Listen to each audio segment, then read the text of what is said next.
but ancient history is in a great measure the record of the mutual encroachments of the other three stocks. On the whole, however, it is wonderful how little change has been effected by these mutual invasions and intermixtures. As at the present time, so at the dawn of history, the Melanochroi fringed the Atlantic and the Mediterranean. The Xanthochroi occupied most of Central and Eastern Europe, and much of Western and Central Asia, while Mongolians held the extreme east of the Old World. So far as history teaches us, the populations of Europe, Asia, and Africa were, 20 centuries ago, just what they are now in their broad features and general distribution. The evidence yielded by archaeology is not very definite, but so far as it goes, it is to much the same effect. The mound builders of Central America seem to have had the characteristic short and broad head of the modern inhabitants of that continent. The tumuli and tombs of ancient Scandinavia, of pre-Roman Britain, of Gaul, of Switzerland, reveal two types of skull, a broad and a long, of which, in Scandinavia, the broad seems to have belonged to the older stock, while the reverse was probably the case in Britain, and certainly in Switzerland. It has been assumed that the broad-skulled people of ancient Scandinavia were Lapps, but there is no proof of the fact, and they may have been, like the broad-skulled Swiss and Germans, Xanthochroi. One of the greatest of ethnological difficulties is to know where the modern Swedes, Norsemen, and Saxons got their long heads, as all their neighbors, Finns, Lapps, Slavonians, and South Germans, are broad-headed. Again, who are the small-handed, long-headed people of the Bronze Epoch, and what has become of the infusion of their blood among the Xanthochroi? At present, paleontology yields no safe data to the ethnologist. We know absolutely nothing of the ethnological characters of the men of Abbeville and Hoxne, but must be content with the demonstration, in itself of immense value, that man existed in Western Europe when its physical condition was widely different from what it is now, and when animals existed, which, though they belong to what is, properly speaking, the present order of things, have long been extinct. Beyond the limits of a fraction of Europe, paleontology tells us nothing of man or of his works. To sum up our knowledge of the ethnological past of man, so far as the light is bright, it shows him substantially as he is now, and when it grows dim, it permits us to see no sign that he was other than he is now. It is a general belief that men of different stocks differ as much physiologically as they do morphologically, but it is very hard to prove, in any particular case, how much of a supposed national characteristic is due to inherent physiological peculiarities, and how much to the influence of circumstances. There is much evidence to show, however, that some stocks enjoy a partial or complete immunity from diseases which destroy, or decimate, others. Thus there seems good ground for the belief that Negroes are remarkably exempt from yellow fever, and that, among Europeans, the melanochrous people are less obnoxious to its ravages than the Xanthochrous. But many writers, not content with physiological differences of this kind, undertake to prove the existence of others of far greater moment, and indeed, to show that certain stocks of mankind exhibit, more or less distinctly, the physiological characters of true species. Unions between these stocks, and still more between the half-breeds arising from their mixture, are affirmed to be either infertile, or less fertile than those which take place between males and females of either stock under the same circumstances. Some go so far as to assert that no mixed breeds of mankind can maintain themselves without the assistance of one or other of the parent stocks, and that, consequently, they must inevitably be obliterated in the long run. Here, again, it is exceedingly difficult to obtain trustworthy evidence, and to free the effects of the pure physiological experiment from adventitious influences. The only trial which, by a strange chance, was kept clear of all such influences, the only instance in which two distinct stocks of mankind were crossed, and their progeny intermarried without any admixture from without, is the famous case of the Pitcairn Islanders, who were the progeny of Bligh's English sailors by Tahitian women. The results of this experiment, as everybody knows, are dead against those who maintain the doctrine of human hybridity, seeing that the Pitcairn Islanders, even though they necessarily contracted consanguineous marriages, throve and multiplied exceedingly. But those who are disposed to believe in this doctrine should study the evidence brought forward in its support by M. Broca, its latest and ablest advocate, and compare this evidence with that which the botanists, as represented by a Gardner, or by a Darwin, think it indispensable to obtain before they will admit the infertility of crosses between two allied kinds of plants. They will then, I think, be satisfied that the doctrine in question rests upon a very unsafe foundation, that the facts adduced in its support are capable of many other interpretations, and indeed, that from the very nature of the case, demonstrative evidence one way or the other is almost unattainable. A priori, I should be disposed to expect a certain amount of infertility between some of the extreme modifications of mankind, and still more between the offsprings of their intermixture. A posteriori, I cannot discover any satisfactory proof that such infertility exists. From the facts of ethnology I now turn to the theories and speculations of ethnologists, which have been devised to explain these facts, and to furnish satisfactory answers to the inquiry, what conditions have determined the existence of the persistent modifications of mankind, and have caused their distribution to be what it is? These speculations may be grouped under three heads: firstly, the monogynist hypotheses; secondly, those of the polygynists; and thirdly, that which would result from a simple application of Darwinian principles to mankind. According to the monogynists, all mankind have sprung from a single pair, whose multitudinous progeny spread themselves over the world, such as it now is, and became modified into the forms we meet with in the various regions of the earth, by the effect of the climatal and other conditions to which they were subjected. The advocates of this hypothesis are divisible into several schools. There are those who represent the most numerous, respectable, and would-be orthodox of the public, and are what may be called Adamites, pure and simple. They believe that Adam was made out of earth somewhere in Asia, about 6,000 years ago, that Eve was modeled from one of his ribs, and that the progeny of these two having been reduced to the 8 persons who were landed on the summit of Mount Ararat after an universal deluge, all the nations of the earth have proceeded from these last, have migrated to their present localities, and have become converted into Negroes, Australians, Mongolians, and c. within that time. 5/6 of the public are taught this Adamitic monogenism, as if it were an established truth, and believe it. I do not, and I am not acquainted with any man of science, or duly instructed person, who does. A second school of monogenists, not worthy of much attention, attempts to hold a place midway between the Adamites and a third division, who take up a purely scientific position, and require to be dealt with accordingly. This third division, in fact, numbers in its ranks Linnaeus, Buffon, Blumenbach, Cuvier, Pritchard, and many distinguished living ethnologists. These rational monogenists, or, at any rate, the more modern among them, hold, firstly, that the present condition of the earth has existed for untold ages; secondly, that, at a remote period, beyond the ken of Archbishop Usher, man was created, somewhere between the Caucasus and the Hindu Kush; thirdly, that he might have migrated thence to all parts of the inhabited world, seeing that none of them are unattainable from some other inhabited part, by men provided with only such means of transport as savages are known to possess and must have invented; fourthly, that the operation of the existing diversities of climate and other conditions upon people so migrating is sufficient to account for all the diversities of mankind. Of the truth of the first of these propositions no competent judge now entertains any doubt. The second is more open to discussion, for in these latter days many question the special creation of man, and even if his special creation be granted, there is not a shadow of a reason why he should have been created in Asia rather than anywhere else. Of all the odd myths that have arisen in the scientific world, the Caucasian mystery, invented quite innocently by Blumenbach, is the oddest. A Georgian woman's skull was the handsomest in his collection.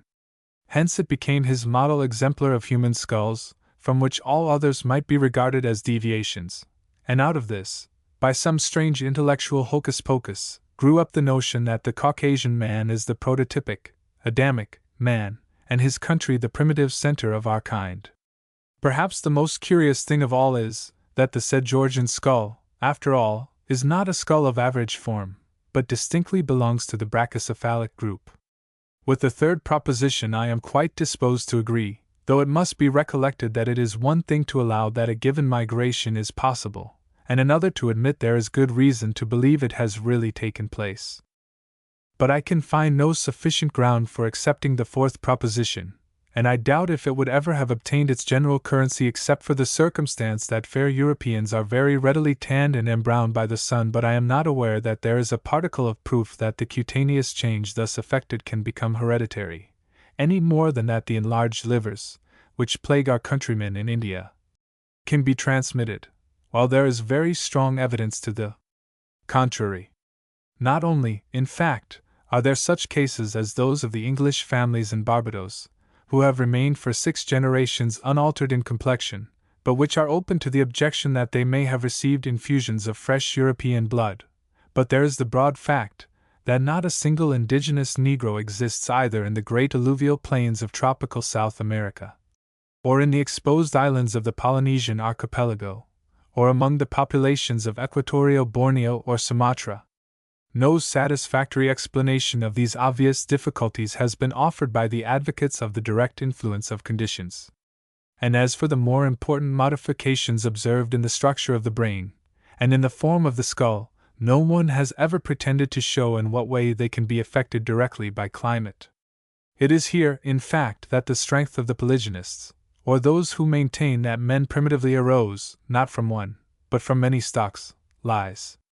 Show us, they say to the monogenists, a single case in which the characters of a human stock have been essentially modified without its being demonstrable, or, at least, highly probable, that there has been intermixture of blood with some foreign stock. Bring forward any instance in which a part of the world, formerly inhabited by one stock, is now the dwelling place of another, and we will prove the change to be the result of migration, or of intermixture, and not of modification of character by climatic influences.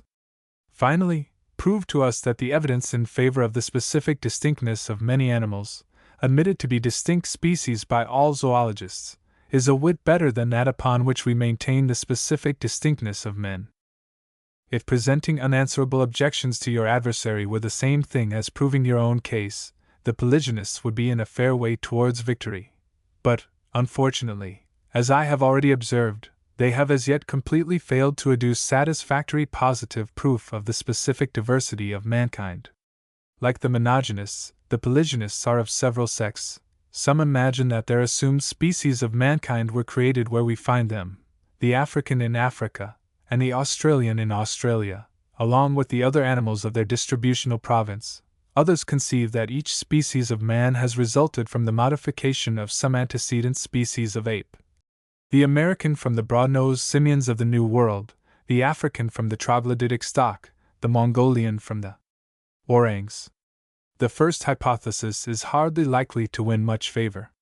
The whole tendency of modern science is to thrust the origination of things further and further into the background, and the chief philosophical objection to Adam being, not his oneness, but the hypothesis of his special creation, the multiplication of that objection tenfold is, whatever it may look, an increase, instead of a diminution, of the difficulties of the case.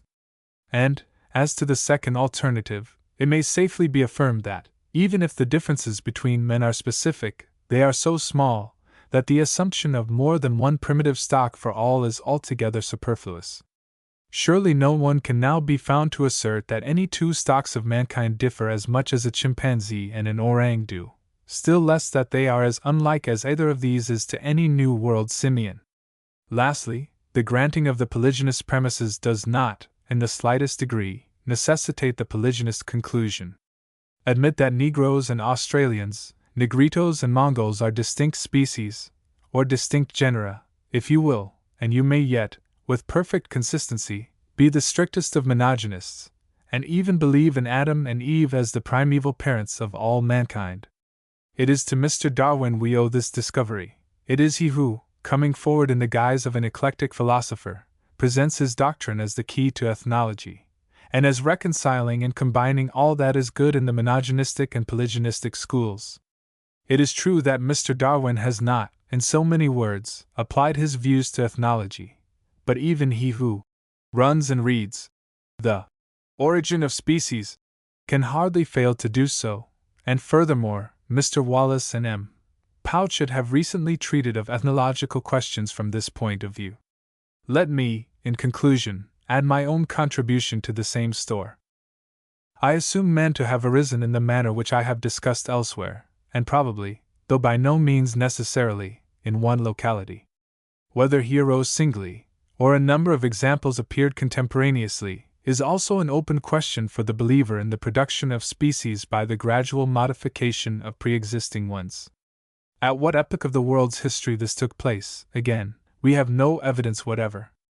It may have been in the older tertiary, or earlier, but what is most important to remember is that the discoveries of late years have proved that man inhabited Western Europe, at any rate, before the occurrence of those great physical changes which have given Europe its present aspect. And as the same evidence shows that man was the contemporary of animals which are now extinct, it is not too much to assume that his existence dates back at least as far as that of our present fauna and flora, or before the epoch of the drift. But if this be true, it is somewhat startling to reflect upon the prodigious changes which have taken place in the physical geography of this planet since man has been an occupant of it. During that period the greater part of the British Islands, of Central Europe, of Northern Asia, have been submerged beneath the sea and raised up again.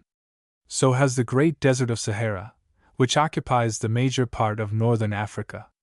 The Caspian and the Aral Seas have been one, and their united waters have probably communicated with both the Arctic and the Mediterranean Oceans. The greater part of North America has been under water and has emerged. It is highly probable that a large part of the Malayan archipelago has sunk, and its primitive continuity with Asia has been destroyed.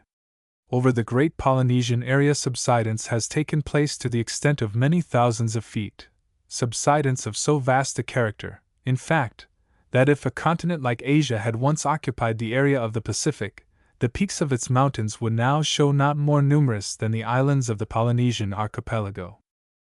What lands may have been thickly populated for untold ages, and subsequently have disappeared and left no sign above the waters, it is of course impossible for us to say.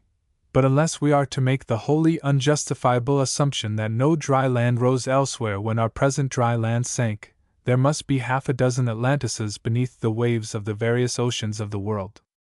But if the regions which have undergone these slow and gradual, but immense alterations, were wholly or in part inhabited before the changes I have indicated began, and it is more probable that they were, than that they were not, what a wonderfully efficient emigration board must have been at work all over the world long before canoes, or even rafts, were invented, and before men were impelled to wander by any desire nobler or stronger than hunger.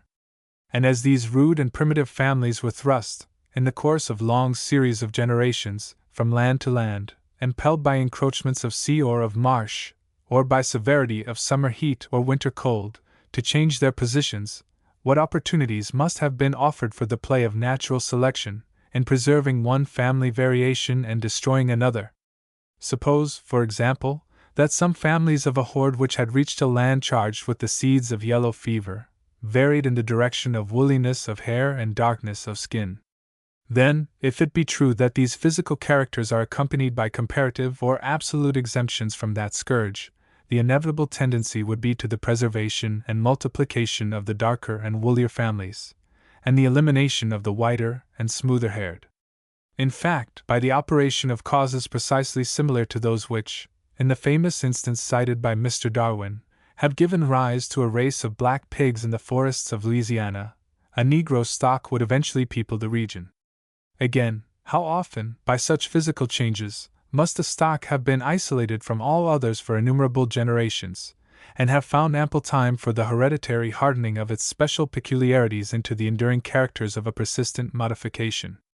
Nor, if it be true that the physiological difference of species may be produced by variation and natural selection, as Mr. Darwin supposes, would it be at all astonishing if, in some of these separated stocks, the process of differentiation should have gone so far as to give rise to the phenomena of hybridity. In the face of the overwhelming evidence in favor of the unity of the origin of mankind afforded by anatomical considerations, satisfactory proof of the existence of any degree of sterility in the unions of members of two of the persistent modifications of mankind might well be appealed to by Mr. Darwin as crucial evidence of the truth of his views regarding the origin of species in general. 8. On some fixed points in British ethnology. In view of the many discussions to which the complicated problems offered by the ethnology of the British Islands have given rise, it may be useful to attempt to pick out, from amidst the confused masses of assertion and of inference, those propositions which appear to rest upon a secure foundation, and to state the evidence by which they are supported. Such is the purpose of the present paper. Some of these well-based propositions relate to the physical characters of the people of Britain and their neighbors, while others concern the languages which they spoke. I shall deal, in the first place, with the physical questions. 1800 years ago the population of Britain comprised people of two types of complexion, the one fair, and the other dark. The dark people resembled the Aquitani and the Iberians. The fair people were like the Belgic Gauls. The chief direct evidence of the truth of this proposition is the well-known passage of Tacitus. Ceterum Britanniam cum mortals initio colorant, indigeni in advecti, ut inter barbaros, parum compertum. Habitus corporum varii, ac axio argumenta, nam rudeli Caledonium habitantium comi, magni artis Germanicum originem asseverant. Celurum colorati vultus et tordi plirum criens, et passita contra Hispanium, Iberos vetters tragicis, isc seds occupas, fidem facient. Proximi Gallis et similes sunt, scu duranti originis 6, scu pro currentibus in diversa terris, positio celi corporibus habitum dedit. In universum tamen estimanti, Gallos vicinum solum occupas, credible est, erum sacra deprehendes, superstitionum persuasion, sermo haud multum diversus. 1. Footnote 1, Taciti Agricola, c. 11. This passage, it will be observed, contains statements as to facts, and certain conclusions deduced from these facts. The matters of fact asserted are, firstly, that the inhabitants of Britain exhibit much diversity in their physical characters, secondly, that the Caledonians are red-haired and large-limbed, like the Germans, thirdly, that the Silures have curly hair and dark complexions, like the people of Spain, fourthly, that the British people nearest Gaul resemble the Galli. Tacitus, therefore, states positively what the Caledonians and Silures were like. But the interpretation of what he says about the other Britons must depend upon what we learn from other sources as to the characters of these Galli. Here the testimony of Divus Julius comes in with great force and appropriateness. Caesar writes, Britanni pars interior ab iis in collider, quos natos in insula ipsi memoria proditum dicunt, maritum pars ab iis, capride ac belli inferenti causa ex Belgio transirent, ca omnes feriis nominibus civitatem appellanter cabus ordi ex civitatibus eo prevenerant, et bello in lato ibi permanserant ac agros cholera coeperant. 1. Footnote 1, De Bello Gallico v. 12. From these passages it is obvious that in the opinion of Caesar and Tacitus, the southern Britons resembled the northern Gauls, and especially the Belgi, and the evidence of Strabo is decisive as to the characters in which the two people resembled one another. The men of Britain are taller than the Celts, with hair less yellow, they are slighter in their persons. 1. Footnote 1. The Geography of Strabo. Translated by Hamilton and Falconer, v. 5. The evidence adduced appears to leave no reasonable ground for doubting that, at the time of the Roman conquest, Britain contained people of two types, the one dark and the other fair-complexioned, and that there was a certain difference between the latter in the north and in the south of Britain, the northern folk being, in the judgment of Tacitus, or, more properly, according to the information he had received from Agricola and others, more similar to the Germans than the latter. As to the distribution of these stocks, all that is clear is, that the dark people were predominant in certain parts of the west of the southern half of Britain, while the fair stock appears to have furnished the chief elements of the population elsewhere. No ancient writer troubled himself with measuring skulls, and therefore there is no direct evidence as to the cranial characters of the fair and the dark stocks. The indirect evidence is not very satisfactory. The tumuli of Britain of pre-Roman date have yielded two extremely different forms of skull, the one broad and the other long, and the same variety has been observed in the skulls of the ancient Gauls. 1. The suggestion is obvious that the one form of skull may have been associated with the fair, and the other with the dark, complexion. But any conclusion of this kind is at once checked by the reflection that the extremes of long and short-headedness are to be met with among the fair inhabitants of Germany and of Scandinavia at the present day, the southwestern Germans and the Swiss being markedly broad-headed, while the Scandinavians are as predominantly long-headed. Footnote 1. See Dr. Thurnham. On the two principal forms of ancient British and Gaulish skulls. What the natives of Ireland were like at the time of the Roman conquest of Britain, and for centuries afterwards, we have no certain knowledge, but the earliest trustworthy records prove the existence, side by side with one another, of a fair and a dark stock, in Ireland as in Britain. The long form of skull is predominant among the ancient, as among modern Irish. 2. The people termed Gauls, and those called Germans by the Romans, did not differ in any important physical character. The terms in which the ancient writers describe both Gauls and Germans are identical. They are always tall people, with massive limbs, fair skins, fierce blue eyes, and hair the color of which ranges from red to yellow. Zeus, the great authority on these matters, affirms broadly that no distinction in bodily feature is to be found between the Gauls, the Germans, and the Wends, so far as their characters are recorded by the old historians, and he proves his case by citations from a cloud of witnesses. An attempt has been made to show that the color of the hair of the Gauls must have differed very much from that which obtained among the Germans, on the strength of the story told by Suetonius, Caligula, for that Caligula tried to pass off Gauls for Germans by picking out the tallest, and making them rudolare et summiter comum. The Baron de Belleget remarks upon this passage. It was in the very north of Gaul, and near the sea, that Caligula got up this military comedy. And the fact proves that the Belgi were already sensibly different from their ancestors, whom Strabo had found almost identical with their brothers on the other side of the Rhine. But the fact recorded by Suetonius, if fact it be, proves nothing, for the Germans themselves were in the habit of reddening their hair. Ammianus Marcellinus, 1, tells how, in the year 367 AD, the Roman commander, Jovinus, surprised a body of Alemanni near the town now called Charpagne, in the valley of the Moselle, and how the Roman soldiers, as, concealed by the thick wood, they stole upon their unsuspecting enemies, saw that some were bathing and others comas rudolantes ex more. More than 2 centuries earlier Pliny gives indirect evidence to the same effect when he says of soap. Footnote 1, Residential Gesti, 27. Gallierum hoc inventum rudolandis capillis, apud Germanos major in usu viris quam foeminis. 1. Footnote 1, Historia Naturalis, 28. 51.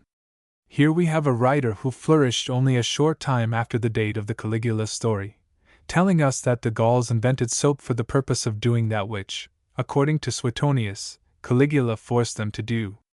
And further, the combined and independent testimony of Pliny and Ammianus assures us that the Germans were as much in the habit of reddening their hair as the Gauls. As to de Belleget's supposition that, even in Caligula's time, the Gauls had become darker than their ancestors were, it is directly contradicted by Ammianus Marcellinus, who knew the Gauls well. Celsioris staturi et candidi poen Galli sunt unions, et rudoli, luminum torvite terribiles, is his description, and it would fit the Gauls who sacked Rome. 3. In none of the invasions of Britain which have taken place since the Roman dominion, has any other type of man been introduced than one or other of the two which existed during that dominion. The North Germans, who effected what is commonly called the Saxon conquest of Britain, were, most assuredly, a fair, yellow, or red-haired, blue-eyed, long-skulled people. So were the Danes and the Norsemen who followed them, though it is very possible that the active slave trade which went on, and the intercourse with Ireland, may have introduced a certain admixture of the dark stock into both Denmark and Norway. The Norman conquest brought in new ethnological elements, the precise value of which cannot be estimated with exactness, but as to their quality, there can be no question, inasmuch as even the wide area from which William drew his followers could yield him nothing but the fair and the dark types of men already present in Britain. But whether the Norman settlers, on the whole, strengthened the fair or the dark element, is a problem, the elements of the solution of which are not attainable. I am unable to discover any grounds for believing that a Lap element has ever entered into the population of these islands.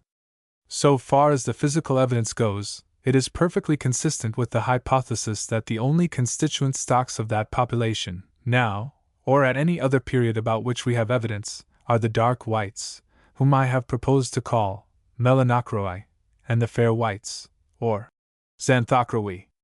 4. The xanthochroi and the melanochroi of Britain are, speaking broadly, distributed, at present, as they were in the time of Tacitus, and their representatives on the continent of Europe have the same general distribution as at the earliest period of which we have any record. At the present day, and notwithstanding the extensive intermixture effected by the movements consequent on civilization and on political changes, there is a predominance of dark men in the west, and of fair men in the east and north of Britain. At the present day, as from the earliest times, the predominant constituents of the riverain population of the North Sea and the eastern half of the British Channel are fair men. The fair stock continues in force through Central Europe, until it is lost in Central Asia. Offshoots of this stock extend into Spain, Italy, and northern India, and by way of Syria and North Africa, to the Canary Islands. They were known in very early times to the Chinese, and in still earlier to the ancient Egyptians, as frontier tribes. The Thracians were notorious for their fair hair and blue eyes many centuries before our era. On the other hand, the dark stock predominates in southern and western France, in Spain, along the Ligurian shore, and in western and southern Italy, in Greece, Asia, Syria, and North Africa, in Arabia, Persia, Afghanistan, and Hindustan, shading gradually, through all stages of darkening, into the type of the modern Egyptian, or of the wild hill man of the Deccan. Nor is there any record of the existence of a different population in all these countries. The extreme north of Europe, and the northern part of Western Asia, are at present occupied by a Mongoloid stock, and in the absence of evidence to the contrary, may be assumed to have been so peopled from a very remote epoch. But, as I have said, I can find no evidence that this stock ever took part in peopling Britain. Of the three great stocks of mankind which extend from the western coast of the great Eurasiatic continent to its southern and eastern shores, the Mongoloids occupy a vast triangle, the base of which is the whole of eastern Asia, while its apex lies in Lapland. The melanochroi, on the other hand, may be represented as a broad band stretching from Ireland to Hindustan, while the xanthochroic area lies between the two, thins out, so to speak, at either end, and mingles, at its margins, with both its neighbors. Such is a brief and summary statement of what I believe to be the chief facts relating to the physical ethnology of the people of Britain. The conclusions which I draw from these and other facts are, 1. That the melanochroi and the xanthochroi are two separate races in the biological sense of the word race. 2. That they have had the same general distribution as at present from the earliest times of which any record exists on the continent of Europe. 3. That the population of the British Islands is derived from them, and from them only.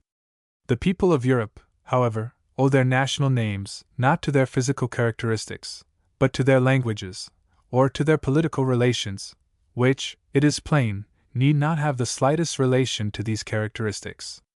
Thus, it is quite certain that, in Caesar's time, Gaul was divided politically into three nationalities, the Belgi, the Celti, and the Aquitani, and that the last were very widely different, both in language and in physical characteristics, from the two former. The Belgi and the Celti, on the other hand, differed comparatively little either in physique or in language. On the former point there is the distinct testimony of Strabo. As to the latter, St. Jerome states that the Galatians had almost the same language as the Treviri. Now, the Galatians were emigrant Volsi tecticiges, and therefore Celti, while the Treviri were Belgi. At the present day, the physical characters of the people of Belgic Gaul remain distinct from those of the people of Aquitaine, notwithstanding the immense changes which have taken place since Caesar's time. But Belgi, Celti, and Aquitani, all but a mere fraction of the last two, represented by the Basques and the Britons, are fused into one nationality, le peuple français. But they have adopted the language of one set of invaders, and the name of another, their original names and languages having almost disappeared. Suppose that the French language remained as the sole evidence of the existence of the population of Gaul, would the keenest philologer arrive at any other conclusion than that this population was essentially and fundamentally a Latin, race, which had had some communication with Celts and Teutons. Would he so much as suspect the former existence of the Aquitani? Community of language testifies to close contact between the people who speak the language, but to nothing else. Philology has absolutely nothing to do with ethnology, except so far as it suggests the existence or the absence of such contact. The contrary assumption, that language is a test of race, has introduced the utmost confusion into ethnological speculation, and has nowhere worked greater scientific and practical mischief than in the ethnology of the British Islands. What is known, for certain, about the languages spoken in these islands and their affinities may, I believe, be summed up as follows. At the time of the Roman conquest, one language, the Celtic, under two principal dialectical divisions, the Cymric and the Gaelic, was spoken throughout the British Islands. Cymric was spoken in Britain, Gaelic in Ireland. If a language allied to Basque had in earlier times been spoken in the British Islands, there is no evidence that any Euskarian-speaking people remained at the time of the Roman conquest. The dark and the fair population of Britain alike spoke Celtic tongues, and therefore the name, Celt, is as applicable to the one as to the other. What was spoken in Ireland can only be surmised by reasoning from the knowledge of later times, but there seems to be no doubt that it was Gaelic, and that the Gaelic dialect was introduced into the Western Highlands by Irish invaders. 2. The Belgi and the Celti, with the offshoots of the latter in Asia Minor, spoke dialects of the Cymric division of Celtic. The evidence of this proposition lies in the statement of St. Jerome before cited, in the similarity of the names of places in Belgic Gaul and in Britain, and in the direct comparison of sundry ancient Gaulish and Belgic words which have been preserved, with the existing Cymric dialects, for which I must refer to the learned work of Brandis. Formerly, as at the present day, the Cymric dialects of Celtic were spoken by both the fair and the dark stocks. 3. There is no record of Gaelic being spoken anywhere save in Ireland, Scotland, and the Isle of Man. This appears to be the final result of the long discussions which have taken place on this much debated question. As is the case with the Cymric dialects, Gaelic is now spoken by both dark and fair stocks. 4. When the Teutonic languages first became known, they were spoken only Xanthocraoi, that is to say, by the Germans, the Scandinavians, and Goths. And they were imported by Xanthocraoi into Gaul and into Britain. In Gaul, the imported Teutonic dialect has been completely overpowered by the more or less modified Latin, which it found already in possession, and what Teutonic blood there may be in modern Frenchmen is not adequately represented in their language. In Britain, on the contrary, the Teutonic dialects have overpowered the pre-existing forms of speech, and the people are vastly less Teutonic than their language. Whatever may have been the extent to which the Celtic-speaking population of the eastern half of Britain was trodden out and supplanted by the Teutonic-speaking Saxons and Danes, it is quite certain that no considerable displacement of the Celtic-speaking people occurred in Cornwall, Wales, or the Highlands of Scotland, and that nothing approaching to the extinction of that people took place in Devonshire, Somerset, or the western moiety of Britain generally. Nevertheless, the fundamentally Teutonic English language is now spoken throughout Britain, except by an insignificant fraction of the population in Wales and the Western Highlands.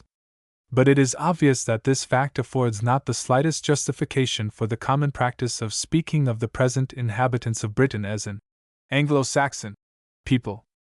It is, in fact, just as absurd as the habit of talking of the French people as a Latin race, because they speak a language which is, in the main, derived from Latin.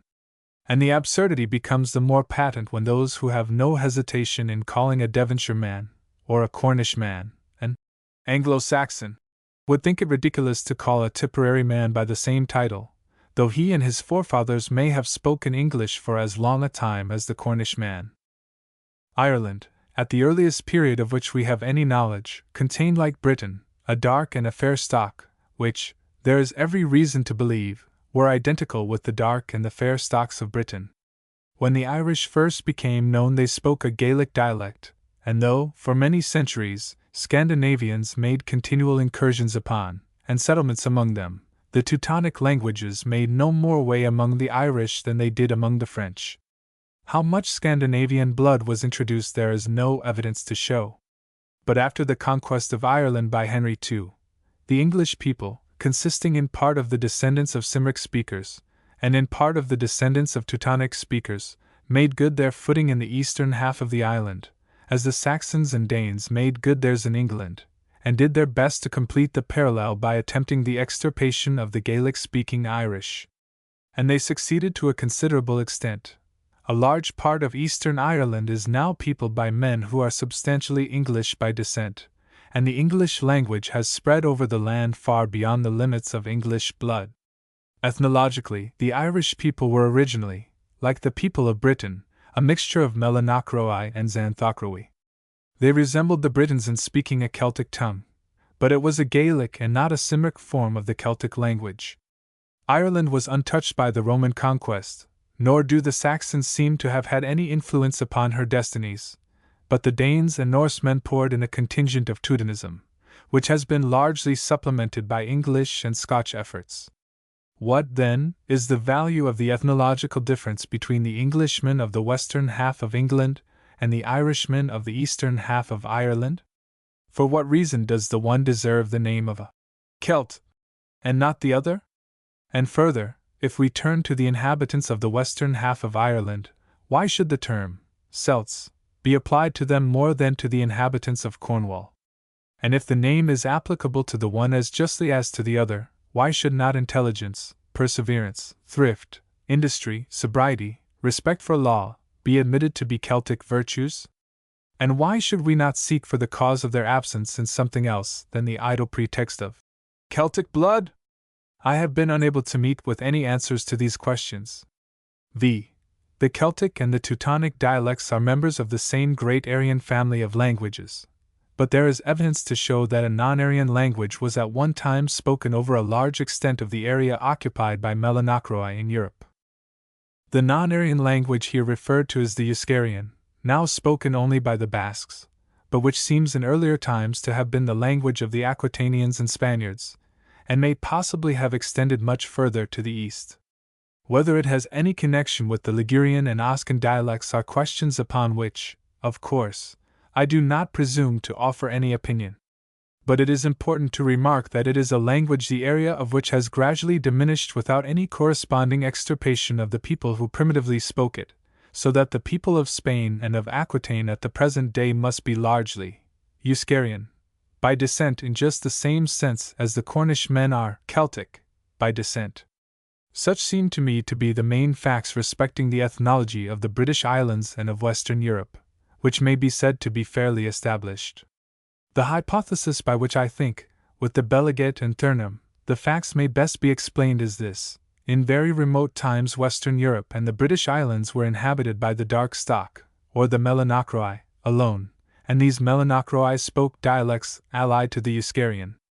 The Xanthochroi, spreading over the great Eurasiatic plains westward, and speaking Aryan dialects, gradually invaded the territories of the Melanochroi.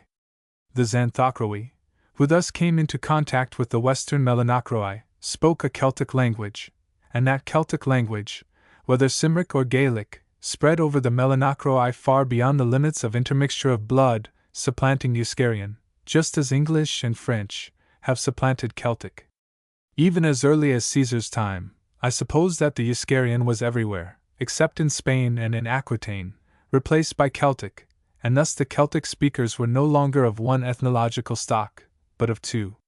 Both in Western Europe and in England a third wave of language, in the one case Latin, in the other Teutonic, has spread over the same area.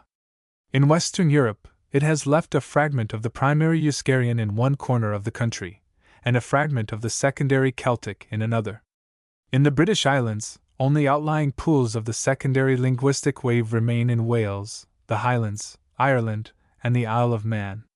If this hypothesis is a sound one, it follows that the name of Celtic is not properly applicable to the Melanocroic or dark stock of Europe. They are merely, so to speak, secondary Celts. The primary and aboriginal Celtic-speaking people are Xanthochroi, the typical Gauls of the ancient writers, and the close allies by blood, customs, and language of the Germans. 9. Paleontology and the Doctrine of Evolution. The Anniversary Address to the Geological Society, for 1870.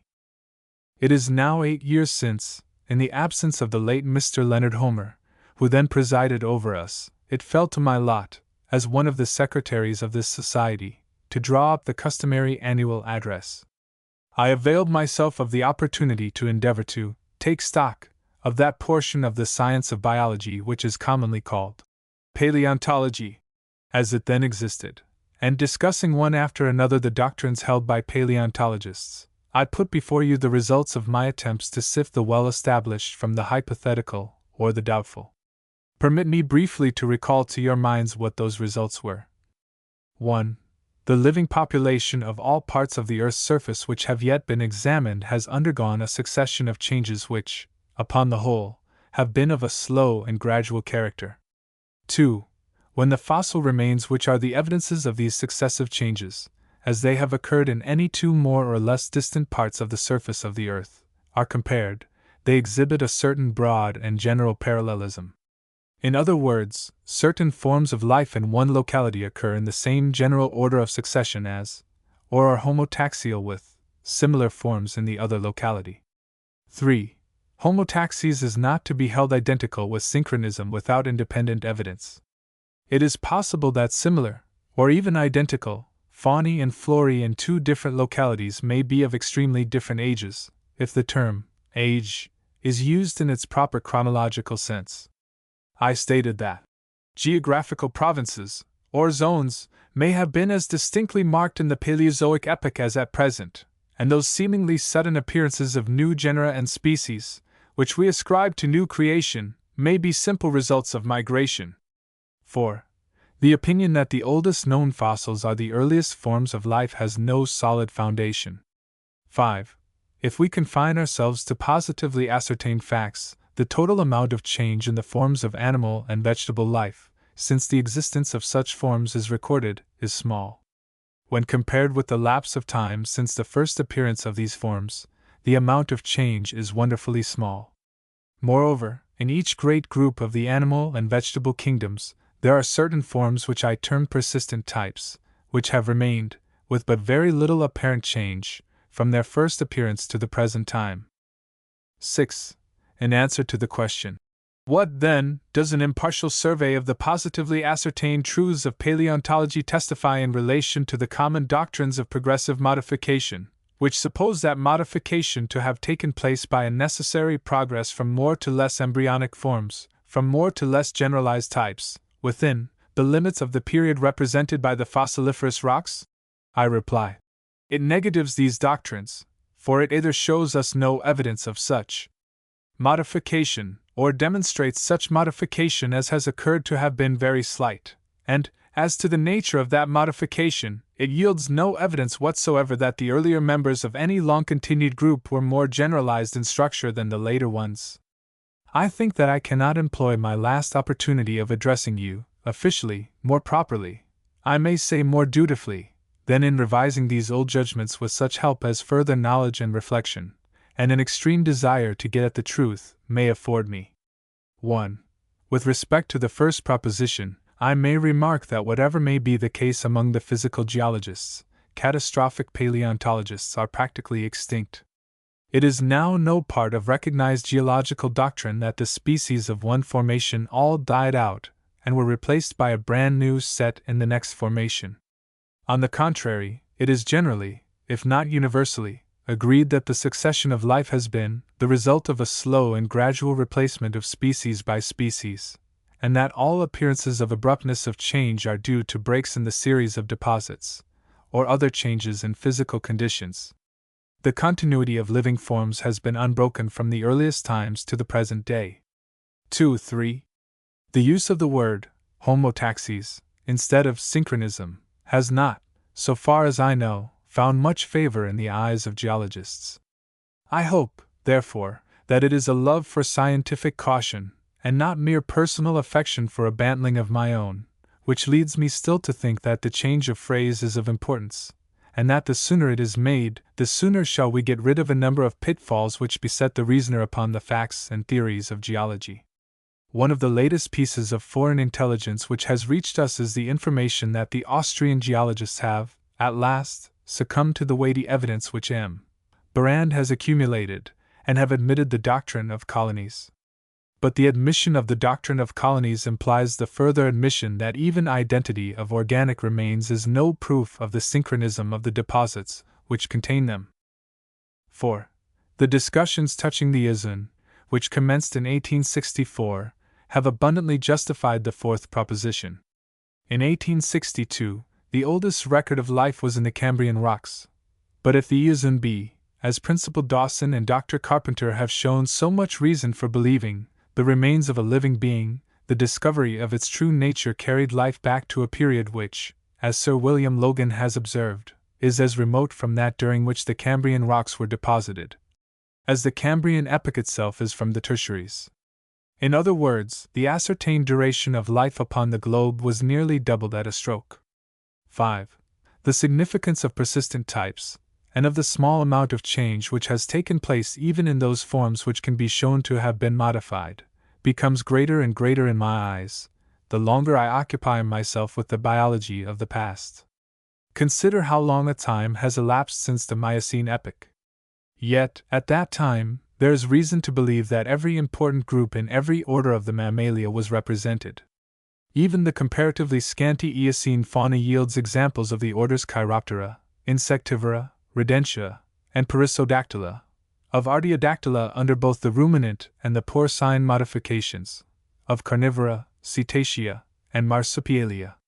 Or, if we go back to the older half of the Mesozoic epoch, how truly surprising it is to find every order of the Reptilia, except the Ophidia, represented, while some groups, such as the Ornithocellida and the Pterosauria, more specialized than any which now exist, abounded.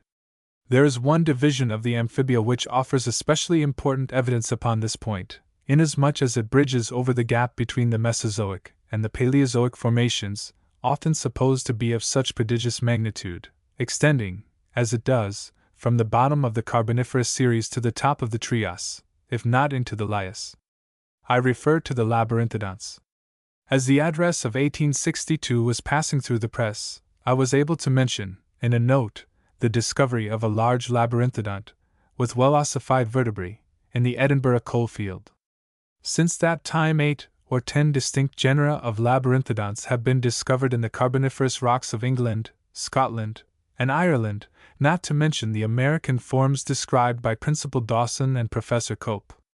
So that, at the present time, the labyrinthodont fauna of the Carboniferous rocks is more extensive and diversified than that of the Trias, while its chief types, so far as osteology enables us to judge, are quite as highly organized. Thus it is certain that a comparatively highly organized vertebrate type, such as that of the labyrinthodonts, is capable of persisting, with no considerable change, through the period represented by the vast deposits which constitute the Carboniferous, the Permian, and the Triassic formations. The very remarkable results which have been brought to light by the sounding and dredging operations, which have been carried on with such remarkable success by the expeditions sent out by our own, the American, and the Swedish governments, under the supervision of able naturalists, have a bearing in the same direction.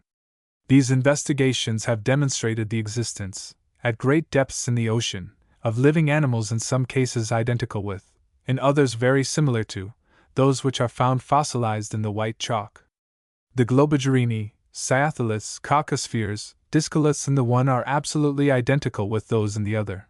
There are identical, or closely analogous, species of sponges, echinoderms, and brachiopods. Off the coast of Portugal, there now lives a species of Beryx, which, doubtless, leaves its bones and scales here and there in the Atlantic ooze, as its predecessor left its spoils in the mud of the sea of the Cretaceous epoch. Many years ago, I ventured to speak of the Atlantic mud as modern chalk, and I know of no fact inconsistent with the view which Professor Wyville Thomson has advocated, that the modern chalk is not only the lineal descendant of the ancient chalk, but that it remains, so to speak, in the possession of the ancestral estate, and that from the Cretaceous period, if not much earlier, to the present day, the deep sea has covered a large part of what is now the area of the Atlantic.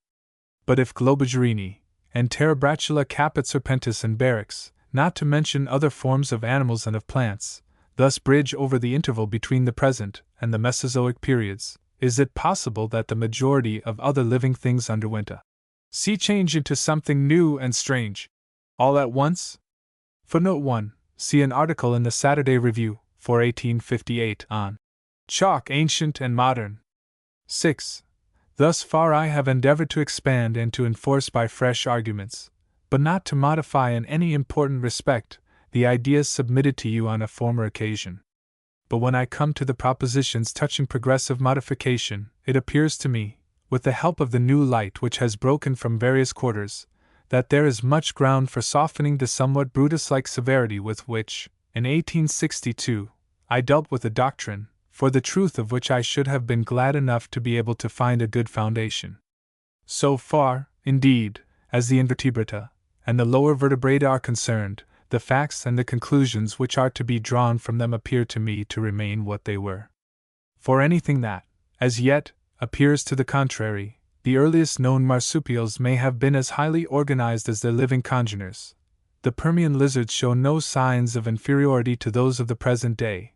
The labyrinthodonts cannot be placed below the living salamander and triton. The Devonian ganoids are closely related to Polypterus and to Lepidosiren. But when we turn to the higher vertebrata, the results of recent investigations, however we may sift and criticize them, seem to me to leave a clear balance in favor of the doctrine of the evolution of living forms one from another. Nevertheless, in discussing this question, it is very necessary to discriminate carefully between the different kinds of evidence from fossil remains which are brought forward in favor of evolution. Every fossil which takes an intermediate place between forms of life already known, may be said, so far as it is intermediate, to be evidence in favor of evolution, inasmuch as it shows a possible road by which evolution may have taken place. But the mere discovery of such a form does not, in itself, prove that evolution took place by and through it, nor does it constitute more than presumptive evidence in favor of evolution in general. Suppose A, B, C to be three forms, while B is intermediate in structure between A and C. Then the doctrine of evolution offers four possible alternatives.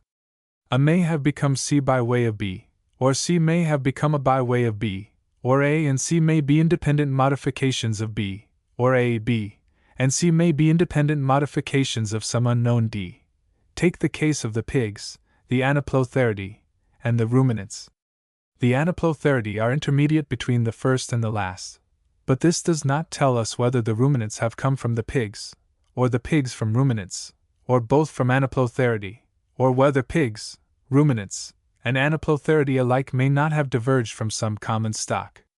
But if it can be shown that A, B, and C exhibit successive stages in the degree of modification, or specialization, of the same type, and if, further, it can be proved that they occur in successively newer deposits, A being in the oldest and C in the newest, then the intermediate character of B has quite another importance, and I should accept it, without hesitation, as a link in the genealogy of C.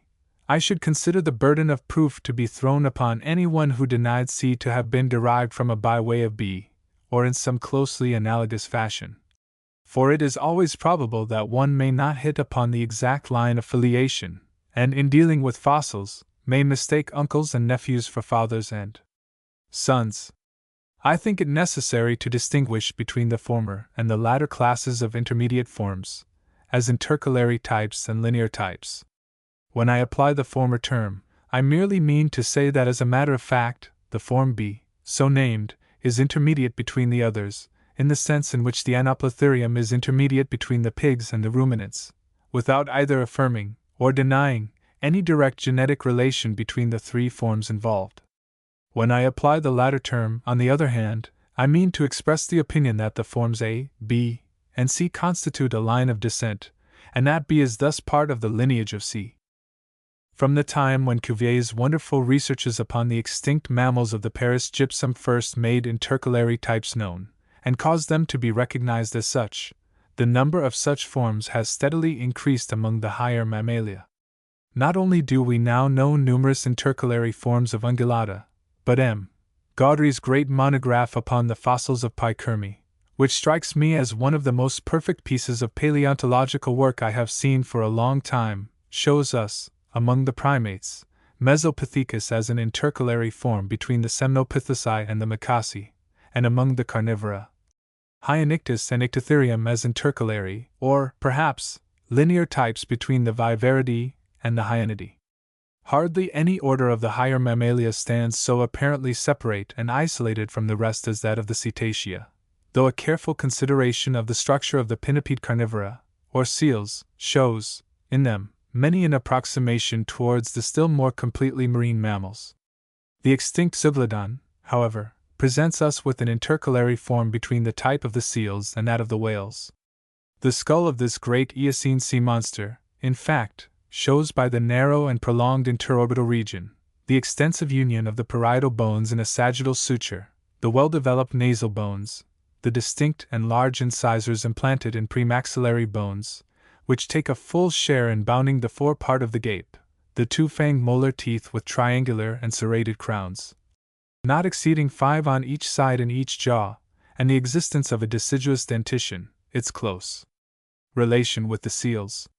While, on the other hand, the produced rostral form of the snout, the long symphysis, and the low coronary process of the mandible are approximations to the cetacean form of those parts. The scapula resembles that of the cetacean Hyperoodon, but the supraspinous fossa is larger and more seal-like, as is the humerus, which differs from that of the cetacea in presenting true articular surfaces for the free jointing of the bones of the forearm. In the apparently complete absence of hinder limbs, and in the characters of the vertebral column, the Zeuglodon lies on the cetacean side of the boundary line, so that, upon the whole, the Zeuglodonts, transitional as they are conveniently retained in the cetacean order. And the publication, in 1864, of M. Van Beneden's memoir on the Miocene and Pliocene Squalodon, furnished much better means than anatomists previously possessed of fitting in another link of the chain which connects the existing cetacea with Zeuglodon. The teeth are much more numerous, although the molars exhibit the Zeuglodont double fang. The nasal bones are very short, and the upper surface of the rostrum presents the groove, filled up during life by the prolongation of the ethmoidal cartilage, which is so characteristic of the majority of the cetacea.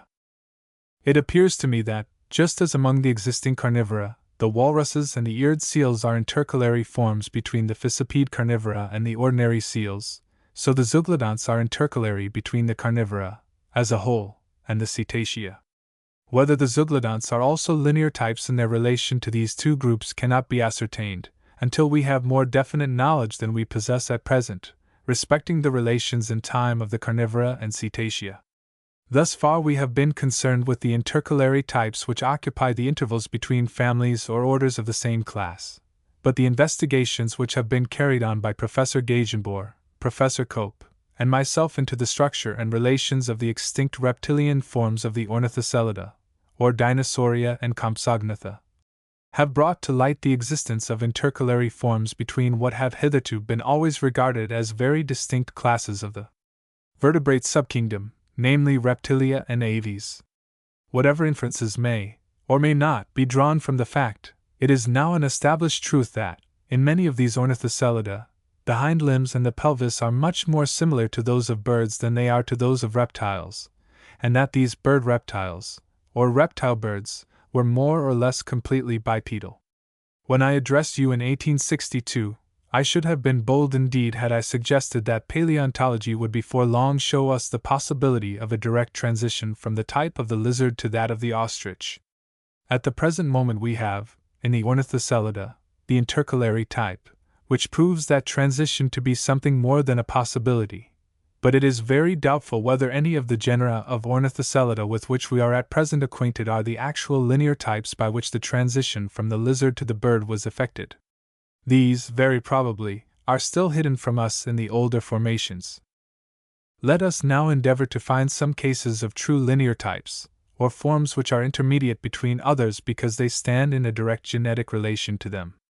It is no easy matter to find clear and unmistakable evidence of filiation among fossil animals, for, in order that such evidence should be quite satisfactory, it is necessary that we should be acquainted with all the most important features of the organization of the animals which are supposed to be thus related, and not merely with the fragments upon which the genera and species of the paleontologist are so often based. M.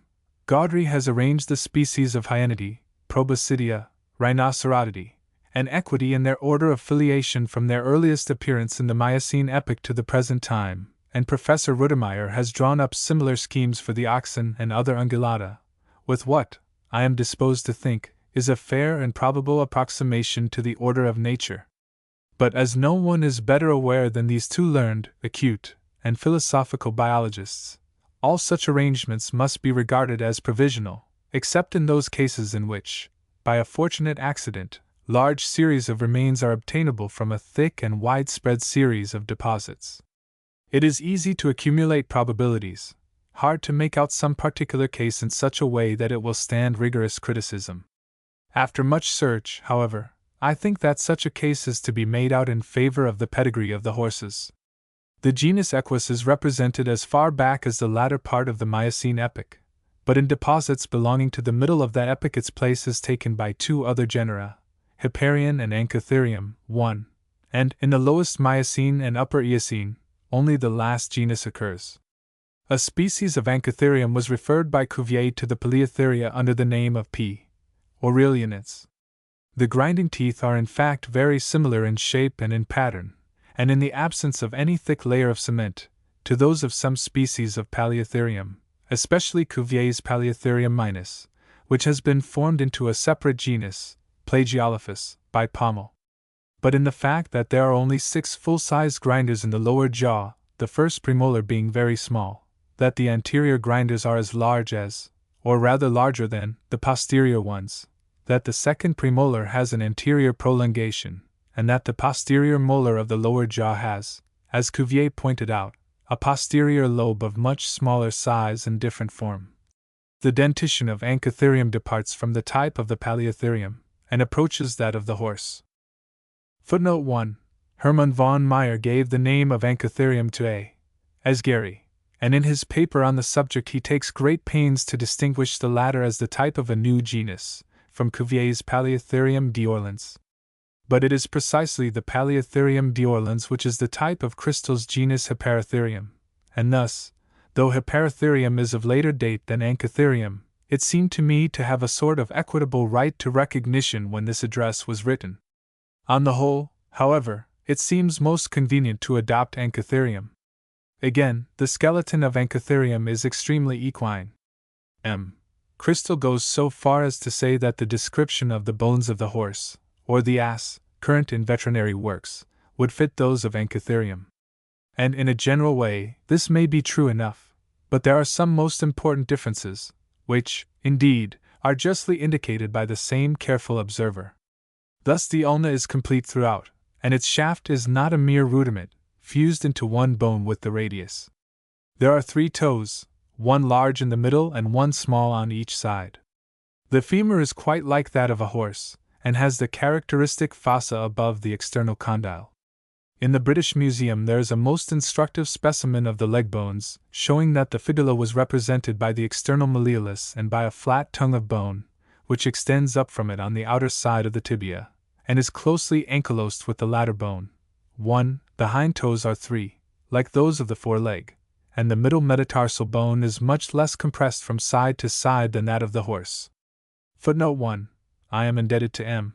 Gervais for a specimen which indicates that the fibula was complete, at any rate, in some cases, and for a very interesting ramus of a mandible, which shows that, as in the Paleotheria, the hindermost milk molar of the lower jaw was devoid of the posterior lobe which exists in the hindermost true molar.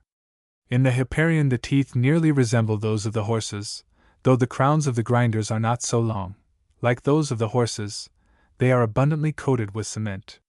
The shaft of the ulna is reduced to a mere style ankylosed throughout nearly its whole length with the radius, and appearing to be little more than a ridge on the surface of the latter bone until it is carefully examined.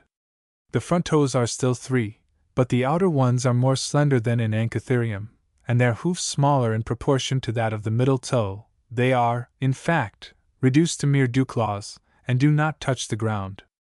In the leg, the distal end of the fibula is so completely united with the tibia that it appears to be a mere process of the latter bone, as in the horses.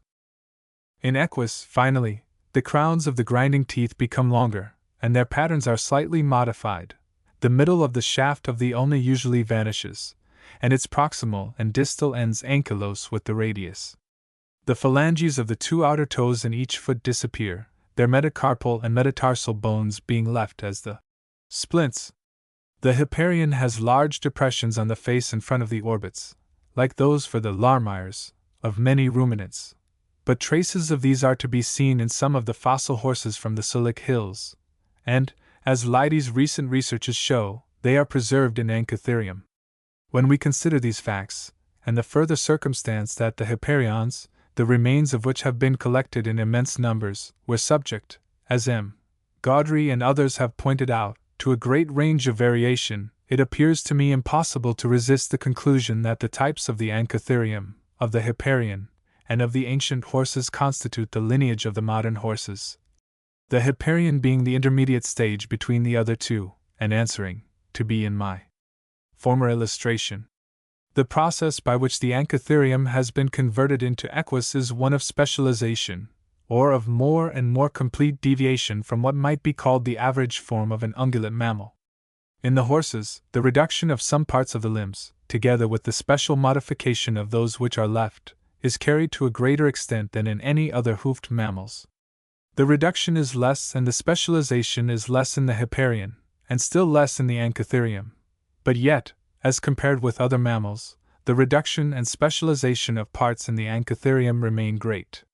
Is it not probable, then, that, just as in the Miocene epoch, we find an ancestral equine form less modified than Equus, so, if we go back to the Eocene epoch, we shall find some quadruped related to the Anchitherium, as Hipparion is related to Equus, and consequently departing less from the average form? I think that this desideratum is very nearly, if not quite, supplied by Plagiolophus, remains of which occur abundantly in some parts of the Upper and Middle Eocene formations. The patterns of the grinding teeth of Plagiolophus are similar to those of Anchitherium, and their crowns are as thinly covered with cement, but the grinders diminish in size forwards, and the last lower molar has a large hind lobe, convex outwards and concave inwards, as in Palseotherium. The ulna is complete and much larger than in any of the Equidae, while it is more slender than in most of the true Polytheria. It is fixedly united, but not ankylosed, with the radius. There are 3 toes in the forelimb, the outer ones being slender, but less attenuated than in the Equidae. The femur is more like that of the Polytheria than that of the horse, and has only a small depression above its outer condyle in the place of the great fossa which is so obvious in the Equidae.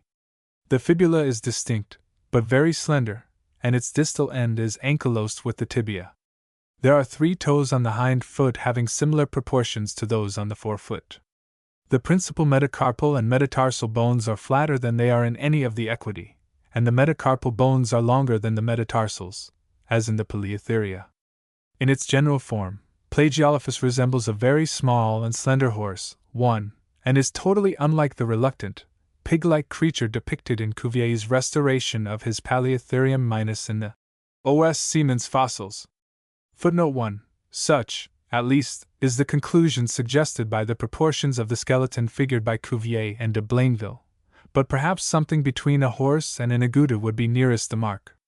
It would be hazardous to say that Plagiolophus is the exact radical form of the equine quadrupeds, but I do not think there can be any reasonable doubt that the latter animals have resulted from the modification of some quadrupeds similar to Plagiolophus.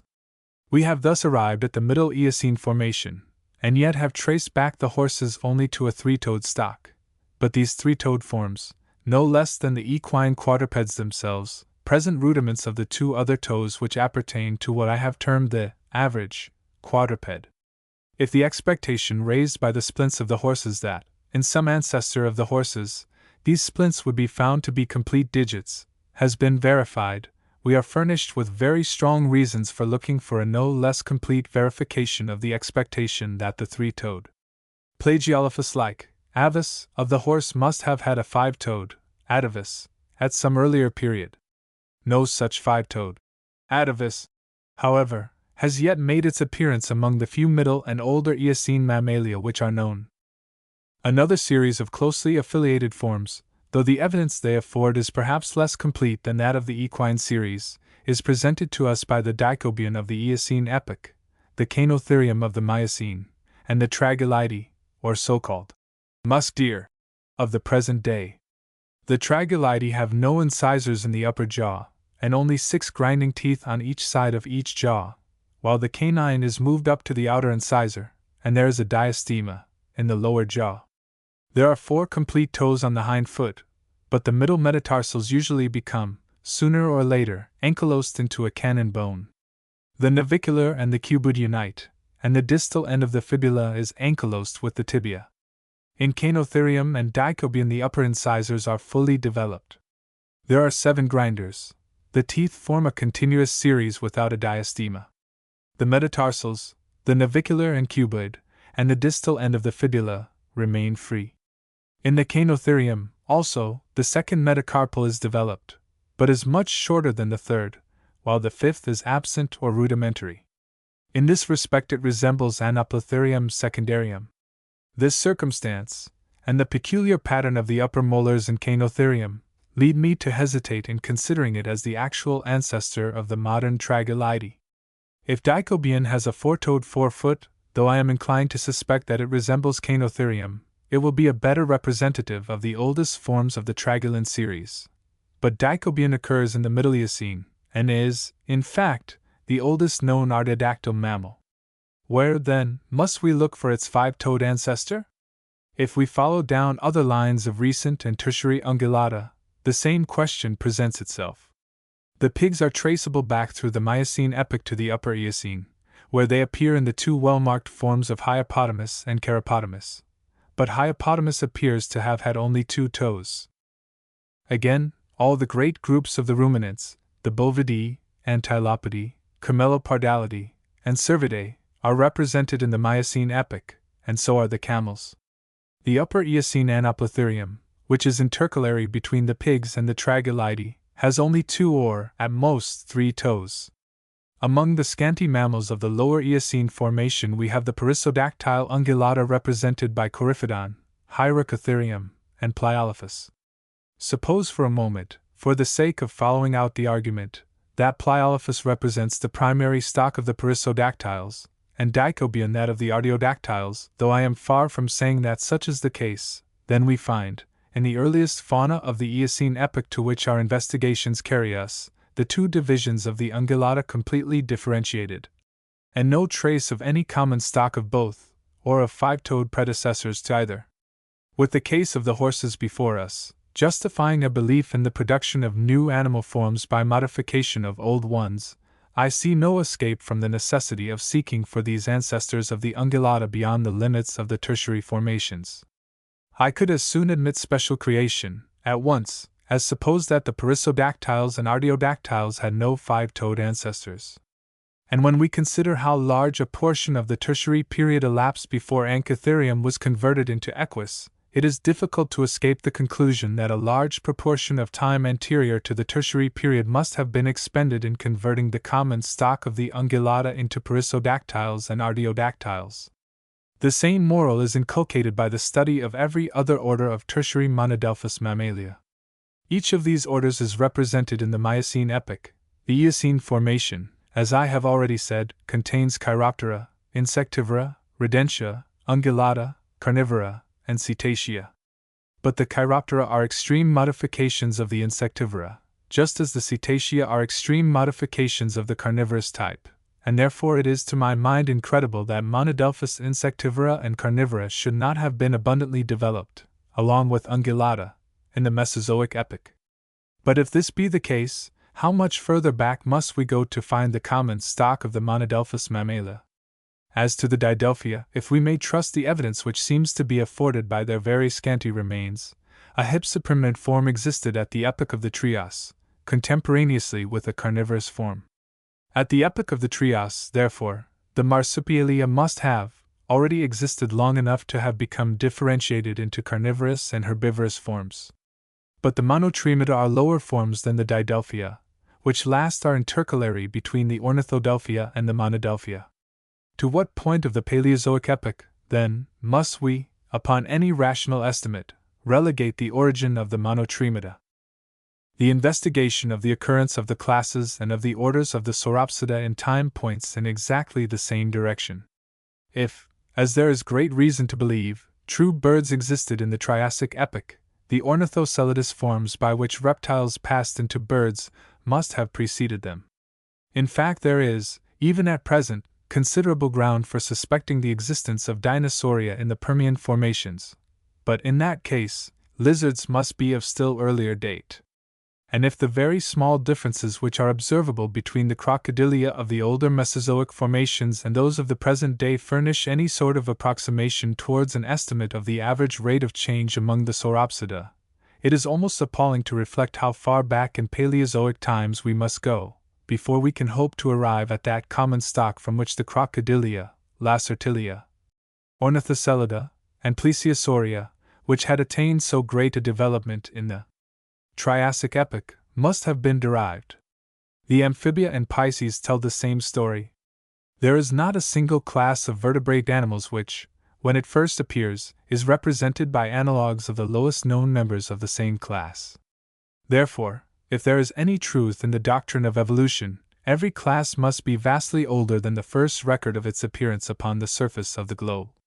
But if considerations of this kind compel us to place the origin of vertebrate animals at a period sufficiently distant from the Upper Silurian, in which the first elasmobranchs and ganoids occur, to allow of the evolution of such fishes as these from a vertebrate as simple as the Amphioxus, I can only repeat that it is appalling to speculate upon the extent to which that origin must have preceded the epoch of the first recorded appearance of vertebrate life. Such is the further commentary which I have to offer upon the statement of the chief results of paleontology which I formerly ventured to lay before you.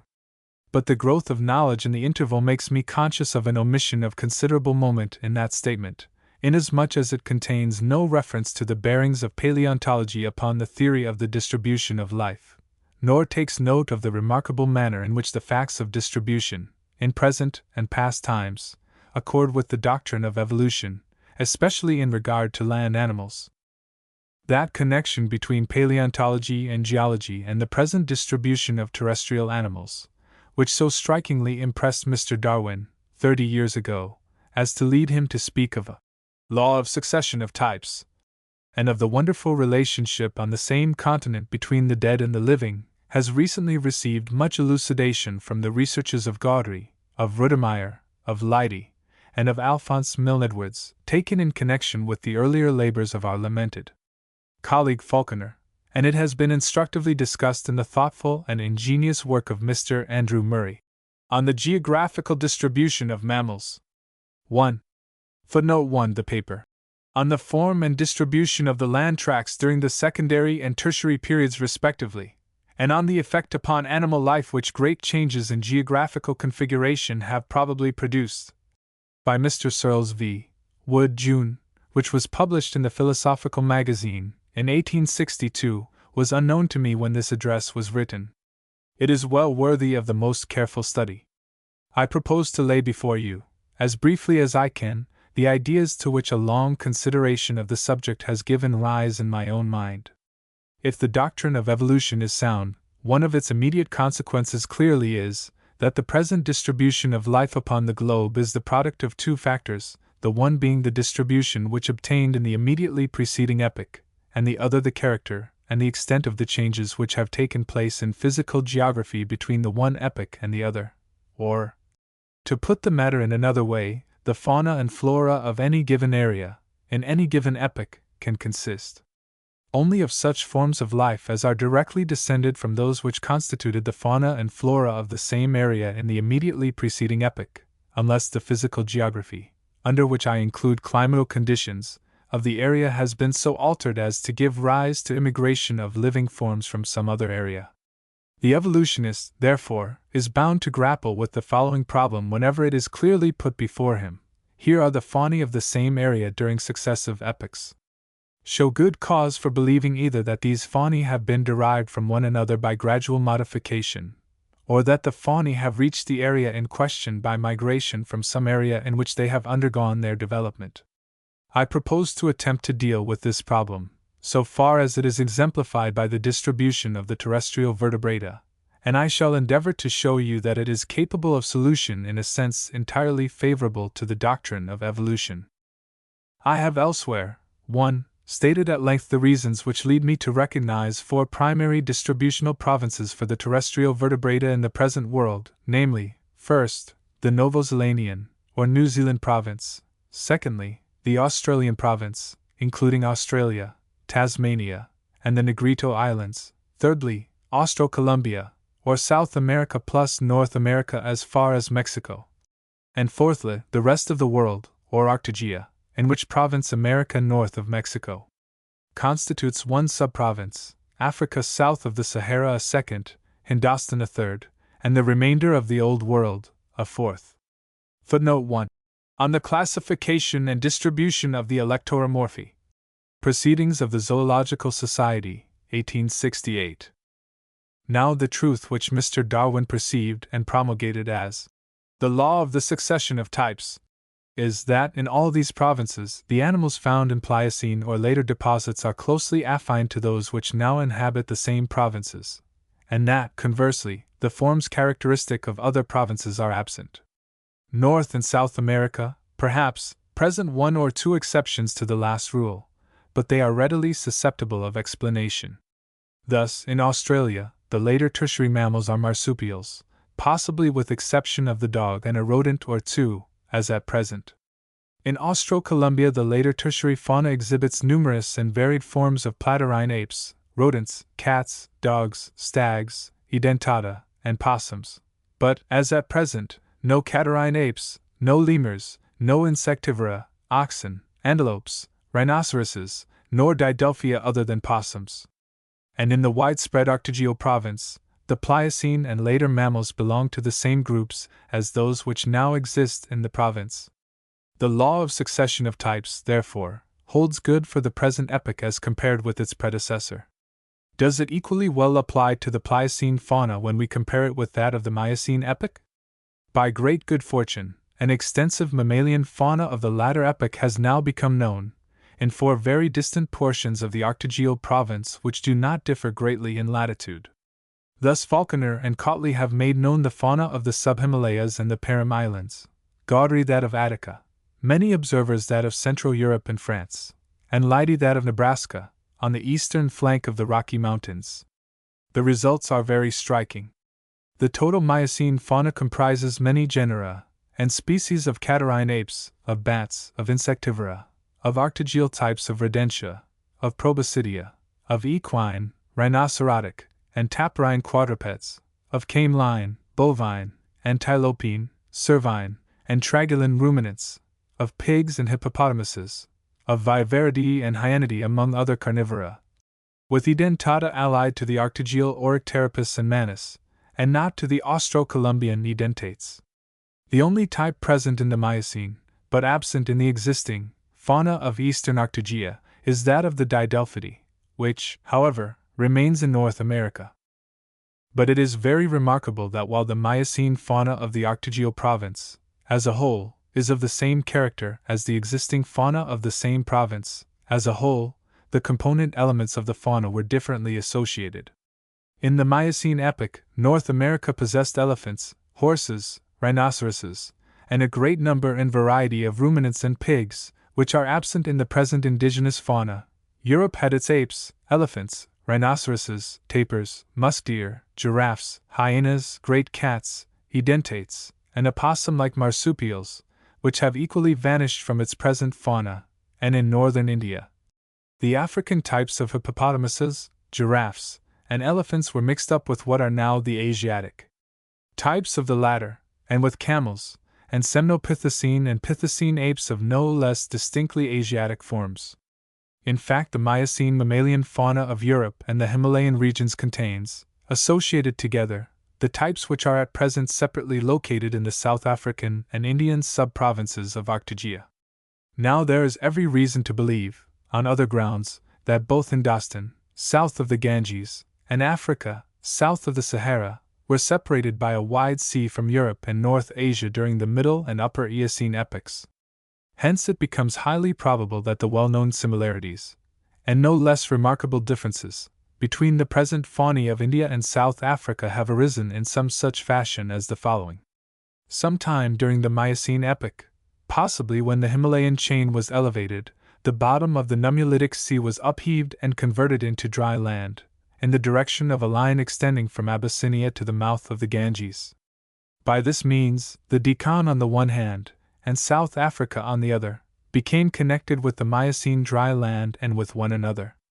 The Miocene mammals spread gradually over this intermediate dry land, and if the condition of its eastern and western ends offered as wide contrasts as the valleys of the Ganges and Arabia do now, many forms which made their way into Africa must have been different from those which reached the Deccan, while others might pass into both these sub-provinces.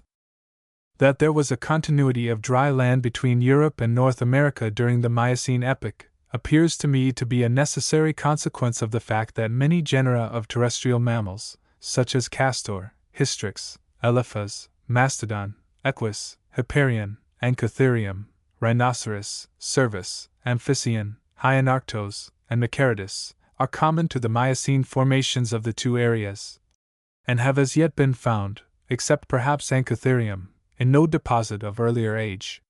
Whether this connection took place by the east, or by the west, or by both sides of the Old World, there is at present no certain evidence, and the question is immaterial to the present argument. But, as there are good grounds for the belief that the Australian province and the Indian and South African sub-provinces were separated by sea from the rest of Arctogaea before the Miocene epoch, so it has been rendered no less probable, by the investigations of Mr. Carrick Moore and Professor Duncan, that Austro-Columbia was separated by sea from North America during a large part of the Miocene epoch. It is unfortunate that we have no knowledge of the Miocene mammalian fauna of the Australian and Austro-Columbian provinces, but seeing that not a trace of a plantarine ape, of a Procyon carnivore, of a characteristically South American rodent, of a sloth, an armadillo, or an anteater has yet been found in Miocene deposits of Arctogaea, I cannot doubt that they already existed in the Miocene Austro-Columbian province. Nor is it less probable that the characteristic types of Australian mammalia were already developed in that region in Miocene times. But Austro-Columbia presents difficulties from which Australia is free. Camelidae and Tapiridae are now indigenous in South America as they are in Arctogaea, and among the Pliocene Austro-Columbian mammals, the Austro-Columbian genera Equus, Mastodon, and Macaridus are numbered. Are these post-Miocene immigrants, or pre-Miocene natives? Still more perplexing are the strange and interesting forms Toxodon, Macrauchenia, Typotherium, and a new anoplotheriod mammal, Homolodotherium, which Dr. Cunningham sent over to me some time ago from Patagonia. I confess I am strongly inclined to surmise that these last, at any rate, are remnants of the population of Austro-Columbia before the Miocene epoch, and were not derived from Arctogaea by way of the north and east. The fact that this immense fauna of Miocene Arctogaea is now fully and richly represented only in India and in South Africa, while it is shrunk and depauperized in North Asia, Europe, and North America, becomes at once intelligible, if we suppose that India and South Africa had but a scanty mammalian population before the Miocene immigration, while the conditions were highly favorable to the newcomers. It is to be supposed that these new regions offered themselves to the Miocene ungulates, as South America and Australia offered themselves to the cattle, sheep, and horses of modern colonists. But after these great areas were thus peopled, came the glacial epoch, during which the excessive cold, to say nothing of depression and ice covering, must have almost depopulated all the northern parts of Arctogaea, destroying all the higher mammalian forms, except those which, like the elephant and rhinoceros, could adjust their coats to the altered conditions. Even these must have been driven away from the greater part of the area. Only those Miocene mammals which had passed into Hindostan and into South Africa would escape decimation by such changes in the physical geography of Arctogaea. And when the northern hemisphere passed into its present condition, these lost tribes of the Miocene fauna were hemmed by the Himalayas, the Sahara, the Red Sea, and the Arabian deserts, within their present boundaries.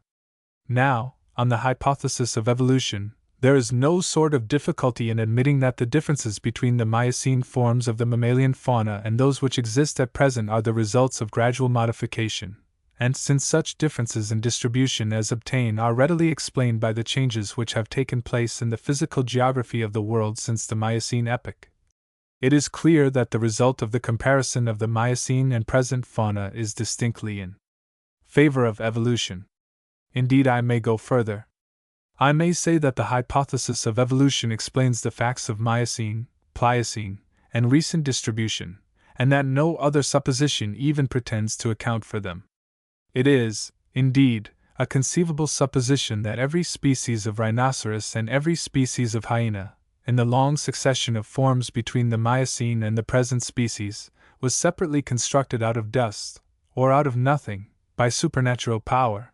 But until I receive distinct evidence of the fact, I refuse to run the risk of insulting any sane man by supposing that he seriously holds such a notion. Let us now take a step further back in time, and inquire into the relations between the Miocene fauna and its predecessor of the Upper Eocene formation. Here it is to be regretted that our materials for forming a judgment are nothing to be compared in point of extent or variety with those which are yielded by the Miocene strata. However, what we do know of this Upper Eocene fauna of Europe gives sufficient positive information to enable us to draw some tolerably safe inferences. It has yielded representatives of insectivora, of chiroptera, of rodentia, of carnivora, of artiodactyl and perissodactyl ungulata, and of opossum-like marsupials. No Australian type of marsupial has been discovered in the Upper Eocene strata, nor any edentate mammal.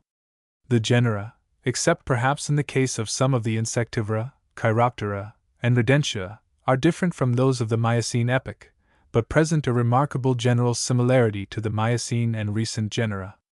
In several cases, as I have already shown, it has now been clearly made out that the relation between the Eocene and Miocene forms is such that the Eocene form is the less specialized, while its Miocene ally is more so, and the specialization reaches its maximum in the recent forms of the same type.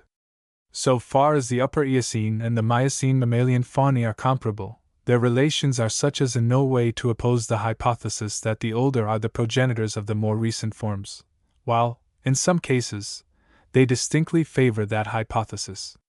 The period in time and the changes in physical geography represented by the nummulitic deposits are undoubtedly very great, while the remains of Middle Eocene and Older Eocene mammals are comparatively few.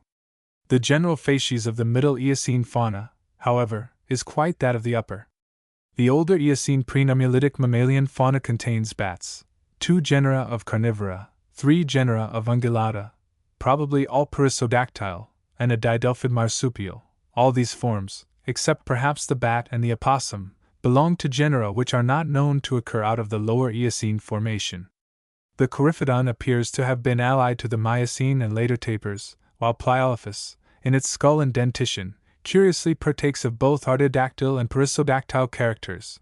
The third trochanter upon its femur, and its 3-toed hind foot, however, appear definitely to fix its position in the latter division. There is nothing, then, in what is known of the older Eocene mammals of the Arctogaeal province to forbid the supposition that they stood in an ancestral relation to those of the calcaire grossier and the gypsum of the Paris basin, and that our present fauna, therefore, is directly derived from that which already existed in Arctogaea at the commencement of the Tertiary period. But if we now cross the frontier between the Cainozoic and the Mesozoic faunae, as they are preserved within the Arctogaeal area, we meet with an astounding change, and what appears to be a complete and unmistakable break in the line of biological continuity. Among the 12 or 14 species of Mammalia which are said to have been found in the Purbex, not one is a member of the orders Chiroptera, Rodentia, Ungulata, or Carnivora, which are so well represented in the tertiaries. No insectivora are certainly known, nor any opossum-like marsupials. Thus there is a vast negative difference between the Cainozoic and the Mesozoic mammalian faunae of Europe. But there is a still more important positive difference, inasmuch as all these Mammalia appear to be marsupials belonging to Australian groups, and thus appertaining to a different distributional province from the Eocene and Miocene marsupials, which are Austro-Columbian. So far as the imperfect materials which exist enable a judgment to be formed, the same law appears to have held good for all the earlier Mesozoic Mammalia. Of the Stonesfield slate mammals, 1. Amphitherium, has a definitely Australian character. 1. Phascalotherium, may be either Dasyurid or Didelphine. Of a third, Stereognathus, nothing can at present be said. The 2 mammals of the Trias, also, appear to belong to Australian groups. Every one is aware of the many curious points of resemblance between the marine fauna of the European Mesozoic rocks and that which now exists in Australia. But if there was this Australian facies about both the terrestrial and the marine faunae of Mesozoic Europe, and if there is this unaccountable and immense break between the fauna of Mesozoic and that of Tertiary Europe, is it not a very obvious suggestion that, in the Mesozoic epoch, the Australian province included Europe, and that the Arctogaeal province was contained within other limits? The Arctogaeal province is at present enormous, while the Australian is relatively small. Why should not these proportions have been different during the Mesozoic epoch? Thus I am led to think that by far the simplest and most rational mode of accounting for the great change which took place in the living inhabitants of the European area at the end of the Mesozoic epoch is the supposition that it arose from a vast alteration of the physical geography of the globe, whereby an area long tenanted by Cainozoic forms was brought into such relations with the European area that migration from the one to the other became possible, and took place on a great scale. This supposition relieves us, at once, from the difficulty in which we were left, some time ago, by the arguments which I used to demonstrate the necessity of the existence of all the great types of the Eocene epoch in some antecedent period. It is this Mesozoic continent, which may well have lain in the neighborhood of what are now the shores of the North Pacific Ocean, which I suppose to have been occupied by the Mesozoic Monadelphia, and it is in this region that I conceive they must have gone through the long series of changes by which they were specialized into the forms which we refer to different orders. I think it very probable that what is now South America may have received the characteristic elements of its mammalian fauna during the Mesozoic epoch, and there can be little doubt that the general nature of the change which took place at the end of the Mesozoic epoch in Europe was the upheaval of the eastern and northern regions of the Mesozoic sea bottom into a westward extension of the Mesozoic continent, over which the mammalian fauna, by which it was already peopled, gradually spread. This invasion of the land was prefaced by a previous invasion of the Cretaceous Sea by modern forms of mollusca and fish. It is easy to imagine how an analogous change might come about in the existing world. There is, at present, a great difference between the fauna of the Polynesian islands and that of the west coast of America. The animals which are leaving their spoils in the deposits now forming in these localities are widely different. Hence, if a gradual shifting of the deep sea, which at present bars migration between the easternmost of these islands and America, took place to the westward, while the American side of the sea bottom was gradually upheaved, the paleontologist of the future would find, over the Pacific area, exactly such a change as I am supposing to have occurred in the North Atlantic area at the close of the Mesozoic period. An Australian fauna would be found underlying an American fauna, and the transition from the one to the other would be as abrupt as that between the chalk and lower tertiaries. And as the drainage area of the newly formed extension of the American continent gave rise to rivers and lakes, the mammals mired in their mud would differ from those of like deposits on the Australian side, just as the Eocene mammals differ from those of the Purbex. How do similar reasonings apply to the other great change of life, that which took place at the end of the Paleozoic period? In the Triassic epoch, the distribution of the dry land and of terrestrial vertebrate life appears to have been, generally, similar to that which existed in the Mesozoic epoch, so that the Triassic continents and their faunae seem to be related to the Mesozoic lands and their faunae, just as those of the Miocene epoch are related to those of the present day. In fact, as I have recently endeavored to prove to the Society, there was an Arctogaeal continent and an Arctogaeal province of distribution in Triassic times as there is now, and the Sauropsida and Marsupialia which constituted that fauna were, I doubt not, the progenitors of the Sauropsida and Marsupialia of the whole Mesozoic epoch.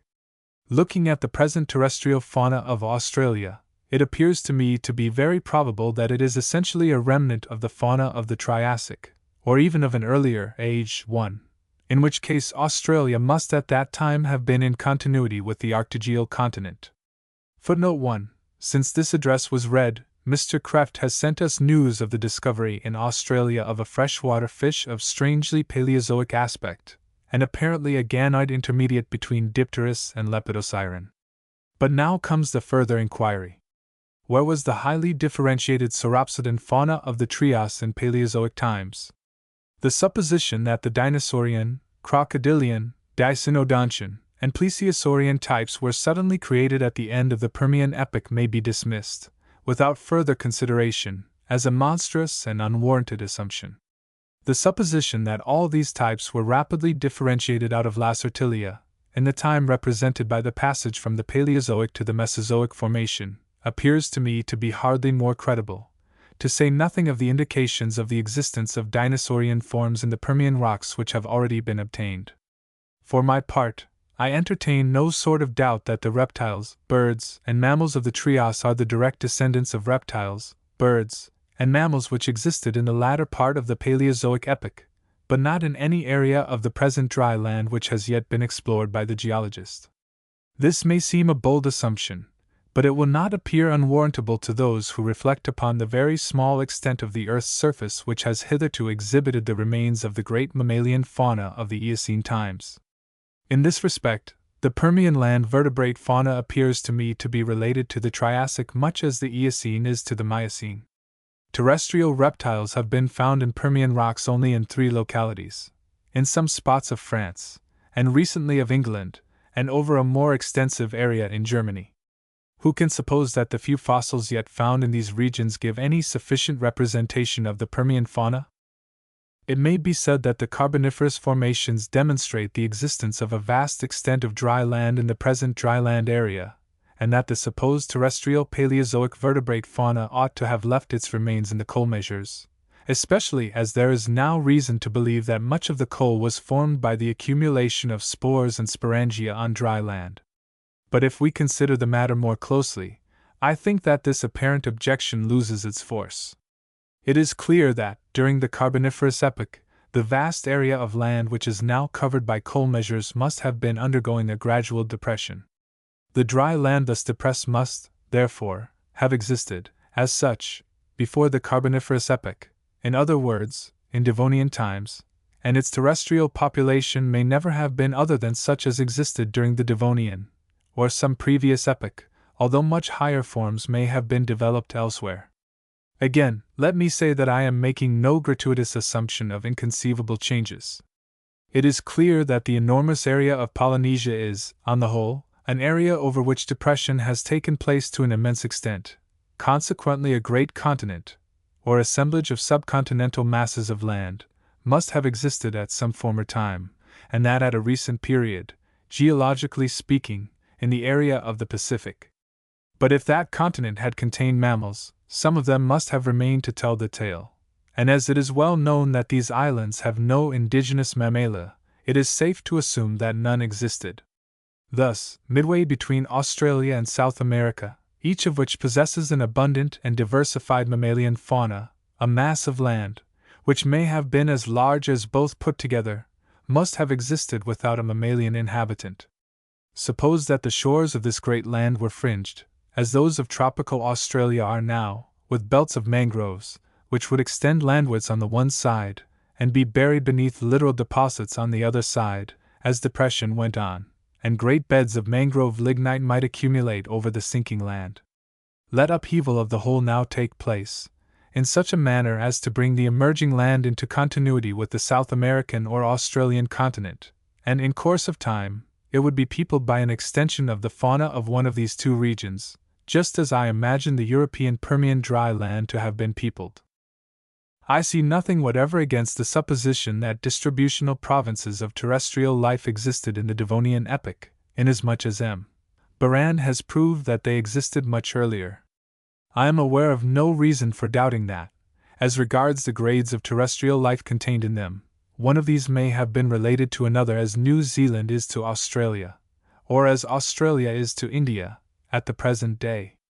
Analogy seems to me to be rather in favor of than against the supposition that while only ganoid fishes inhabited the fresh waters of our Devonian land, amphibia and reptilia, or even higher forms, may have existed, though we have not yet found them. The earliest Carboniferous amphibia now known, such as Anthracosaurus, are so highly specialized that I can by no means conceive that they have been developed out of Pliocene forms in the interval between the Devonian and the Carboniferous periods, considerable as that is. And I take refuge in one of 2 alternatives: either they existed in our own area during the Devonian epoch and we have simply not yet found them, or they formed part of the population of some other distributional province of that day, and only entered our area by migration at the end of the Devonian epoch. Whether reptilia and mammalia existed along with them is to me, at present, a perfectly open question, which is just as likely to receive an affirmative as a negative answer from future inquirers. Let me now gather together the threads of my argumentation into the form of a connected hypothetical view of the manner in which the distribution of living and extinct animals has been brought about. I conceive that distinct provinces of the distribution of terrestrial life have existed since the earliest period at which that life is recorded, and possibly much earlier, and I suppose, with Mr. Darwin, that the progress of modification of terrestrial forms is more rapid in areas of elevation than in areas of depression. I take it to be certain that labyrinthodont amphibia existed in the distributional province which included the dry land depressed during the Carboniferous epoch, and I conceive that, in some other distributional provinces of that day, which remained in the condition of stationary or of increasing dry land, the various types of the terrestrial Sauropsida and of the Mammalia were gradually developing. The Permian epoch marks the commencement of a new movement of upheaval in our area, which attained its maximum in the Triassic epoch, when dry land existed in North America, Europe, Asia, and Africa, as it does now. Into this great new continental area the mammals, birds, and reptiles developed during the Paleozoic epoch spread, and formed the great Triassic Arctogaeal province. But, at the end of the Triassic period, the movement of depression recommenced in our area, though it was doubtless balanced by elevation elsewhere. Modification and development, checked in the one province, went on in that elsewhere, and the chief forms of mammals, birds, and reptiles, as we know them, were evolved and peopled the Mesozoic continent. I conceive Australia to have become separated from the continent as early as the end of the Triassic epoch, or not much later. The Mesozoic continent must, I conceive, have lain to the east, about the shores of the North Pacific and Indian Oceans, and I am inclined to believe that it continued along the eastern side of the Pacific area to what is now the province of Austro-Columbia, the characteristic fauna of which is probably a remnant of the population of the latter part of this period. Towards the latter part of the Mesozoic period the movement of upheaval around the shores of the Atlantic once more recommenced, and was very probably accompanied by a depression around those of the Pacific. The vertebrate fauna elaborated in the Mesozoic continent moved westward and took possession of the new lands, which gradually increased in extent up to, and in some directions after, the Miocene epoch. It is in favor of this hypothesis, I think, that it is consistent with the persistence of a general uniformity in the positions of the great masses of land and water. From the Devonian period, or earlier, to the present day, the four great oceans, Atlantic, Pacific, Arctic, and Antarctic, may have occupied their present positions, and only their coasts and channels of communication have undergone an incessant alteration.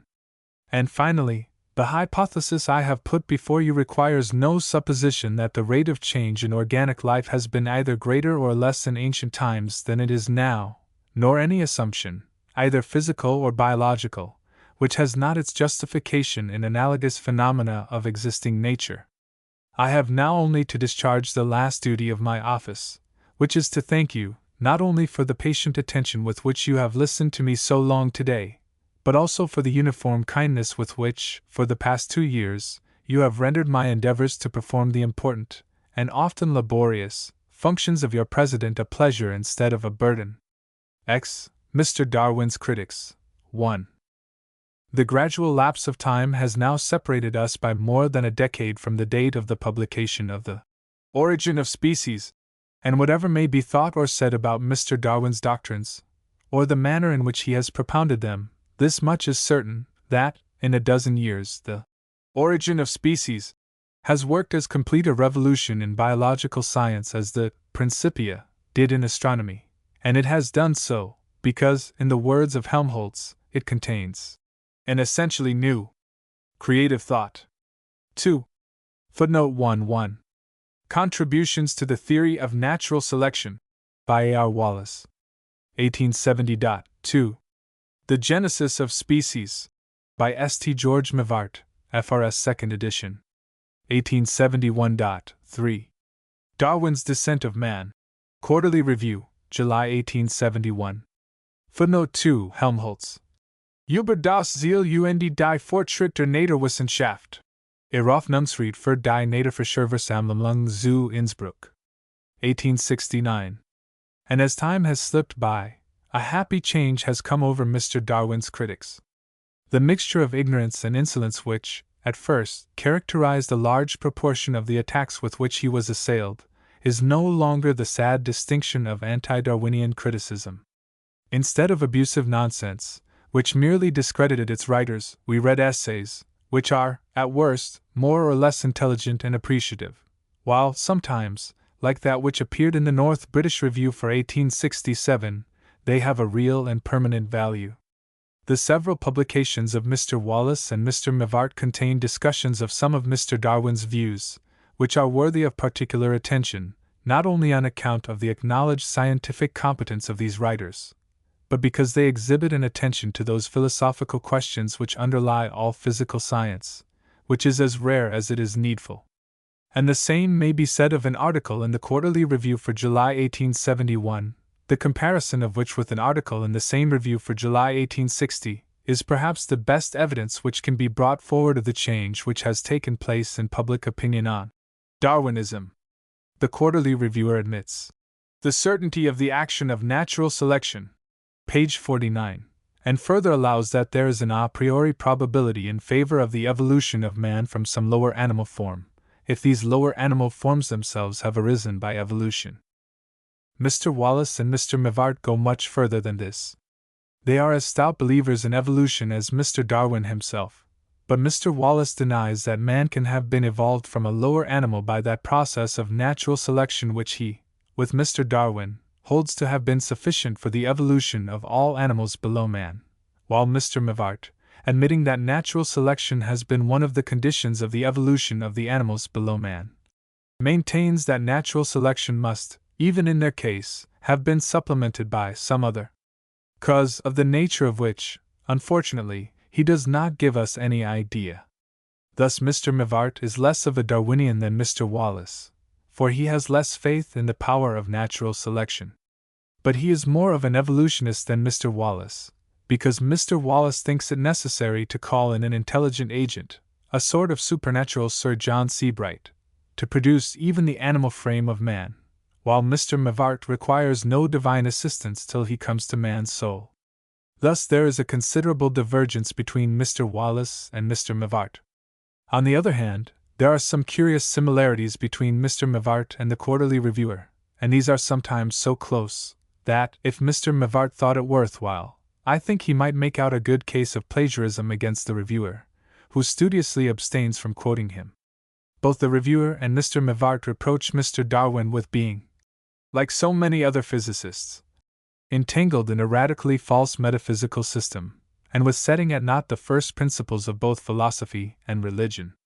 Both enlarge upon the necessity of a sound philosophical basis, and both, I venture to add, make a conspicuous exhibition of its absence. The Quarterly Reviewer believes that man differs more from an elephant or a gorilla than do these from the dust of the earth on which they tread, and Mr. Mivart has expressed the opinion that there is more difference between man and an ape than there is between an ape and a piece of granite. 1. Footnote 1. See the tablet for March 11, 1871. And even when Mr. Mivart, page 86, trips in a matter of anatomy, and creates a difficulty for Mr. Darwin out of a supposed close similarity between the eyes of fishes and cephalopods, which, as Gagenbohr and others have clearly shown, does not exist, the Quarterly Reviewer adopts the argument without hesitation, page 66. There is another important point, however, in which it is hard to say whether Mr. Mivart diverges from the Quarterly Reviewer or not. The reviewer declares that Mr. Darwin has, with needless opposition, set at naught the first principles of both philosophy and religion. Page 90. It looks, at first, as if this meant that Mr. Darwin's views being false, the opposition to religion, which flows from them, must be needless.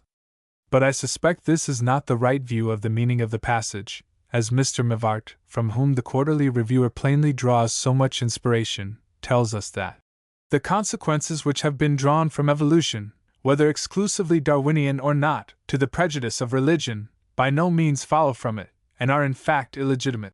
Page 5. I may assume, then, that the Quarterly Reviewer and Mr. Mivart admit that there is no necessary opposition between evolution, whether exclusively Darwinian or not, and religion. But then, what do they mean by this last much abused term? On this point the Quarterly Reviewer is silent. Mr. Mivart, on the contrary, is perfectly explicit, and the whole tenor of his remarks leaves no doubt that by religion he means theology, and by theology, that particular variety of the great Proteus, which is expounded by the doctors of the Roman Catholic Church, and held by the members of that religious community to be the sole form of absolute truth and of saving faith. According to Mr. Mivart, the greatest and most orthodox authorities upon matters of Catholic doctrine agree in distinctly asserting derivative creation, or evolution, and thus their teachings harmonize with all that modern science can possibly require. Page 305. I confess that this bold assertion interested me more than anything else in Mr. Mivart's book. What little knowledge I possessed of Catholic doctrine, and of the influence exerted by Catholic authority in former times, had not led me to expect that modern science was likely to find a warm welcome within the pale of the greatest and most consistent of theological organizations. And my astonishment reached its climax when I found Mr. Mivart citing Father Suarez as his chief witness in favor of the scientific freedom enjoyed by Catholics, the popular repute of that learned theologian and subtle casuist not being such as to make his works a likely place of refuge for liberality of thought. But in these days, when Judas Iscariot and Robespierre, Henry VIII, and Catalan have all been shown to be men of admirable virtue, far in advance of their age, and consequently the victims of vulgar prejudice, it was obviously possible that Jesuit Suarez might be in like case.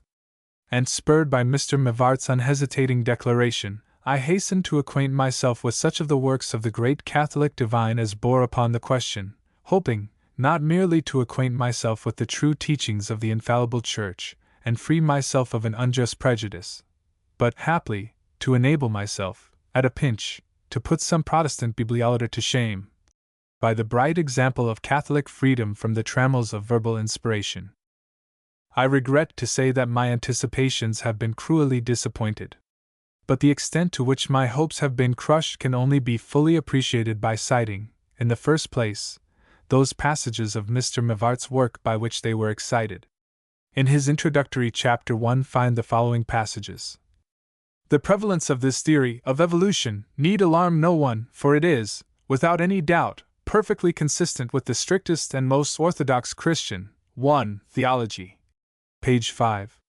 Footnote 1. It should be observed that Mr. Mivart employs the term Christian as if it were the equivalent of Catholic.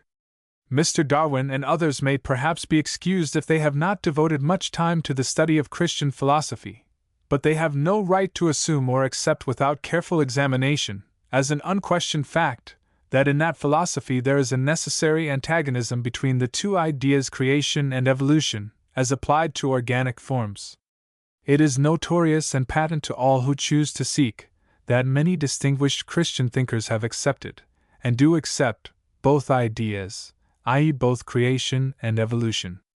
As much as 10 years ago an eminently Christian writer observed, the creationist theory does not necessitate the perpetual search after manifestations of miraculous power and perpetual catastrophes. Creation is not a miraculous interference with the laws of nature, but the very institution of those laws. Law and regularity, not arbitrary intervention, was the patristic ideal of creation. With this notion they admitted without difficulty the most surprising origin of living creatures, provided it took place by law. They held that when God said, "Let the waters produce, let the earth produce," He conferred forces on the elements of earth and water, which enabled them naturally to produce the various species of organic beings. This power, they thought, remains attached to the elements throughout all time. The same writer quotes St. Augustine and St. Thomas Aquinas, to the effect that, in the institution of nature, we do not look for miracles, but for the laws of nature, and again, St. Basil speaks of the continued operation of natural laws in the production of all organisms. So much for the writers of early and medieval times. As to the present day, the author can confidently affirm that there are many as well versed in theology as Mr. Darwin is in his own department of natural knowledge, who would not be disturbed by the thorough demonstration of his theory. Nay, they would not even be in the least painfully affected at witnessing the generation of animals of complex organization by the skillful artificial arrangement of natural forces, and the production, in the future, of a fish by means analogous to those by which we now produce urea. And this because they know that the possibility of such phenomena, though by no means actually foreseen, has yet been fully provided for in the old philosophy centuries before Darwin, or even centuries before Bacon, and that their place in the system can be at once assigned them without even disturbing its order or marring its harmony. Moreover, the old tradition in this respect has never been abandoned, however much it may have been ignored or neglected by some modern writers. In proof of this, it may be observed that perhaps no post-medieval theologian has a wider reception amongst Christians throughout the world than Suarez, who has a separate section, 1, in opposition to those who maintain the distinct creation of the various kinds, or substantial forms, of organic life. Pages 19 to 21. Footnote 1 Suarez, Metaphysica. Edition Vives. Paris, 1868, Volume 1, Disput. 15. Section 2. Still more distinctly does Mr. Mivart express himself, in the same sense, in his last chapter, entitled Theology and Evolution. Pages 302 to 5. It appears, then, that Christian thinkers are perfectly free to accept the general evolution theory. But are there any theological authorities to justify this view of the matter? Now, considering how extremely recent are these biological speculations, it might hardly be expected a priori that writers of earlier ages should have given expression to doctrines harmonizing in any degree with such very modern views. Nevertheless, this is certainly the case, and it would be easy to give numerous examples. It will be better, however, to cite one or two authorities of weight. Perhaps no writer of the earlier Christian ages could be quoted whose authority is more generally recognized than that of St. Augustine. The same may be said of the medieval period for St. Thomas Aquinas, and since the movement of Luther, Suarez may be taken as an authority, widely venerated, and one whose orthodoxy has never been questioned. It must be borne in mind that for a considerable time, even after the last of these writers, no one had disputed the generally received belief as to the small age of the world, or at least of the kinds of animals and plants inhabiting it. It becomes, therefore, much more striking if views formed under such a condition of opinion are found to harmonize with modern ideas concerning creation and organic life. Now St. Augustine insists in a very remarkable manner on the merely derivative sense in which God's creation of organic forms is to be understood, that is, that God created them by conferring on the material world the power to evolve them under suitable conditions. Mr. Mivart then cites certain passages from St. Augustine, St. Thomas Aquinas, and Cornelius al Lapide, and finally adds, as to Suarez, it will be enough to refer to DISP 15. Sector 2, Number 9, page 508, TI Edition Vives, Paris, also numbers 13, 15. Many other references to the same effect could easily be given, but these may suffice. It is then evident that ancient and most venerable theological authorities distinctly assert derivative creation, and thus their teachings harmonize with all that modern science can possibly require. It will be observed that Mr. Mivart refers solely to Suarez's 15th disputation, though he adds, many other references to the same effect could easily be given. I shall look anxiously for these references in the third edition of the Genesis of Species. For the present, all I can say is, that I have sought in vain, either in the 15th disputation, or elsewhere, for any passage in Suarez's writings which, in the slightest degree, bears out Mr. Mivart's views as to his opinions. 1. Footnote 1. The edition of Suarez's Disputations, from which the following citations are given, is Berkman's, in 2 volumes folio, and is dated 1630. The title of this 15th disputation is De Causa Formale Substantiale, and the second section of that disputation, to which Mr. Mivart refers, is headed Quomodo possit forma substantialis fieri in materia et ex materia? The problem which Suarez discusses in this place may be popularly stated thus: according to the scholastic philosophy, every natural body has two components, the one its matter, materia prima, the other its substantial form, forma substantialis. Of these the matter is everywhere the same, the matter of one body being indistinguishable from the matter of any other body. That which differentiates any one natural body from all others is its substantial form, which inheres in the matter of that body, as the human soul inheres in the matter of the frame of man, and is the source of all the activities and other properties of the body. Thus, says Suarez, if water is heated, and the source of heat is then removed, it cools again.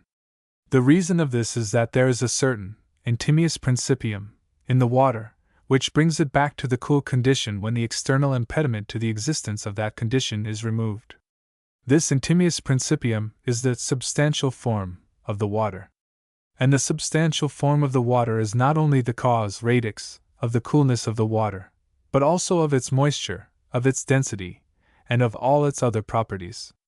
It will thus be seen that substantial forms play nearly the same part in the scholastic philosophy as forces do in modern science, the general tendency of modern thought being to conceive all bodies as resolvable into material particles and forces, in virtue of which last these particles assume those dispositions and exercise those powers which are characteristic of each particular kind of matter.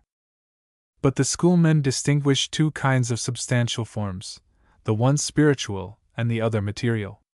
The former division is represented by the human soul, the anima rationalis, and they affirm as a matter, not merely of reason, but of faith, that every human soul is created out of nothing, and by this act of creation is endowed with the power of existing for all eternity, apart from the materia prima of which the corporeal frame of man is composed. And the anima rationalis, once united with the materia prima of the body, becomes its substantial form, and is the source of all the powers and faculties of man, of all the vital and sensitive phenomena which he exhibits, just as the substantial form of water is the source of all its qualities. The material substantial forms are those which inform all other natural bodies except that of man, and the object of Suarez in the present disputation is to show that the axiom ex nihilo nihil fit, though not true of the substantial form of man, is true of the substantial forms of all other bodies, the endless mutations of which constitute the ordinary course of nature. The origin of the difficulty which he discusses is easily comprehensible. Suppose a piece of bright iron to be exposed to the air. The existence of the iron depends on the presence within it of a substantial form, which is the cause of its properties, e.g., brightness, hardness, weight. But by degrees the iron becomes converted into a mass of rust, which is dull, and soft, and light, and in all other respects is quite different from the iron. As, in the scholastic view, this difference is due to the rust being informed by a new substantial form, the grave problem arises: how did this new substantial form come into being? Has it been created? Or has it arisen by the power of natural causation? If the former hypothesis is correct, then the axiom ex nihilo nihil fit is false, even in relation to the ordinary course of nature, seeing that such mutations of matter as imply the continual origin of new substantial forms are occurring every moment.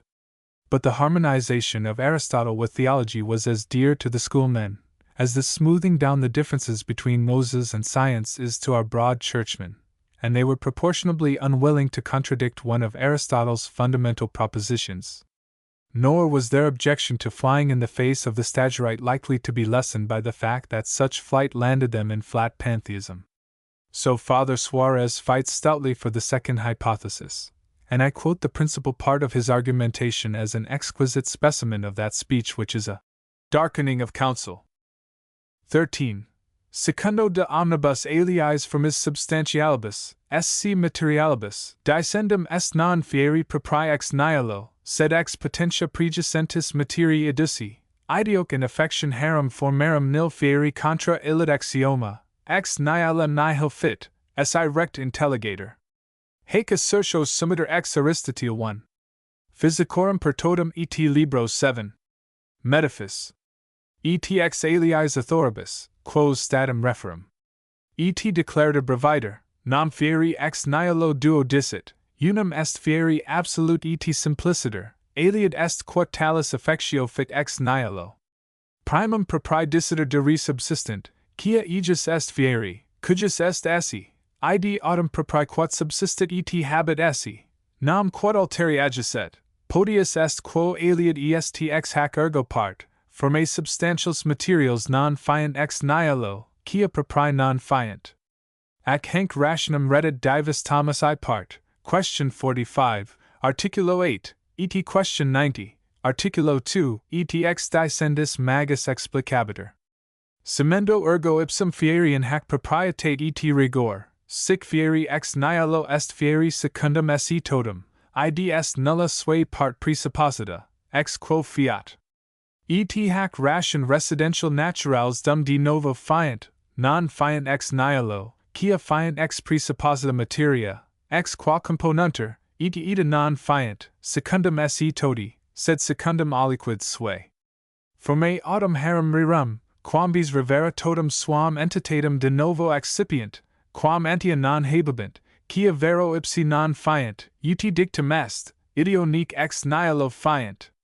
Adamen, quia latiori modo semendo verbum illud fieri negari non potus, quia forma facta sit, il modo quo nunc est, et antia non erat, ut idiom probat ratio dubitandi posita in principio sectionis, ideo addendum est, sumpto fieri in hac amplitudine, fieri ex nihilo non tamen negare habitudinem materialis causia intrinsis componentis id quod fit, sed idiom habitudinem causi materialis per se causantis et sustentantis formum quae fit, scu confi.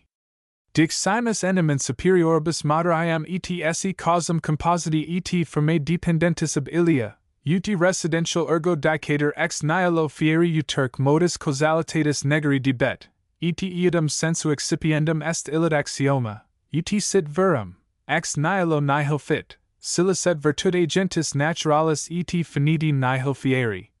Nisi ex presupposito subjecto per se concurrent, et ad compositum et ad formum, assayu trunc so modo ab iudum agent fiat. Ex is ergo rect concluditor, formas substantials materials non fieri ex nihilo, quia fiant ex materia, quae in so genere per se concurrit, et influit ad esse, et fieri talium formarum, quia, sicit esse non possent nisi affixi materii, a qua sustententur in esse, ita nisi fieri possent, nisi iram affectio et penetratio in idem materia sustentetur. Et haec est propria et per se differentia inter affectionem ex nihilo, et ex aliquo, propterquam, ut infra ostendimus, prior modus efficiendi superad vim finitam naturaliam agentium, non vero posterior. 14. Ex his idiom constat, propried de his from his dc non criri, sed adduci de potentia materii. 1. Footnote 1 Suarez, Locke cit. Disput. 15. Section 2. If I may venture to interpret these hard sayings, Suarez conceives that the evolution of substantial forms in the ordinary course of nature is conditioned not only by the existence of the materia prima, but also by a certain concurrence and influence which that materia exerts, and every new substantial form being thus conditioned, and in part, at any rate, caused by a pre-existing something, cannot be said to be created out of nothing. But as the whole tenor of the context shows, Suarez applies this argumentation merely to the evolution of material substantial forms in the ordinary course of nature. How the substantial forms of animals and plants primarily originated is a question to which, so far as I am able to discover, he does not so much as allude in his metaphysical disputations, nor was there any necessity that he should do so, inasmuch as he has devoted a separate treatise of considerable bulk to the discussion of all the problems which arise out of the account of the creation which is given in the book of Genesis. And it is a matter of wonderment to me that Mr. Mivart, who somewhat sharply reproves Mr. Darwin and others for not acquainting themselves with the true teachings of his church, should allow himself to be indebted to a heretic like myself for a knowledge of the existence of that Tractatus de Opere Sextirum, in which the learned father, of whom he justly speaks, as an authority widely venerated, and whose orthodoxy has never been questioned, directly opposes all those opinions for which Mr. Mivart claims the shelter of his authority. In the 10th and 11th chapters of the first book of this treatise, Suarez inquires in what sense the word day, as employed in the first chapter of Genesis, is to be taken. He discusses the views of Philo and of Augustine on this question, and rejects them. He suggests that the approval of their allegorizing interpretations by St. Thomas Aquinas merely arose out of St. Thomas's modesty, and his desire not to seem openly to controvert St. Augustine. Voluus divus Thomas pro sua modestius subterfuge vim argumenti podius quam apud Augustinum inconstantia argere. Finally, Suarez decides that the writer of Genesis meant that the term day should be taken in its natural sense, and he winds up the discussion with the very just and natural remark that it is not probable that God, in inspiring Moses to write a history of the creation which was to be believed by ordinary people, would have made him use language, the true meaning of which it is hard to discover, and still harder to believe. 1. Footnote 1. Tractatus de opere sex dierum, scu de universi creation, quadinus sex die bus perfecta esse, in libro Genesis cap. I. Referter et presertum de productio hominis in statu innocenti. Edition Berkman, 1622. And in chapter 12. 3. Suarez further observes: Ratio enim retinendi verum significationum diae naturalis est illa communis, quod verba scripturi non sunt ad metaphoras transferenda, nisi vel necessitas cogit, vel ex ipsa scriptura constet, et maxime in historica narration et ad instructionem fidei pertinent, sed haec ratio non minus cogit ad intelligendum proprietarum numerum, quam diae qualitatem. Quia non minus uno modo quam alio distrutter sinceritas, immo et veritas histori. Secundo hoc vald confirmant alia scripturi loca, in cabus high sex dies tanquam veri, et inter se distincti commemoranter, ut Exodus 20 dicitor, sex die bus opera bis et facies omnia opera tua, septimo autumn die sabatum domini de tuae est. Et infra, sex enim die bus facit dominus coelum et teram et mer et omnia quae in eis sunt, et idem repetitor in cap. 31. In cabus locis sermonis proprietas collegiae potus tum ex equiparation, nam cum dicitor, sex die bus operibus, propriasime intelligitor, tum quia non est verisimile, patuis populum intelligere verba illa in alio sensu, et a contrario incredible est, deum in sui preceptus tridendis illis verbis ad populum fuis locutum, cabus disciperator. Falsum sum concipiendo, esse deus non per sex viros dies opera sua feciset. These passages leave no doubt that this great doctor of the Catholic Church, of unchallenged authority and unspotted orthodoxy, not only declares it to be Catholic doctrine that the work of creation took place in the space of 6 natural days, but that he warmly repudiates, as inconsistent with our knowledge of the divine attributes, the supposition that the language which Catholic faith requires the believer to hold that God inspired, was used in any other sense than that which he knew it would convey to the minds of those to whom it was addressed.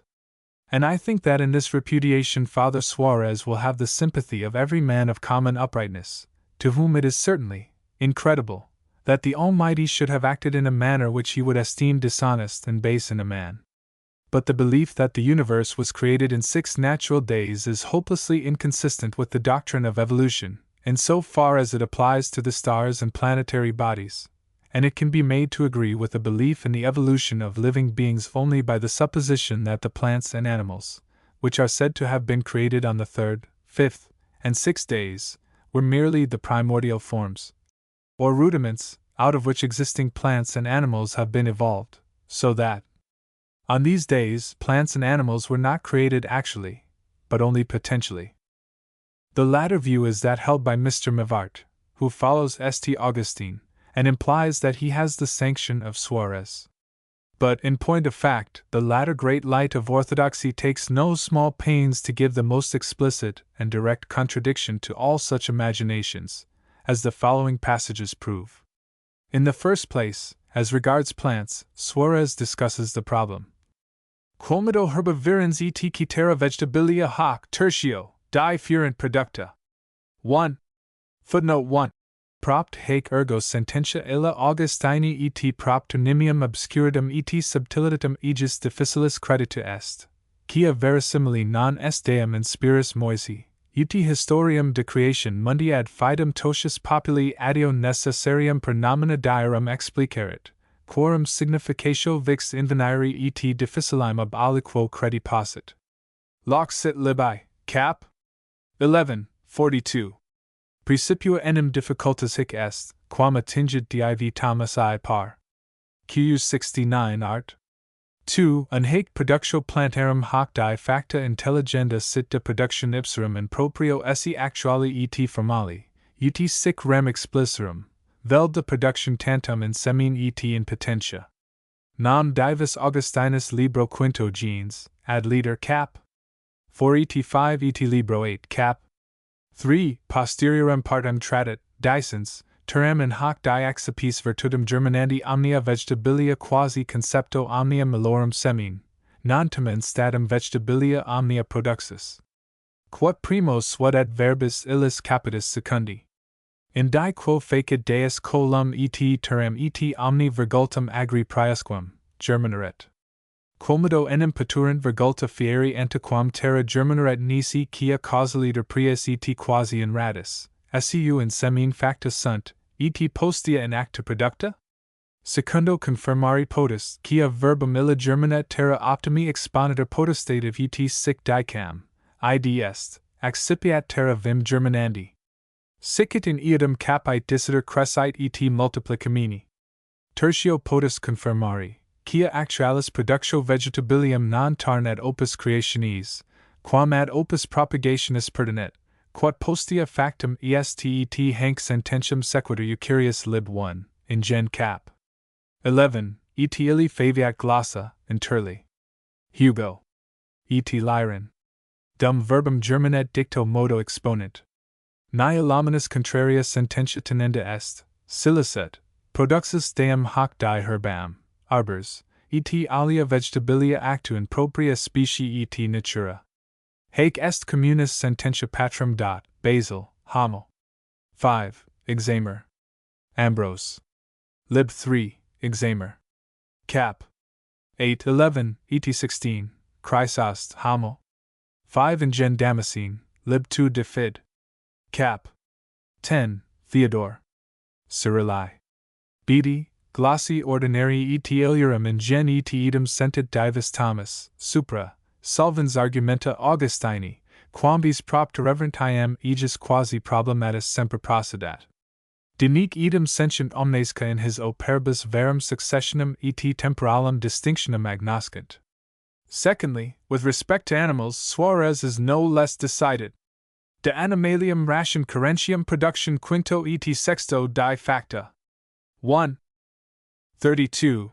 Primo ergo nobis certum sit haec animantia non in virtut tantum aut in semine, sed actu et in cypsis, facta fuis his die bus incubus facta neranter. Quanquam Augustinus lib 3, gen ad liter cap. 5 in sua persistens sententia contrarium sentire videator. Footnote 1, Loc sit lib 2. Cap. 7 et 8. 132-35. But Suarez proceeds to refute Augustine's opinions at great length, and his final judgment may be gathered from the following passage. 35. Tertio dicendum est, haec animalia omnia his diebus producta esse, in perfecto statu, in singulis individuis, scu specibus sui, juxta uniusque just naturam. Itac furunt omnia creata integra et omnibus sui membris perfecta.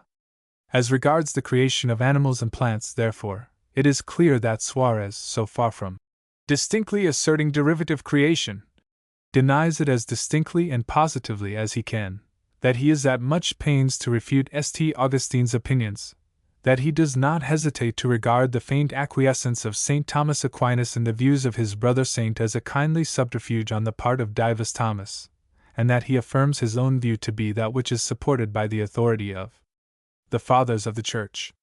So that, when Mr. Mivart tells us that Catholic theology is in harmony with all that modern science can possibly require, that, to the general theory of evolution, and to the special Darwinian form of it, no exception, need be taken on the ground of orthodoxy, and that law and regularity, not arbitrary intervention, was the patristic ideal of creation.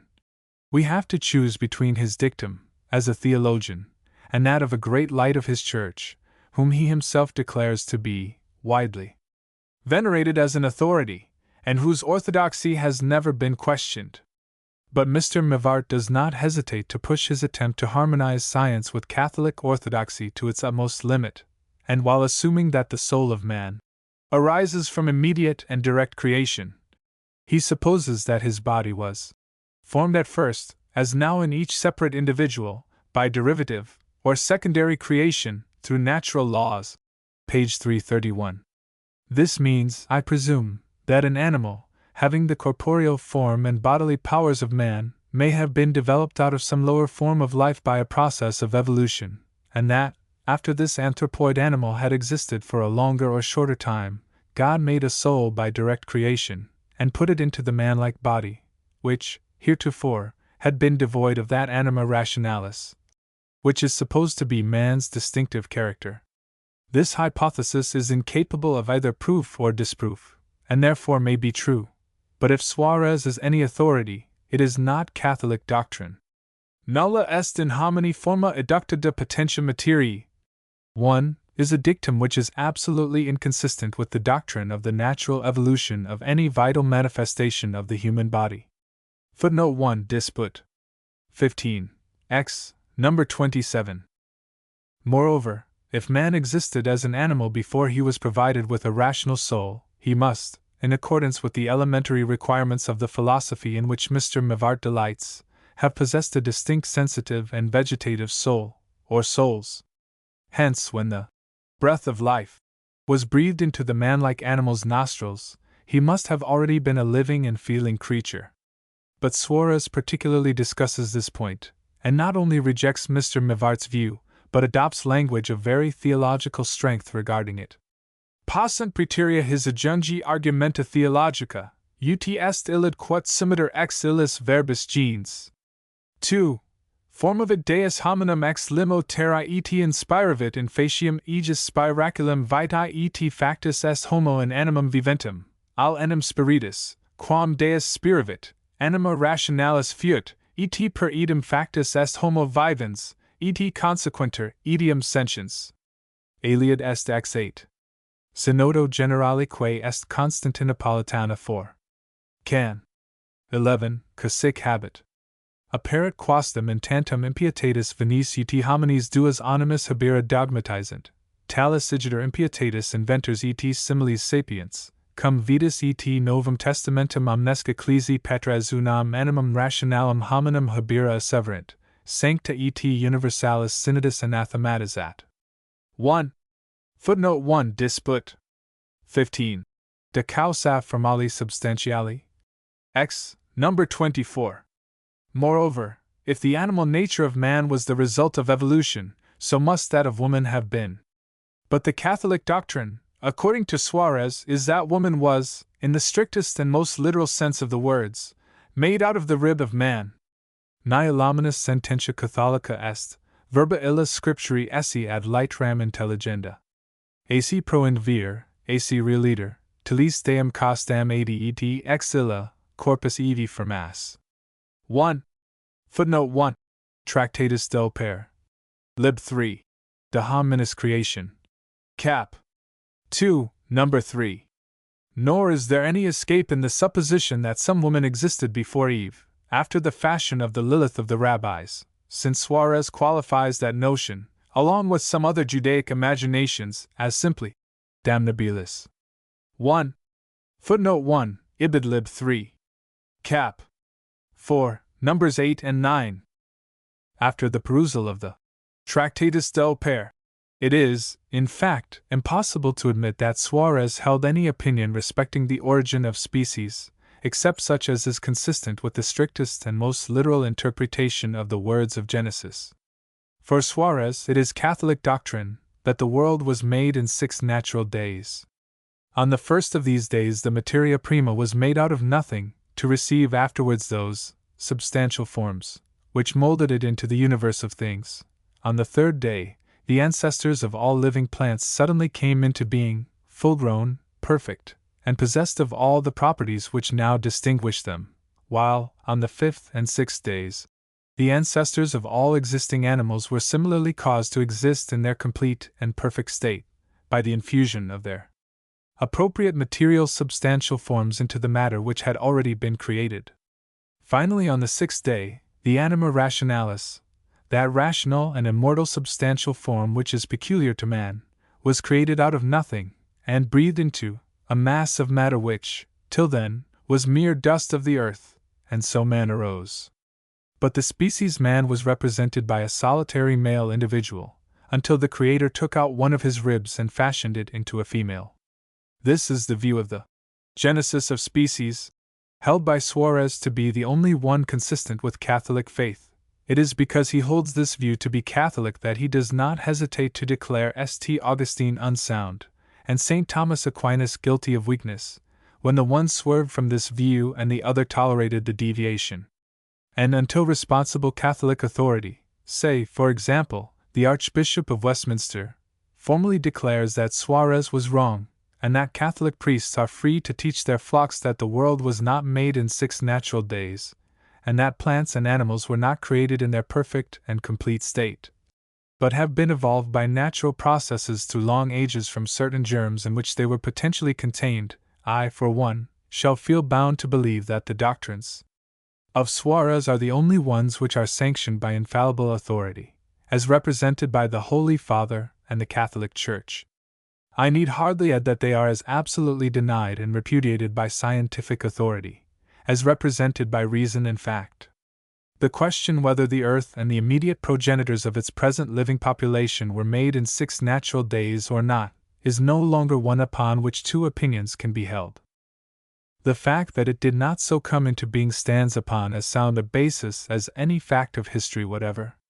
It is not true that existing plants and animals came into being within 3 days of the creation of the earth out of nothing, for it is certain that innumerable generations of other plants and animals lived upon the earth before its present population. And when, Sunday after Sunday, men who professed to be our instructors in righteousness read out the statement, "In 6 days the Lord made heaven and earth, the sea, and all that in them is," in innumerable churches they are either propagating what they may easily know, and therefore are bound to know, to be falsities, or if they use the words in some non-natural sense, they fall below the moral standard of the much-abused Jesuit. Thus far the contradiction between Catholic verity and scientific verity is complete and absolute, quite independently of the truth or falsehood of the doctrine of evolution. But for those who hold the doctrine of evolution, all the Catholic verities about the creation of living beings must be no less false. For them, the assertion that the progenitors of all existing plants were made on the 3rd day, of animals on the 5th and 6th days, in the forms they now present, is simply false. Nor can they admit that man was made suddenly out of the dust of the earth, while it would be an insult to ask an evolutionist whether he credits the preposterous fable respecting the fabrication of woman to which Suarez pins his faith. If Suarez has rightly stated Catholic doctrine, then is evolution utter heresy. And such I believe it to be. In addition to the truth of the doctrine of evolution, indeed, one of its greatest merits in my eyes is the fact that it occupies a position of complete and irreconcilable antagonism to that vigorous and consistent enemy of the highest intellectual, moral, and social life of mankind, the Catholic Church. No doubt, Mr. Mivart, like other putters of new wine into old bottles, is actuated by motives which are worthy of respect, and even of sympathy, but his attempt has met with the fate which the Scripture prophesies for all such.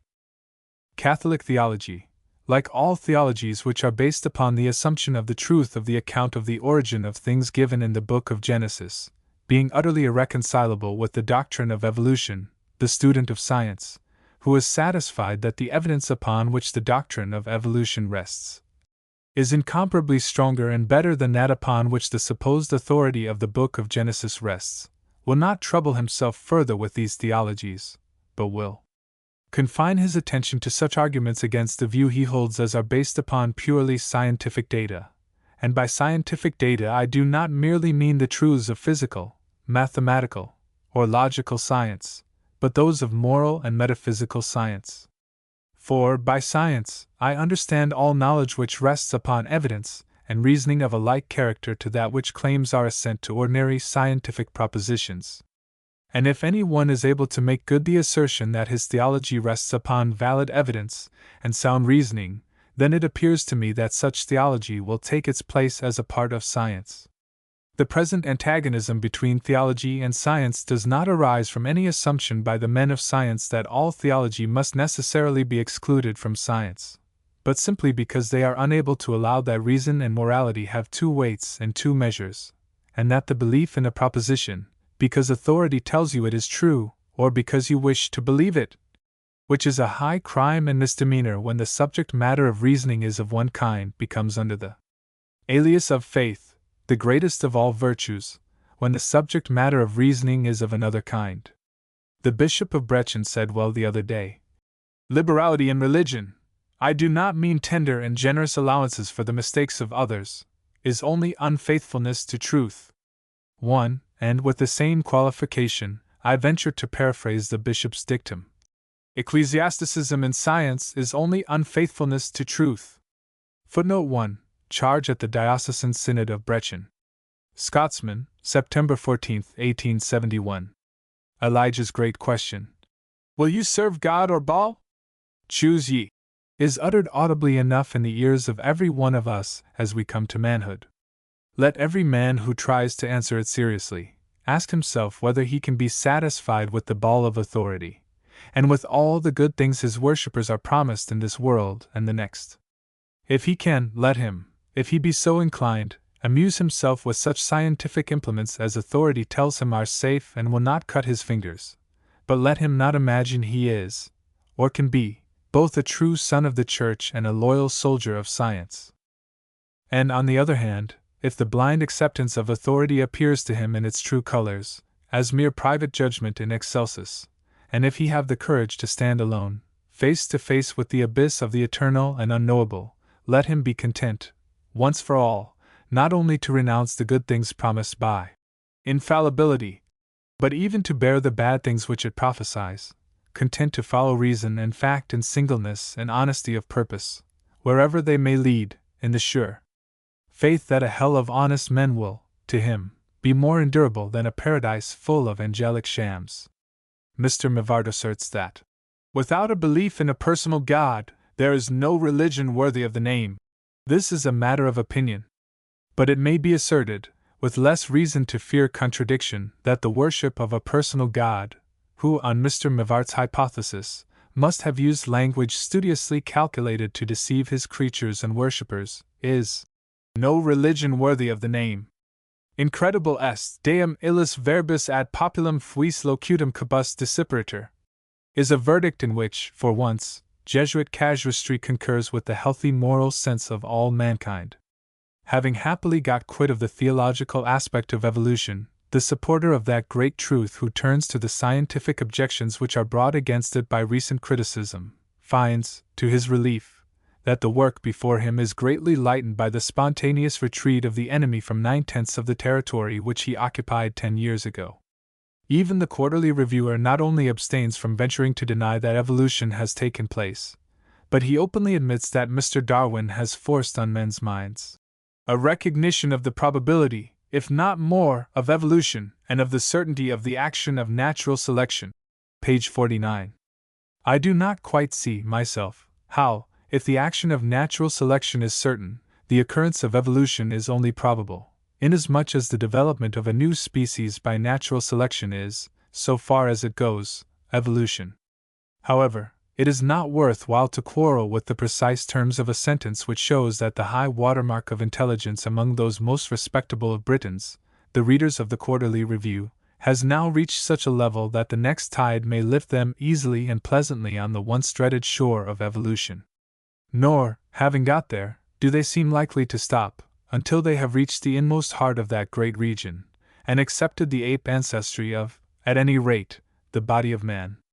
For the reviewer admits that Mr. Darwin can be said to have established that if the various kinds of lower animals have been evolved one from the other by a process of natural generation or evolution, then it becomes highly probable, a priori, that man's body has been similarly evolved, but this, in such a case, becomes equally probable from the admitted fact that he is an animal at all.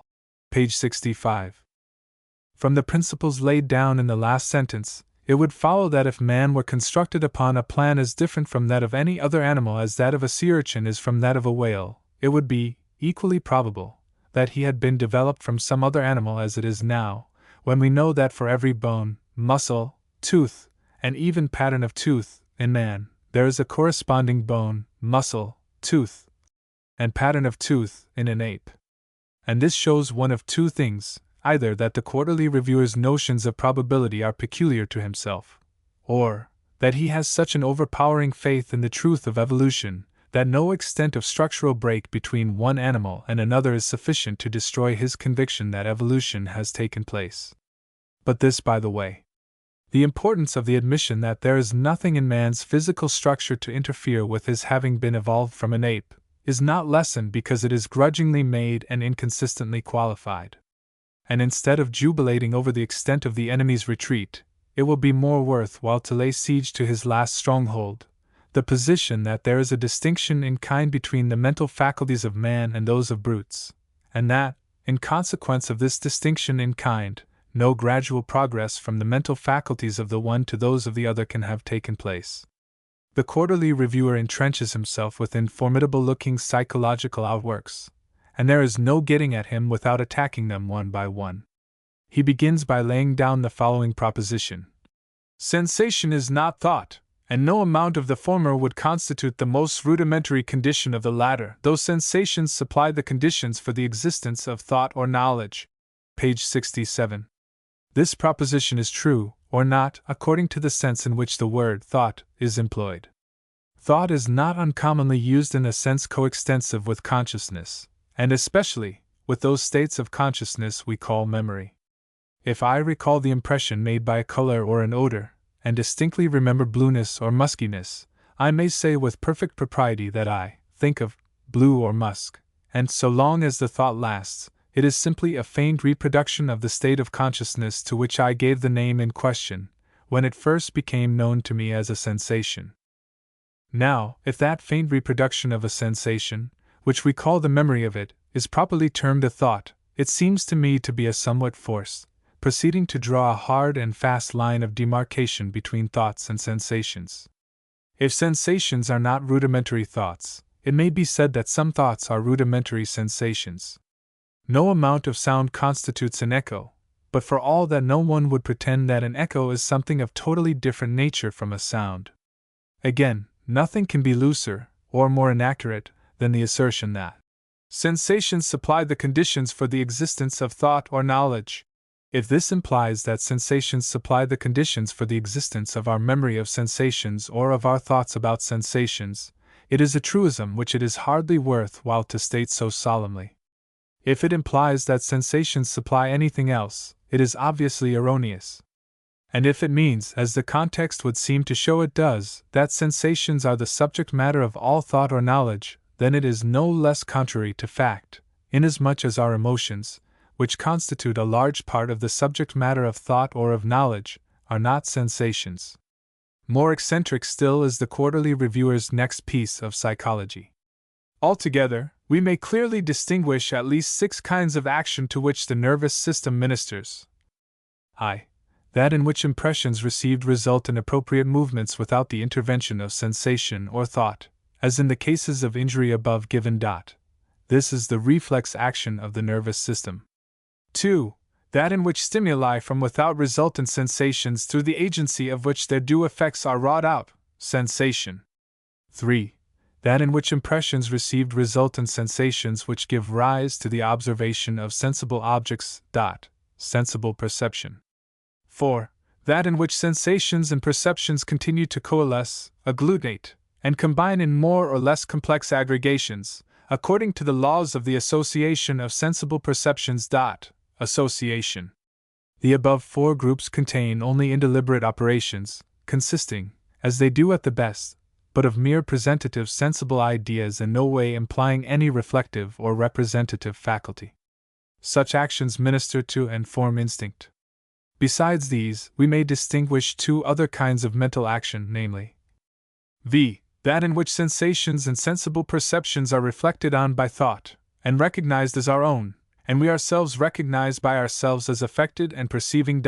Self-consciousness. 6.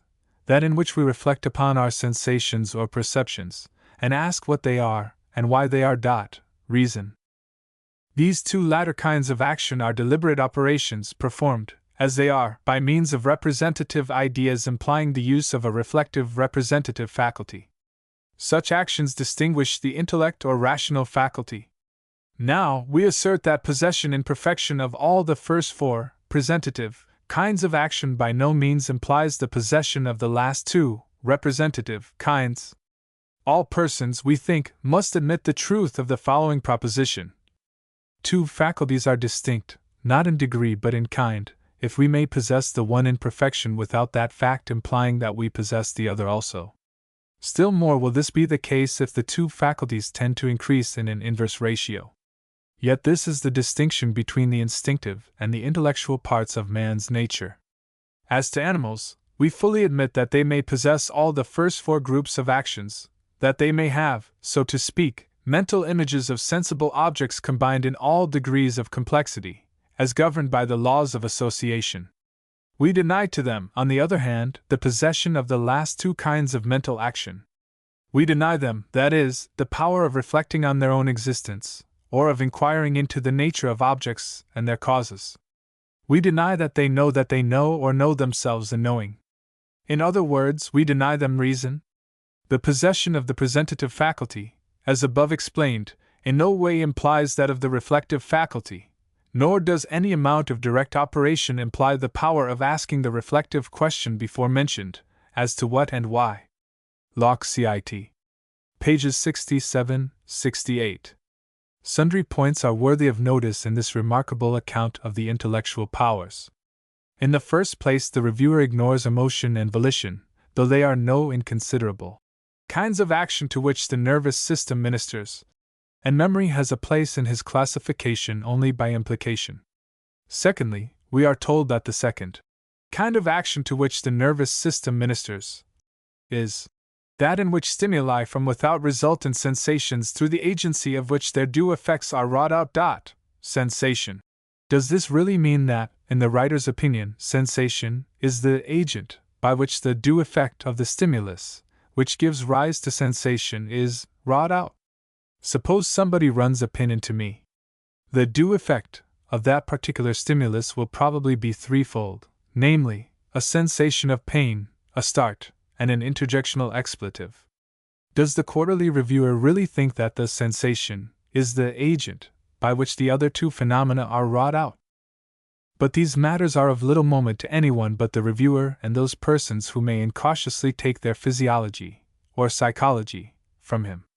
The really interesting point is this, that when he fully admits that animals may possess all the first four groups of actions, he grants all that is necessary for the purposes of the evolutionist. For he hereby admits that in animals, impressions received result in sensations which give rise to the observation of sensible objects, and that they have what he calls sensible perception. Nor was it possible to help the admission, for we have as much reason to ascribe to animals, as we have to attribute to our fellow men, the power, not only of perceiving external objects as external, and thus practically recognizing the difference between the self and the not-self, but that of distinguishing between like and unlike, and between simultaneous and successive things. When a gamekeeper goes out coursing with a greyhound in leash, and a hare crosses the field of vision, he becomes the subject of those states of consciousness we call visual sensation, and that is all he receives from without. Sensation, as such, tells him nothing whatever about the cause of these states of consciousness, but the thinking faculty instantly goes to work upon the raw material of sensation furnished to it through the eye, and gives rise to a train of thoughts. First comes the thought that there is an object at a certain distance, then arises another thought, the perception of the likeness between the states of consciousness awakened by this object to those presented by memory, as, on some former occasion, called up by a hare. This is succeeded by another thought of the nature of an emotion, namely, the desire to possess the hare, then follows a longer or shorter train of other thoughts, which end in a volition and an act, the loosing of the greyhound from the leash. These several thoughts are the concomitants of a process which goes on in the nervous system of the man. Unless the nerve elements of the retina, of the optic nerve, of the brain, of the spinal cord, and of the nerves of the arms went through certain physical changes in due order and correlation, the various states of consciousness which have been enumerated would not make their appearance.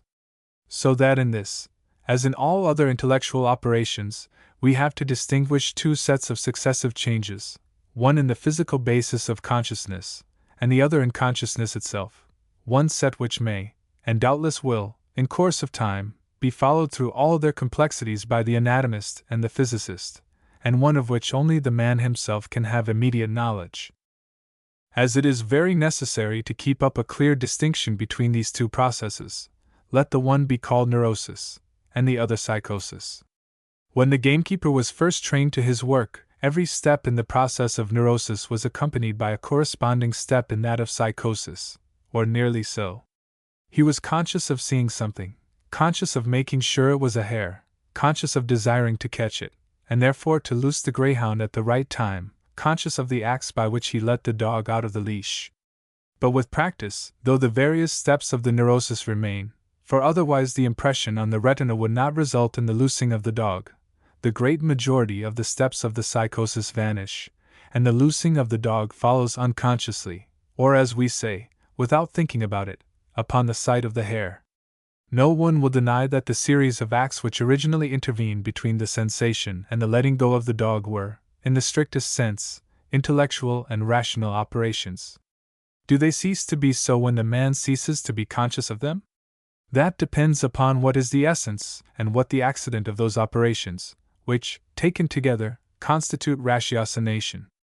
Now ratiocination is resolvable into predication, and predication consists in marking, in some way, the existence, the coexistence, the succession, the likeness and unlikeness of things or their ideas.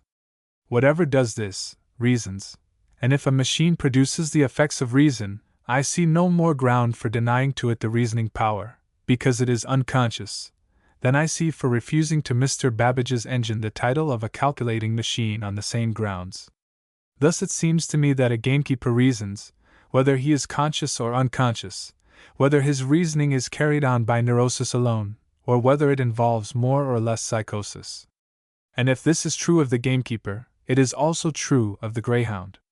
The essential resemblances in all points of structure and function, so far as they can be studied, between the nervous system of the man and that of the dog, leave no reasonable doubt that the processes which go on in the one are just like those which take place in the other.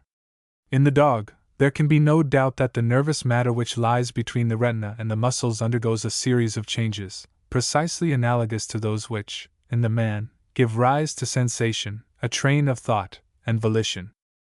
Whether this neurosis is accompanied by such psychosis as ours, it is impossible to say. But those who deny that the nervous changes, which, in the dog, correspond with those which underlie thought in a man, are accompanied by consciousness, are equally bound to maintain that those nervous changes in the dog, which correspond with those which underlie sensation in a man, are also unaccompanied by consciousness. In other words, if there is no ground for believing that a dog thinks, neither is there any for believing that he feels. As is well known, Descartes boldly faced this dilemma, and maintained that all animals were mere machines and entirely devoid of consciousness. But he did not deny, nor can anyone deny, that in this case they are reasoning machines, capable of performing all those operations which are performed by the nervous system of man when he reasons. For even supposing that in man, and in man only, psychosis is superadded to neurosis, the neurosis which is common to both man and animal gives their reasoning processes a fundamental unity. But Descartes' position is open to very serious objections, if the evidence that animals feel is insufficient to prove that they really do so. What is the value of the evidence which leads one to believe that one's fellow man feels? The only evidence in this argument of analogy is the similarity of his structure and of his actions to one's own. And if that is good enough to prove that one's fellow man feels, surely it is good enough to prove that an ape feels. For the differences of structure and function between men and apes are utterly insufficient to warrant the assumption that while men have those states of consciousness we call sensations, apes have nothing of the kind. Moreover, we have as good evidence that apes are capable of emotion and volition as we have that men other than ourselves are. But if apes possess 3 out of the 4 kinds of states of consciousness which we discover in ourselves, what possible reason is there for denying them the 4th? If they are capable of sensation, emotion, and volition, why are they to be denied thought, in the sense of predication? No answer has ever been given to these questions. And as the law of continuity is as much opposed, as is the common sense of mankind, to the notion that all animals are unconscious machines, it may safely be assumed that no sufficient answer ever will be given to them. There is every reason to believe that consciousness is a function of nervous matter, when that nervous matter has attained a certain degree of organization, just as we know the other actions to which the nervous system ministers, such as reflex action and the like, to be. As I have ventured to state my view of the matter elsewhere, our thoughts are the expression of molecular changes in that matter of life which is the source of our other vital phenomena. Mr. Wallace objects to this statement in the following terms. Not having been able to find any clue in Professor Huxley's writings to the steps by which he passes from those vital phenomena, which consist only, in their last analysis, of movements by particles of matter, to those other phenomena which we term thought, sensation, or consciousness. But, knowing that so positive an expression of opinion from him will have great weight with many persons, I shall endeavor to show, with as much brevity as is compatible with clearness, that this theory is not only incapable of proof, but is also, as it appears to me, inconsistent with accurate conceptions of molecular physics. With all respect for Mr. Wallace, it appears to me that his remarks are entirely beside the question. I really know nothing whatever, and never hope to know anything, of the steps by which the passage from molecular movement to states of consciousness is effected, and I entirely agree with the sense of the passage which he quotes from Professor Tyndall, apparently imagining that it is in opposition to the view I hold. All that I have to say is that, in my belief, consciousness and molecular action are capable of being expressed by one another, just as heat and mechanical action are capable of being expressed in terms of one another.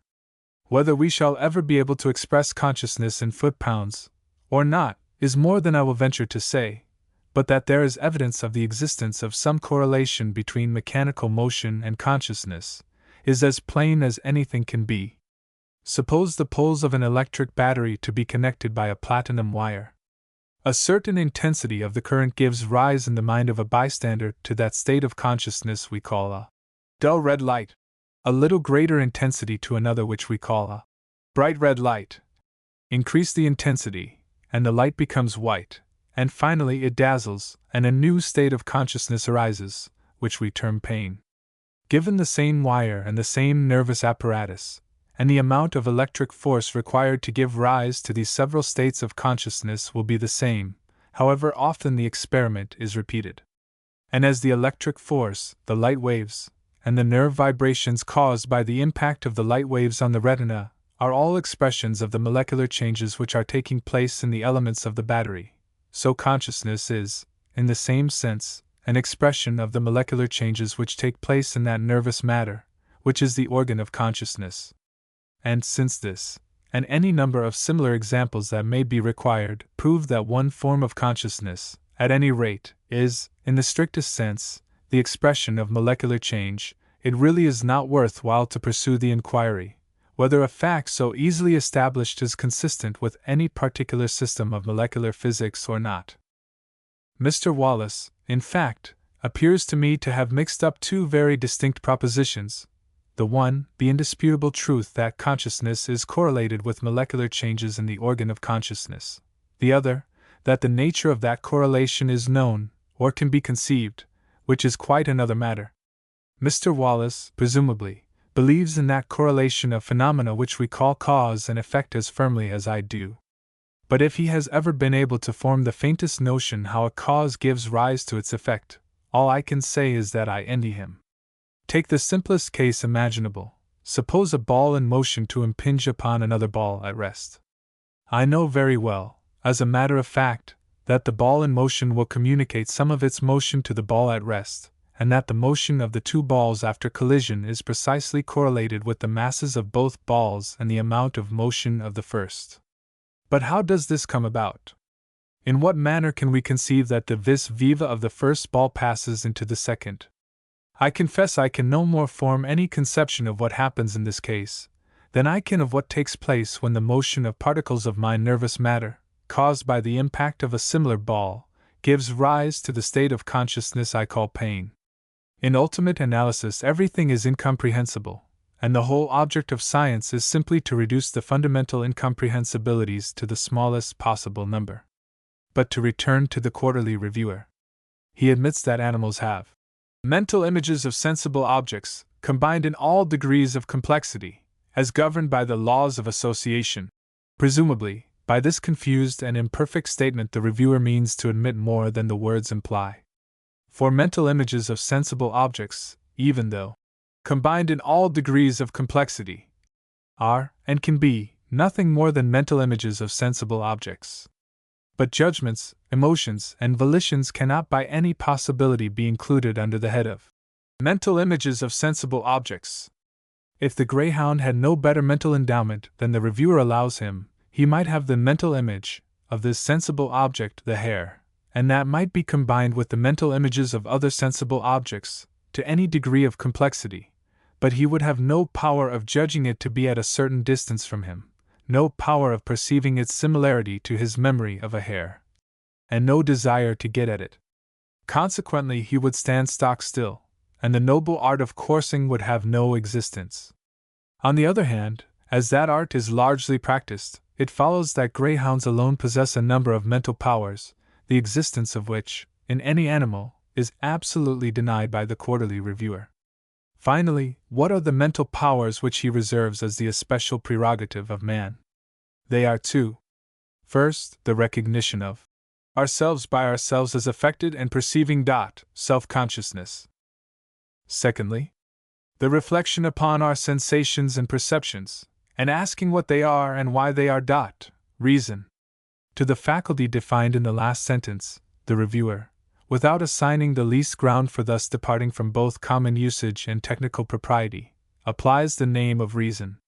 But if man is not to be considered a reasoning being, unless he asks what his sensations and perceptions are, and why they are, what is a Hottentot, or an Australian blackfellow, or what does Swinked Hedger, of an ordinary agricultural district?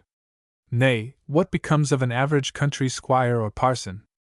How many of these worthy persons who, as their wont is, read the Quarterly Review, would do other than stand agate, if you asked them whether they had ever reflected what their sensations and perceptions are, and why they are?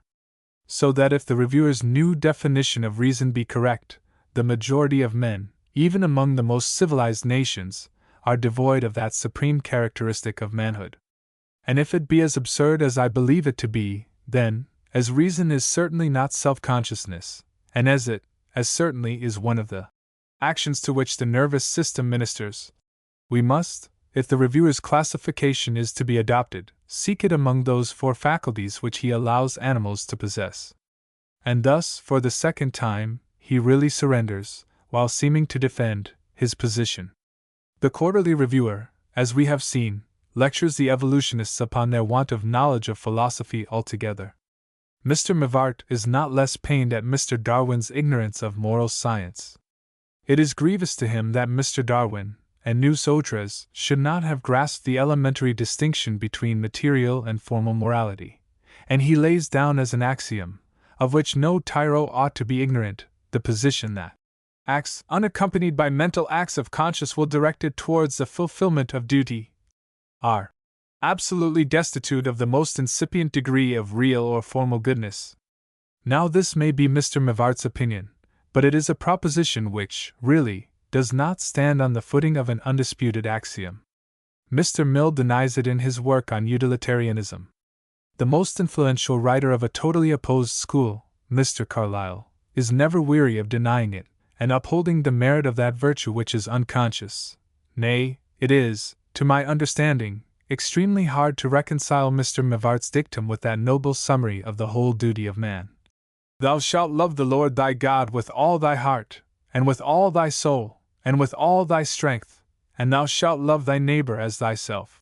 According to Mr. Mivart's definition, the man who loves God and his neighbor, and out of sheer love and affection for both, does all he can to please them, is, nevertheless, destitute of a particle of real goodness. And it further happens that Mr. Darwin, who is charged by Mr. Mivart with being ignorant of the distinction between material and formal goodness, discusses the very question at issue, in a passage which is well worth reading, volume IP 87, and also comes to a conclusion opposed to Mr. Mivart's axiom. A proposition which has been so much disputed and repudiated, should, under no circumstances, have been thus confidently assumed to be true. For myself, I utterly reject it, inasmuch as the logical consequence of the adoption of any such principle is the denial of all moral value to sympathy and affection. According to Mr. Mivart's axiom, the man who, seeing another struggling in the water, leaps in at the risk of his own life to save him, does that which is destitute of the most incipient degree of real goodness. Unless, as he strips off his coat, he says to himself, "Now mind, I am going to do this because it is my duty and for no other reason." And the most beautiful character to which humanity can attain, that of the man who does good without thinking about it, because he loves justice and mercy and is repelled by evil, has no claim on our moral approbation. The denial that a man acts morally because he does not think whether he does so or not, may be put upon the same footing as the denial of the title of an arithmetician to the calculating boy, because he did not know how he worked his sums. If mankind ever generally accept and act upon Mr. Mivart's axiom, they will simply become a set of most unendurable prigs. But they never have accepted it, and I venture to hope that evolution has nothing so terrible in store for the human race. But if an action, the motive of which is nothing out affection or sympathy, may be deserving of moral approbation and really good, who that has ever had a dog of his own will deny that animals are capable of such actions? Mr. Mivart indeed says, "It may be safely affirmed, however, that there is no trace in brutes of any actions simulating morality which are not explicable by the fear of punishment, by the hope of pleasure, or by personal affection." Page 221. But it may be affirmed, with equal truth, that there is no trace in men of any actions which are not traceable to the same motives. If a man does anything, he does it either because he fears to be punished if he does not do it, or because he hopes to obtain pleasure by doing it, or because he gratifies his affections, by doing it. Footnote 1. In separating pleasure and the gratification of affection, I simply follow Mr. Mivart without admitting the justice of the separation. Assuming the position of the absolute moralists, let it be granted that there is a perception of right and wrong innate in every man. This means simply that when certain ideas are presented to his mind, the feeling of approbation arises, and when certain others, the feeling of disapprobation. To do your duty is to earn the approbation of your conscience, or moral sense. To fail in your duty is to feel its disapprobation, as we all say. Now, is approbation a pleasure or a pain? Surely a pleasure. And is disapprobation a pleasure or a pain? Surely a pain. Consequently, all that is really meant by the absolute moralists is that there is, in the very nature of man, something which enables him to be conscious of these particular pleasures and pains. And when they talk of immutable and eternal principles of morality, the only intelligible sense which I can put upon the words is that the nature of man being what it is, he always has been, and always will be, capable of feeling these particular pleasures and pains. A priori, I have nothing to say against this proposition. Admitting its truth, I do not see how the moral faculty is on a different footing from any of the other faculties of man. If I choose to say that it is an immutable and eternal law of human nature that ginger is hot in the mouth, the assertion has as much foundation of truth as the other, though I think it would be expressed in needlessly pompous language. I must confess that I have never been able to understand why there should be such a bitter quarrel between the intuitionists and the utilitarians. The intuitionist is, after all, only a utilitarian who believes that a particular class of pleasures and pains has an especial importance, by reason of its foundation in the nature of man, and its inseparable connection with his very existence as a thinking being. And as regards the motive of personal affection, love, as Spinoza profoundly says, is the association of pleasure with that which is loved. 1. Or, to put it to the common sense of mankind, is the gratification of affection a pleasure or a pain? Surely a pleasure. So that whether the motive which leads us to perform an action is the love of our neighbor, or the love of God, it is undeniable that pleasure enters into that motive. Footnote 1. Nemp amor nihil aliud est, quam letitia, concomitant idea causi externi. Ethics 3. 13. Thus much in reply to Mr. Mivart's arguments. I cannot but think that it is to be regretted that he ekes them out by ascribing to the doctrines of the philosophers with whom he does not agree, logical consequences which have been over and over again proved not to flow from them, and when reason fails him, tries the effect of an injurious nickname. According to the views of Mr. Spencer, Mr. Mill, and Mr. Darwin, Mr. Mivart tells us, virtue is a mere kind of retrieving, and that we may not miss the point of the joke, he puts it in italics. But what if it is? Does that make it less virtue? Suppose I say that sculpture is a mere way of stone cutting, and painting a mere way of daubing canvas, and music a mere way of making a noise. The statements are quite true, but they only show that I see no other method of depreciating some of the noblest aspects of humanity than that of using language in an inadequate and misleading sense about them. And the peculiar inappropriateness of this particular nickname to the views in question arises from the circumstance which Mr. Mivart would doubtless have recollected, if his wish to ridicule had not for the moment obscured his judgment, that whether the law of evolution applies to man or not, that of hereditary transmission certainly does. Mr. Mivart will hardly deny that a man owes a large share of the moral tendencies which he exhibits to his ancestors, and the man who inherits a desire to steal from a kleptomaniac, or a tendency to benevolence from a Howard, is, so far as he illustrates hereditary transmission, comparable to the dog who inherits the desire to fetch a duck out of the water from his retrieving sire. So that, evolution, or no evolution, moral qualities are comparable to a kind of retrieving, though the comparison, if meant for the purposes of casting obloquy on evolution, does not say much for the fairness of those who make it.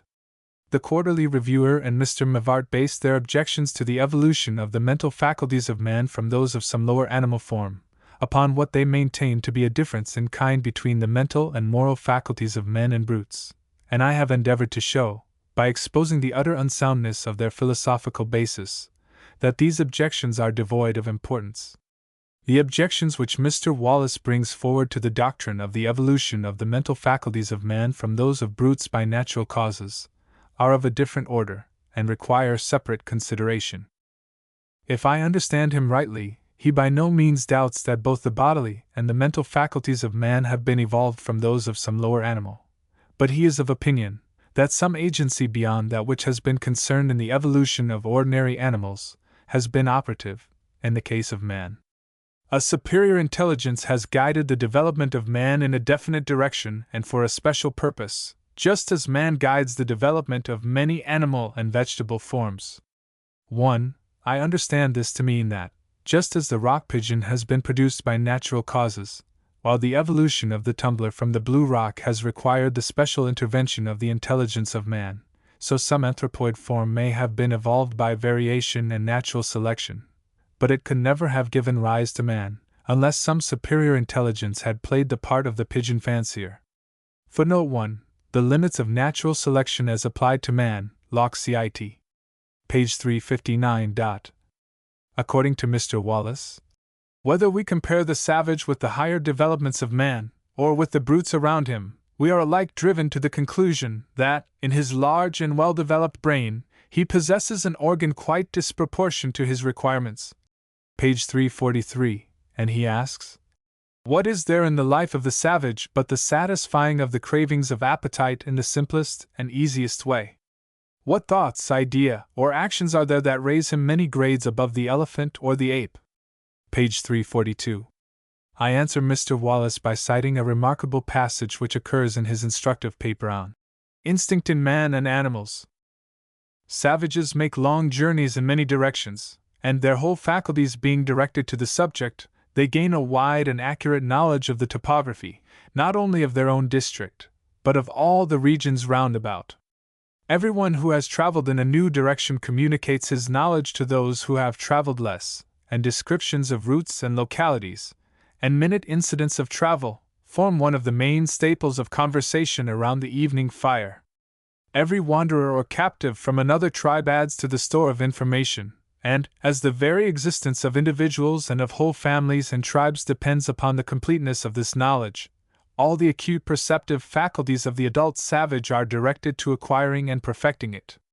The good hunter or warrior thus comes to know the bearing of every hill and mountain range, the directions and junctions of all the streams, the situation of each tract characterized by peculiar vegetation, not only within the area he has himself traversed, but perhaps for 100 miles around it. His acute observation enables him to detect the slightest undulations of the surface, the various changes of subsoil and alterations in the character of the vegetation that would be quite imperceptible to a stranger. His eye is always open to the direction in which he is going. The mossy side of trees, the presence of certain plants under the shade of rocks, the morning and evening flight of birds, are to him indications of direction almost as sure as the sun in the heavens. Pages 207-8. I have seen enough of savages to be able to declare that nothing can be more admirable than this description of what a savage has to learn. But it is incomplete. Add to all this the knowledge which a savage is obliged to gain of the properties of plants, of the characters and habits of animals, and of the minute indications by which their course is discoverable. Consider that even an Australian can make excellent baskets and nets, and neatly fitted and beautifully balanced spears, that he learns to use these so as to be able to transfix a quartern loaf at 60 yards, and that very often. As in the case of the American Indians, the language of a savage exhibits complexities which a well-trained European finds it difficult to master. Consider that every time a savage tracks his game, he employs a minuteness of observation, and an accuracy of inductive and deductive reasoning which, applied to other matters, would assure some reputation to a man of science, and I think we need ask no further why he possesses such a fair supply of brains. In complexity and difficulty, I should say that the intellectual labor of a good hunter or warrior considerably exceeds that of an ordinary Englishman. The civil service examiners are held in great terror by young Englishmen, but even their ferocity never tempted them to require a candidate to possess such a knowledge of a parish, as Mr. Wallace justly points out savages may possess of an area 100 miles, or more, in diameter. But suppose, for the sake of argument, that a savage has more brains than seems proportioned to his wants. All that can be said is that the objection to natural selection, if it be one, applies quite as strongly to the lower animals.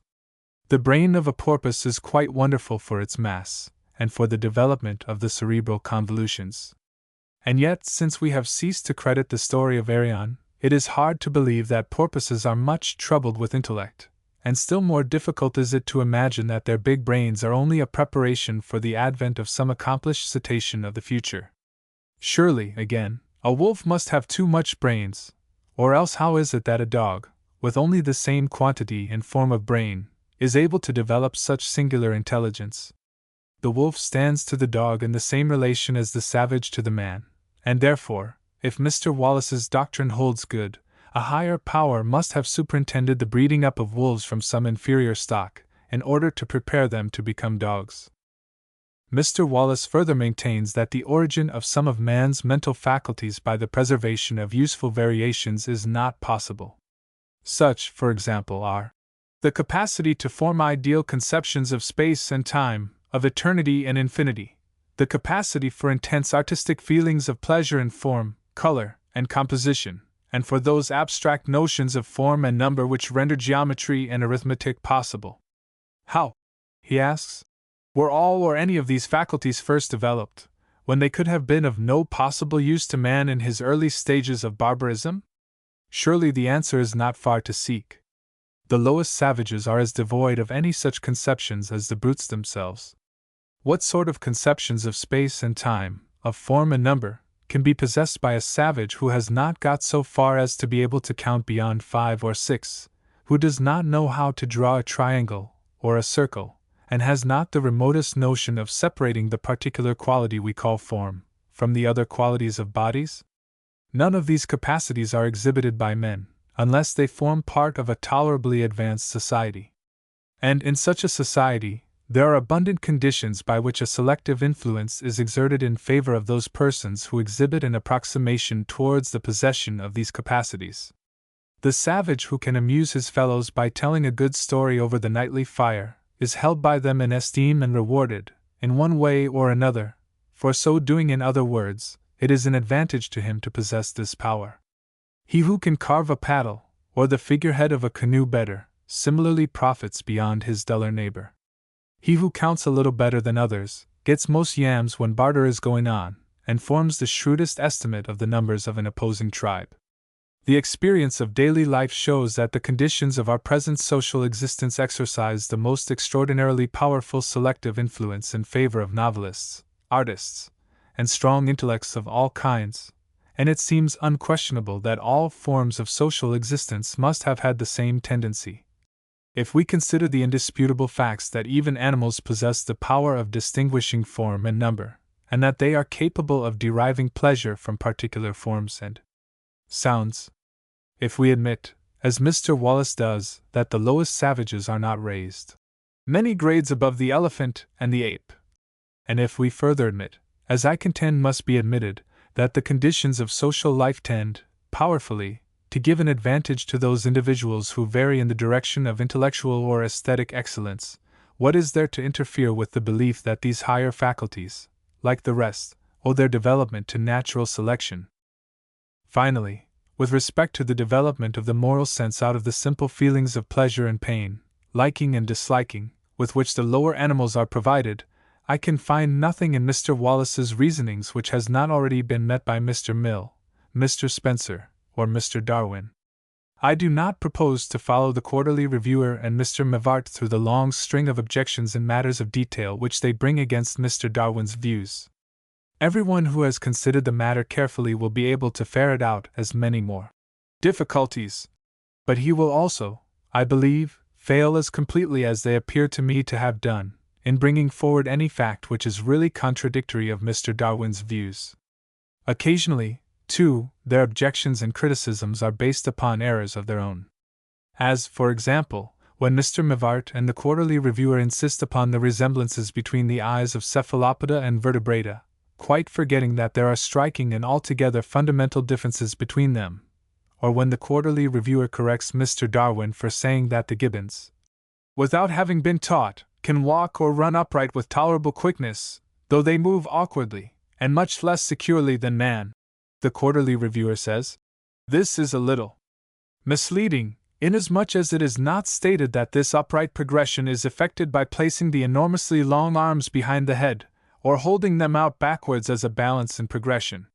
Now, before carping at a small statement like this, the Quarterly Reviewer should have made sure that he was quite right. But he happens to be quite wrong.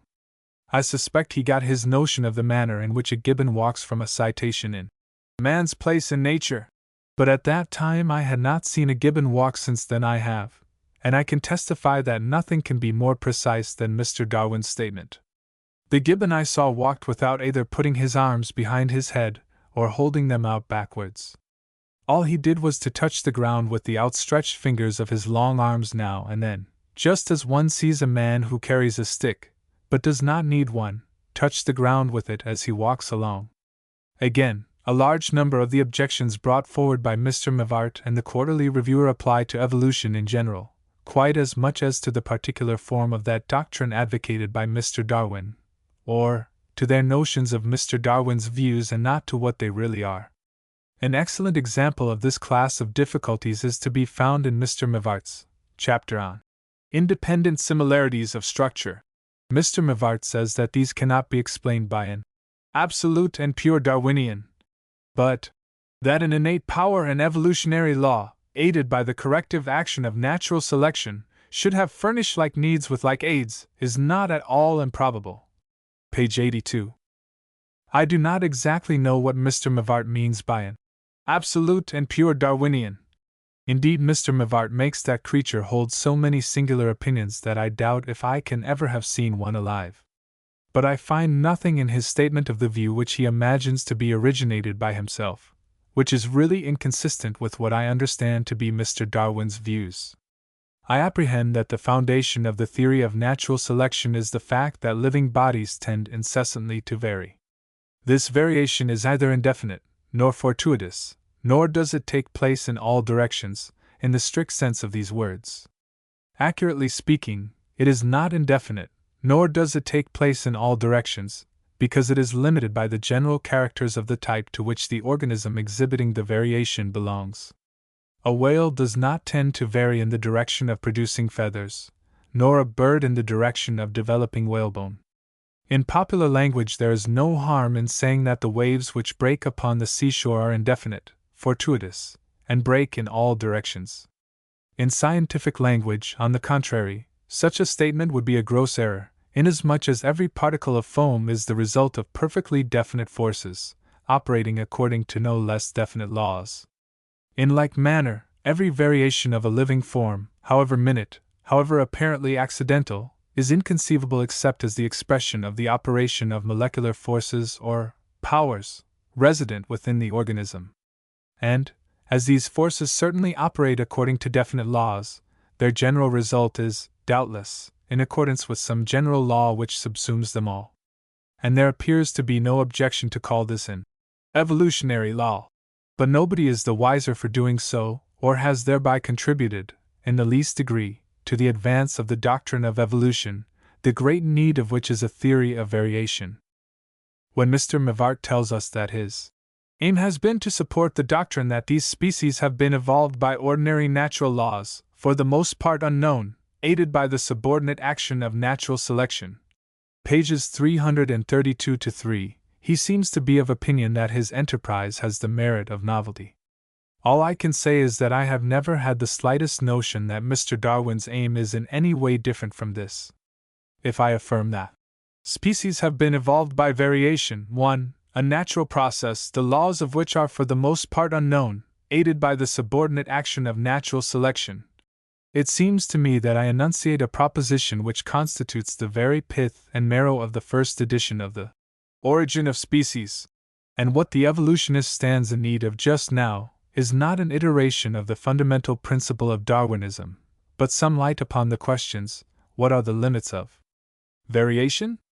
And if a variety has arisen, can that variety be perpetuated, or even intensified, when selective conditions are indifferent, or perhaps unfavorable, to its existence?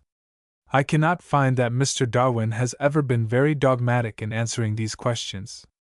Formerly, he seems to have inclined to reply to them in the negative, while now his inclination is the other way. Leaving aside those broad questions of theology, philosophy, and ethics, by the discussion of which neither the Quarterly Reviewer nor Mr. Mivart can be said to have damaged Darwinism, whatever else they have injured, this is what their criticisms come to.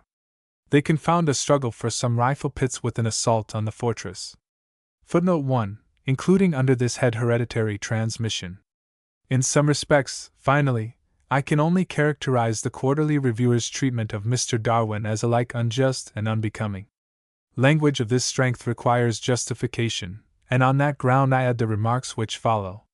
The Quarterly Reviewer opens his essay by a careful enumeration of all those points upon which, during the course of 13 years of incessant labor, Mr. Darwin has modified his opinions.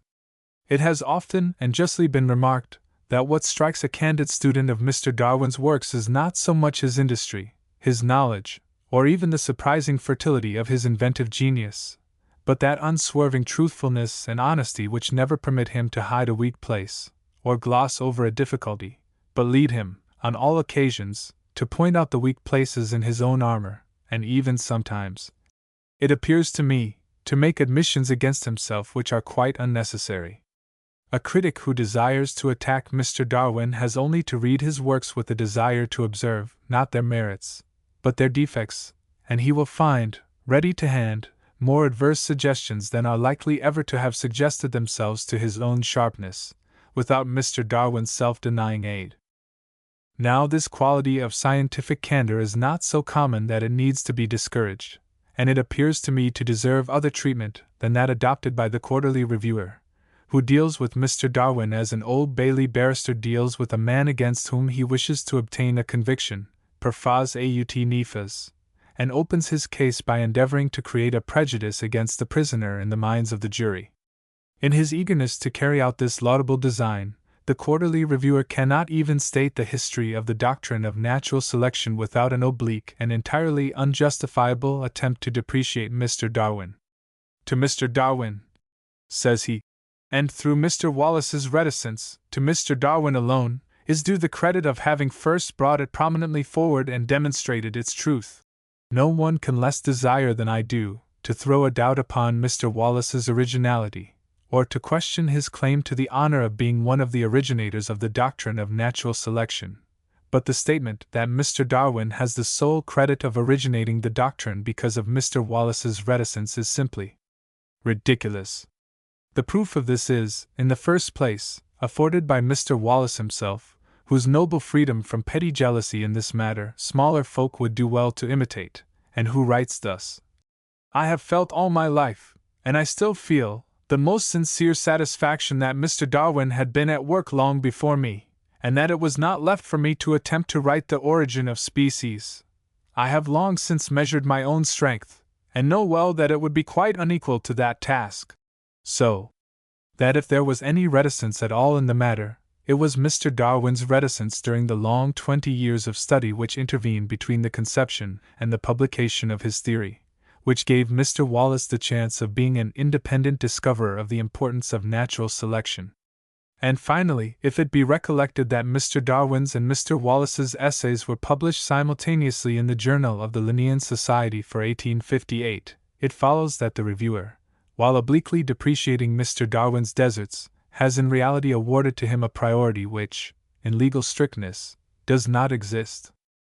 Mr. Mivart, whose opinions so often concur with those of the Quarterly Reviewer, puts the case in a way, which I much regret to be obliged to say, is, in my judgment, quite as incorrect, though the injustice may be less glaring. He says that the theory of natural selection is, in general, exclusively associated with the name of Mr. Darwin, on account of the noble self-abnegation of Mr. Wallace. As I have said, no one can honor Mr. Wallace more than I do, both for what he has done and for what he has not done, in his relation to Mr. Darwin. And perhaps nothing is more creditable to him than his frank declaration that he could not have written such a work as The Origin of Species. But by this declaration, the person most directly interested in the matter repudiates, by anticipation, Mr. Mivart's suggestion that Mr. Darwin's eminence is more or less due to Mr. Wallace's modesty. 11. The Genealogy of Animals. 1. Considering that Germany now takes the lead of the world in scientific investigation, and particularly in biology, Mr. Darwin must be well pleased at the rapid spread of his views among some of the ablest and most laborious of German naturalists. Footnote 1. The Natural History of Creation, by Dr. Ernst Haeckel, Natürliche Schöpfungsgeschichte, von Dr. Ernst Haeckel, Professor in der Universität Jena, Berlin, 1868. Among those, Professor Haeckel, of Jena, is the Coryphaeus. I know of no more solid and important contributions to biology in the past 7 years than Haeckel's work on the radiolaria, and the researches of his distinguished colleague Gegenbohr, in vertebrate anatomy, while in Haeckel's general morphology there is all the force, suggestiveness, and what I may term the systematizing power, of Oken, without his extravagance. The general morphology is, in fact, an attempt to put the doctrine of evolution, so far as it applies to the living world, into a logical form, and to work out its practical applications to their final results. The work before us, again, may be said to be an exposition of the general morphology for an educated public, consisting, as it does, of the substance of a series of lectures delivered before a mixed audience at Jena, in the session 1867-8. The Natural History of Creation, or, as Professor Haeckel admits it would have been better to call his work, The History of the Development or Evolution of Nature, deals, in the first 6 lectures, with the general and historical aspects of the question, and contains a very interesting and lucid account of the views of Linnaeus, Cuvier, Agassiz, Goethe, Oken, Kant, Lamarck, Lyell, and Darwin, and of the historical filiation of these philosophers. The next 6 lectures are occupied by a well-digested statement of Mr. Darwin's views. The 13th lecture discusses two topics which are not touched by Mr. Darwin, namely, the origin of the present form of the solar system, and that of living matter. Full justice is done to Kant, as the originator of that cosmic gas theory, as the Germans somewhat quaintly call it, which is commonly ascribed to Laplace. With respect to spontaneous generation, while admitting that there is no experimental evidence in its favor, Professor Haeckel denies the possibility of disproving it, and points out that the assumption that it has occurred is a necessary part of the doctrine of evolution. The 14th lecture on Schöpfungsbereiten und die Schöpfungserkunden answers pretty much to the famous disquisition on the imperfection of the geological record in The Origin of Species. The following 5 lectures contain the most original matter of any, being devoted to phylogeny, or the working out of the details of the process of evolution in the animal and vegetable kingdoms, so as to prove the line of descent of each group of living beings, and to furnish it with its proper genealogical tree, or phylum. The last lecture considers objections, and sums up the evidence in favor of biological evolution. I shall best testify to my sense of the value of the work thus briefly analyzed if I now proceed to note down some of the more important criticisms which have been suggested to me by its perusal. In more than one place, Professor Haeckel enlarges upon the service which The Origin of Species has done, in favoring what he terms the causal or mechanical view of living nature as opposed to the teleological or vitalistic view. And no doubt it is quite true that the doctrine of evolution is the most formidable opponent of all the commoner and coarser forms of teleology. But perhaps the most remarkable service to the philosophy of biology rendered by Mr. Darwin is the reconciliation of teleology and morphology, and the explanation of the facts of both which his views offer.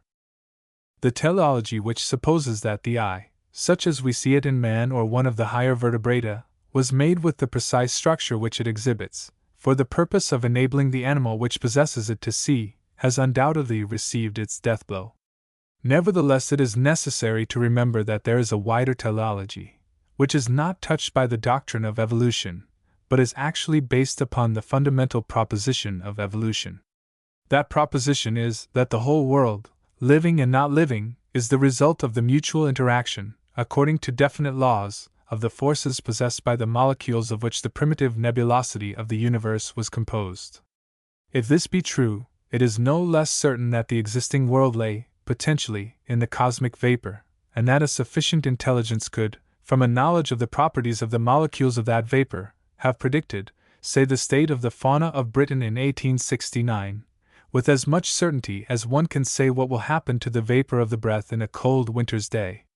Consider a kitchen clock, which ticks loudly, shows the hours, minutes, and seconds, strikes, cries cuckoo, and perhaps shows the phases of the moon. When the clock is wound up, all the phenomena which it exhibits are potentially contained in its mechanism, and a clever clockmaker could predict all it will do after an examination of its structure. If the evolution theory is correct, the molecular structure of the cosmic gas stands in the same relation to the phenomena of the world as the structure of the clock to its phenomena. Now let us suppose a death watch, living in the clock case, to be a learned and intelligent student of its works. He might say, "I find here nothing but matter and force and pure mechanism from beginning to end." And he would be quite right. But if he drew the conclusion that the clock was not contrived for a purpose, he would be quite wrong.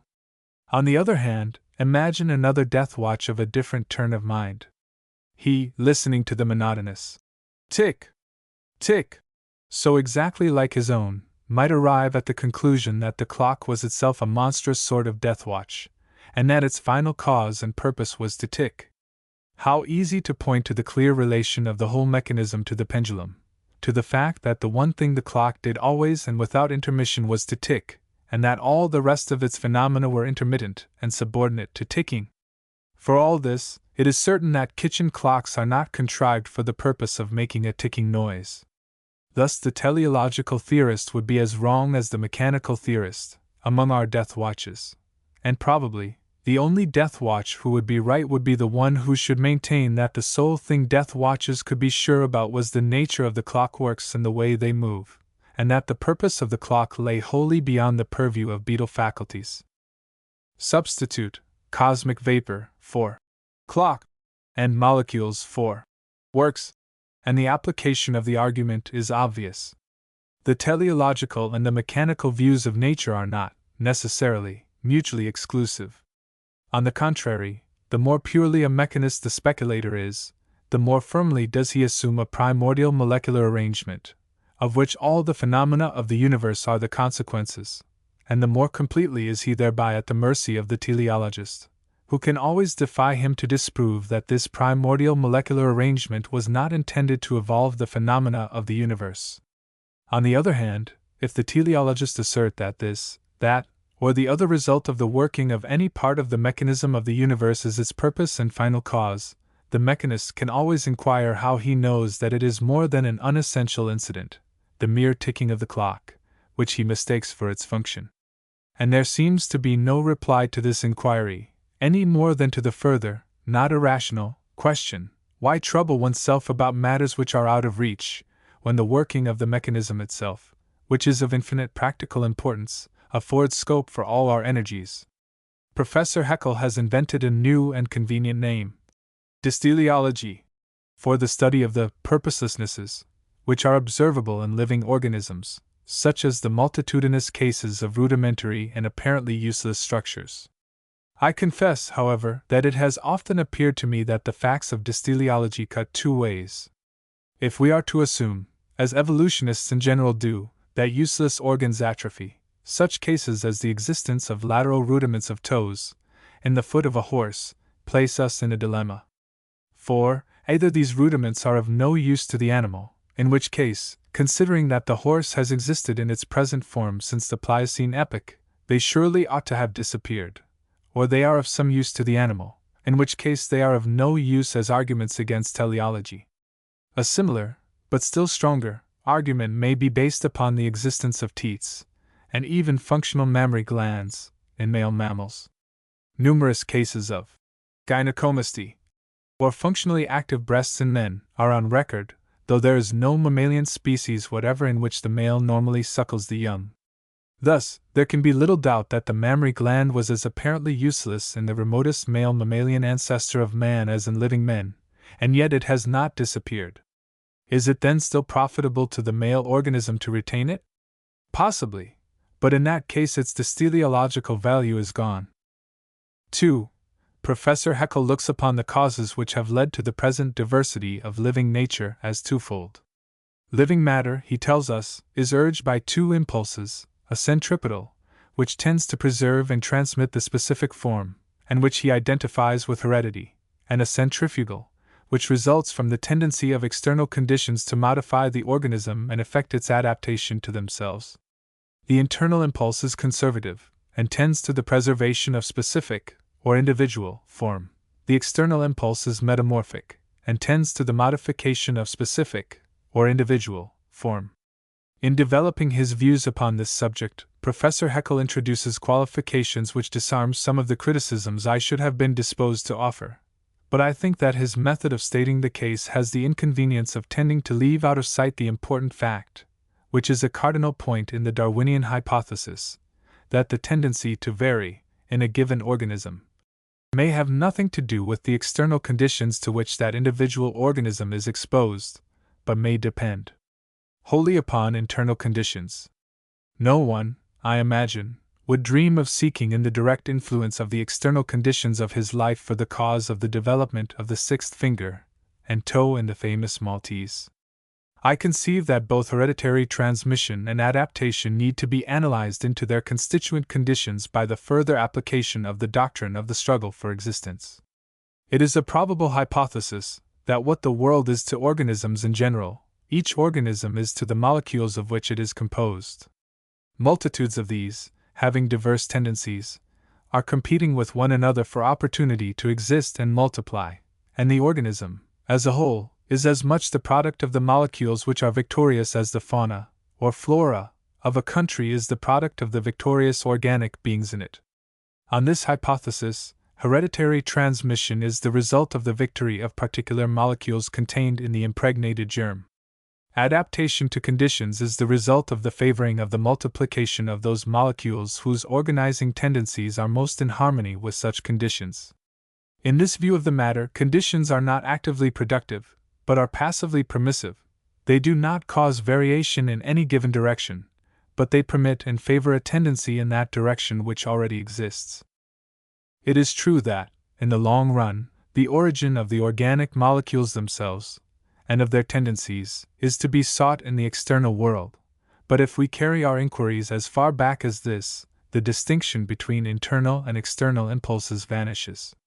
On the other hand, if we confine ourselves to the consideration of a single organism, I think it must be admitted that the existence of an internal metamorphic tendency must be as distinctly recognized as that of an internal conservative tendency, and that the influence of conditions is mainly, if not wholly, the result of the extent to which they favor the one, or the other, of these tendencies. 3.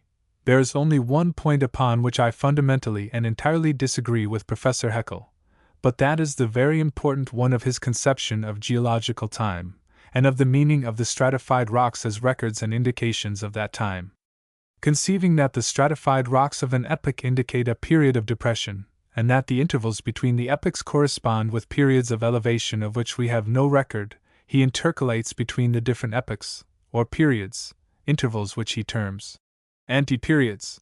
Thus, instead of considering the Triassic, Jurassic, Cretaceous, and Eocene periods as continuously successive, he interposes a period before each, as in Antitriasite, Antijurazite, Anticretazite, Antechisonzite, and c. And he conceives that the abrupt changes between the faunae of the different formations are due to the lapse of time, of which we have no organic record, during their anti-periods. The frequent occurrence of strata containing assemblages of organic forms which are intermediate between those of adjacent formations is, to my mind, fatal to this view. In the well-known St. Cashion beds, for example, Paleozoic and Mesozoic forms are commingled, and between the Cretaceous and the Eocene formations, there are similar transitional beds. On the other hand, in the middle of the Silurian series, extensive unconformity of the strata indicates the lapse of vast intervals of time between the deposit of successive beds, without any corresponding change in the fauna. Professor Haeckel will, I fear, think me unreasonable if I say that he seems to be still overshadowed by geological superstitions, and that he will have to believe in the completeness of the geological record far less than he does at present. He assumes, for example, that there was no dry land, nor any terrestrial life, before the end of the Silurian epoch, simply because, up to the present time, no indications of fresh water, or terrestrial organisms, have been found in rocks of older date. And, in speculating upon the origin of a given group, he rarely goes further back than the anteperiod, which precedes that in which the remains of animals belonging to that group are found. Thus, as fossil remains of the majority of the groups of reptilia are first found in the Trias, they are assumed to have originated in the Anti-Triassic period, or between the Permian and Triassic epochs. I confess this is wholly incredible to me. The Permian and the Triassic deposits pass completely into one another. There is no sort of discontinuity answering to an unrecorded Antitrias. And what is more, we have evidence of immensely extensive dry land during the formation of these deposits. We know that the dry land of the Trias absolutely teemed with reptiles of all groups except pterodactyls, snakes, and perhaps tortoises. There is every probability that true birds existed, and mammalia certainly did. Of the inhabitants of the Permian dry land, on the contrary, all that have left a record are a few lizards.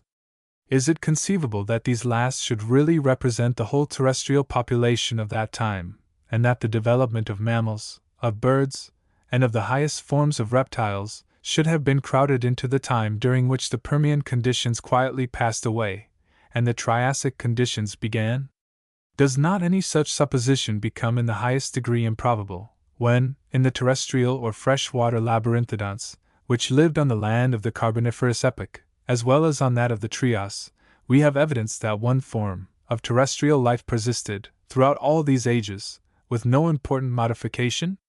For my part, having regard to the small amount of modification, except in the way of extinction, which the crocodilian, lacertilian, and Chelonian reptilia have undergone, from the older Mesozoic times to the present day, I cannot but put the existence of the common stock from which they sprang far back in the Paleozoic epoch, and I should apply a similar argumentation to all other groups of animals.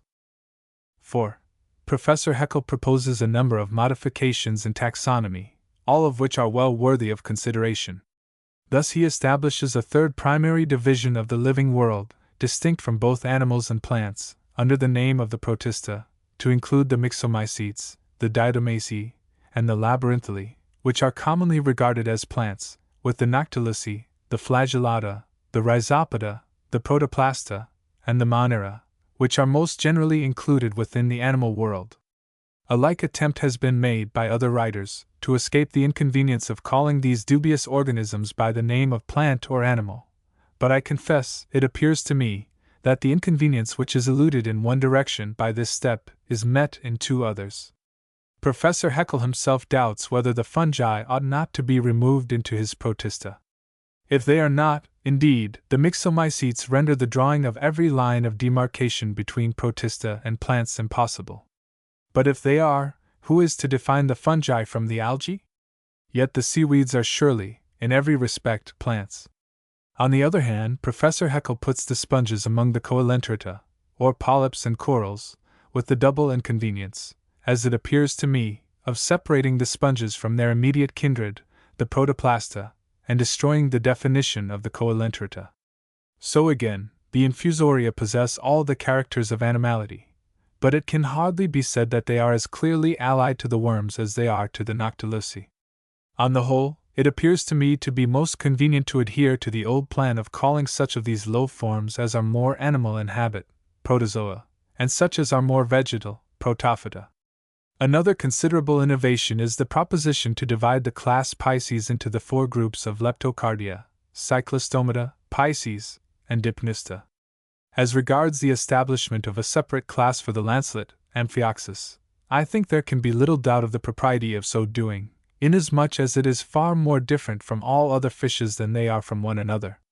And there is much to be said in favor of the same promotion of the Cyclostomata, or lampreys and hags. But considering the close relation of the mudfish with the Ganoidea, and the wide differences between the Elasmobranchii and the Teleostii, I greatly doubt the propriety of separating the Dipnista, as a class, from the other Pisces. Professor Haeckel proposes to break up the vertebrate subkingdom first into the two provinces of Leptocardia and Pachycardia, Amphioxus being in the former, and all other vertebrates in the latter division. The Pachycardia are then divided into Monoraena, which contains the cyclostome fishes, distinguished by their single nasal aperture, and Amphoraena, comprising the other vertebrata, which have two nasal apertures. These are further subdivided into Anamnia, Pisces, Dipnusta, Amphibia, and Amniota, Reptilia, Aves, Mammalia. This classification undoubtedly expresses many of the most important facts in vertebrate structure in a clear and compendious way. Whether it is the best that can be adopted remains to be seen. With much reason the lemurs are removed altogether from the primates, under the name of Prosimi. But I am surprised to find the Sirenia left in one group with the Cetacea, and the Plesiosauria with the Ichthyosauria, the ordinal distinctness of these having, to my mind, been long since fully established. v. In Professor Haeckel's speculations on phylogeny, or the genealogy of animal forms, there is much that is profoundly interesting, and his suggestions are always supported by sound knowledge and great ingenuity. Whether one agrees or disagrees with him, one feels that he has forced the mind into lines of thought in which it is more profitable to go wrong than to stand still. To put his views into a few words, he conceives that all forms of life originally commenced as monera, or simple particles of protoplasm, and that these monera originated from not living matter. Some of the monera acquired tendencies towards the protistic, others towards the vegetal, and others towards the animal modes of life. The last became animal monera. Some of the animal monera acquired a nucleus, and became amoeba-like creatures, and out of certain of these, ciliated infusorium-like animals were developed. These became modified into two stirpes, A, that of the worms, and B, that of the sponges. The latter by progressive modification gave rise to all the Coelenterata, the former to all other animals. but as soon broke up into two principal stirpes, of which one, A, became the root of the Annelida, Echinodermata, and Arthropoda, while the other, B, gave rise to the Polyzoa and Acidioida, and produced the two remaining stirpes of the Vertebrata and the Mollusca. Perhaps the most startling proposition of all those which Professor Haeckel puts before us is that which he bases upon Kawaluski's researches into the development of Amphioxus and of the Acidioida, that the origin of the Vertebrata is to be sought in an acidioid form. Goodso long ago insisted upon the resemblance between Amphioxus and the Ascidians, but the notion of a genetic connection between the two, and especially the identification of the notochord of the vertebrate with the axis of the caudal appendage of the larva of the Ascidian, is a novelty which, at first, takes one's breath away. I must confess, however, that the more I have pondered over it, the more grounds appear in its favor, though I am not convinced that there is any real parallelism between the mode of development of the ganglion of the Ascidian and that of the vertebrate cerebrospinal axis. The hardly less startling hypothesis that the echinoderms are coalesced worms, on the other hand, appears to be open to serious objection. As a matter of anatomy, it does not seem to me to correspond with fact, for there is no worm with a calcareous skeleton, nor any which has a band-like ventral nerve, superficial to which lies an ambulacral vessel. And, as a question of development, the formation of the radiate echinoderm within its vermiform larva seems to me to be analogous to the formation of a radiate medusa upon a hydrozoic stalk.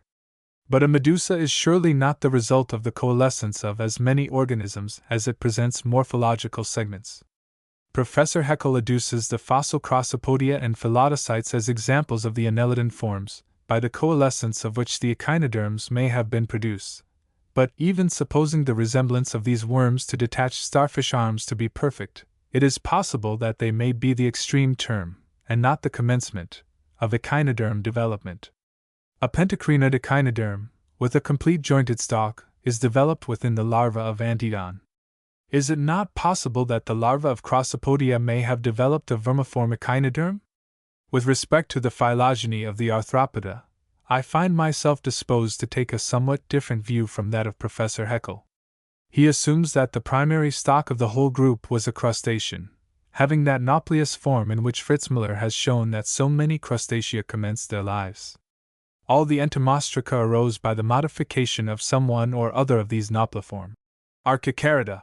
Other Archicarida underwent a further metamorphosis into a zoea form.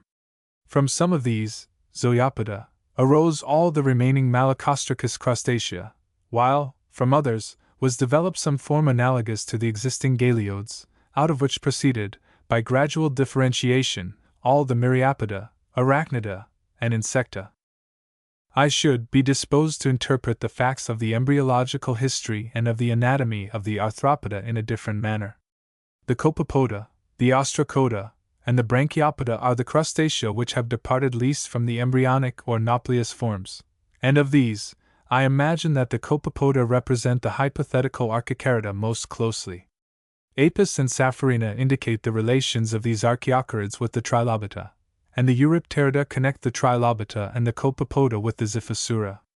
But the Xiphosaura have such close morphological relations with the Arachnida, and especially with the oldest known arachnidan, Scorpio, that I cannot doubt the existence of a genetic connection between the two groups. On the other hand, the Branchiopoda do, even at the present day, almost pass into the true Podophthalmia, by Nibalia. By the Trilobita, again, the Archicarida are connected with such Heterophthalmia as Ceroles. The Stomapoda are extremely modified Heterophthalmia of the amphipod type. On the other side, the Isopoda lead to the Myriapoda, and the latter to the Insecta. Thus the arthropod phylum, which suggests itself to me, is that the branches of the Podophthalmia, of the Insecta, with the Myriapoda, and of the Arachnida, spring separately and distinctly from the Archaeocarid root, and that the zoea forms occur only at the origin of the Podophthalmus branch. The phylum of the Vertebrata is the most interesting of all, and is admirably discussed by Professor Haeckel. I can note only a few points which seem to me to be open to discussion. The Monorina, having been developed out of the Leptocardia, gave rise, according to Professor Haeckel, to a shark-like form, which was the common stock of all the Amphorina. From this, Protamphorine were developed, in divergent lines, the true sharks, rays, and chimerae, the ganoids, and the dipneusta. The teleosteae are modified ganoidea. The dipneusta gave rise to the amphibia, which are the root of all other vertebrata, inasmuch as out of them were developed the first vertebrata provided with an amnion, or the protamniota. The protamniota split up into two stems, one that of the mammalia, the other common to reptilia and aves. The only modification which it occurs to me to suggest in this general view of the phylogeny of the vertebrata is that the protamphorine was possibly more ganoid than shark-like. So far as our present information goes, the ganoids are as old as the sharks, and it is very interesting to observe that the remains of the oldest ganoids, Cephalaspis and Pteraspis, have as yet displayed no trace of jaws. It is just possible that they may connect the Monerina with the sturgeons among the Amphorina. On the other hand, the crossopterygian ganoids exhibit the closest connection with Lepidosiren, and thereby with the amphibia. It should not be forgotten that the development of the lampreys exhibits curious points of resemblance with that of the amphibia, which are absent in the sharks and rays. Of the development of the ganoidea we have unfortunately no knowledge, but their brains and their reproductive organs are more amphibian than are those of the sharks. On the whole, I am disposed to think that the direct stem of ascent from the Monerina to the amphibia is formed by the ganoids and the mudfishes, while the osseous fishes and the sharks are branches in different directions from this stem. What the protamniota were like, I do not suppose anyone is in a position to say, but I cannot think that the thoroughly Lacertian Protorosaurus had anything to do with them. The reptiles which are most amphibian in their characters, and therefore, probably, most nearly approach the protamniota, are the Ichthyosauria and the Chelonia.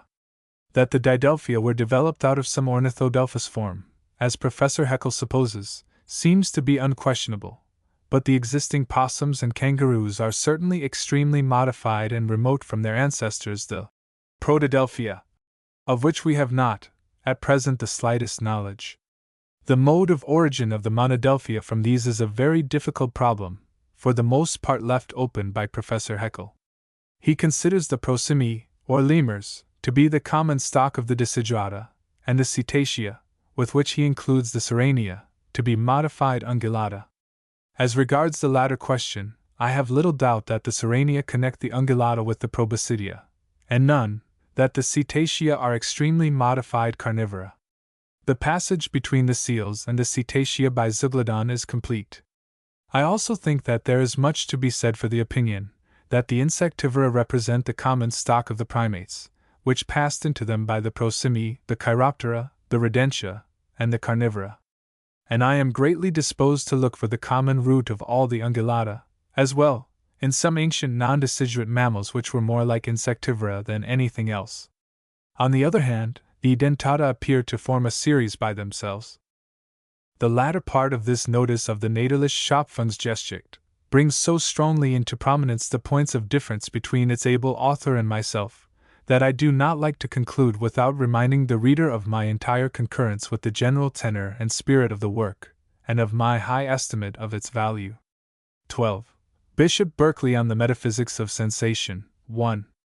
Professor Fraser has earned the thanks of all students of philosophy for the conscientious labor which he has bestowed upon his new edition of the works of Berkeley, in which, for the first time, we find collected together every thought which can be traced to the subtle and penetrating mind of the famous Bishop of Cloyne, while the Life and Letters will rejoice those who care less for the idealist and the prophet of Tarwater than for the man who stands out as one of the noblest and purest figures of his time, that Berkeley from whom the jealousy of Pope did not withhold a single one of all the virtues under heaven, nor the cynicism of Swift, the dignity of one of the first men of the kingdom for learning and virtue, the man whom the pious Atterbury could compare to nothing less than an angel, and whose personal influence and eloquence filled the Scribblers' Club and the House of Commons with enthusiasm for the evangelization of the North American Indians, and even led Sir Robert Walpole to assent to the appropriation of public money to a scheme which was neither business nor bribery.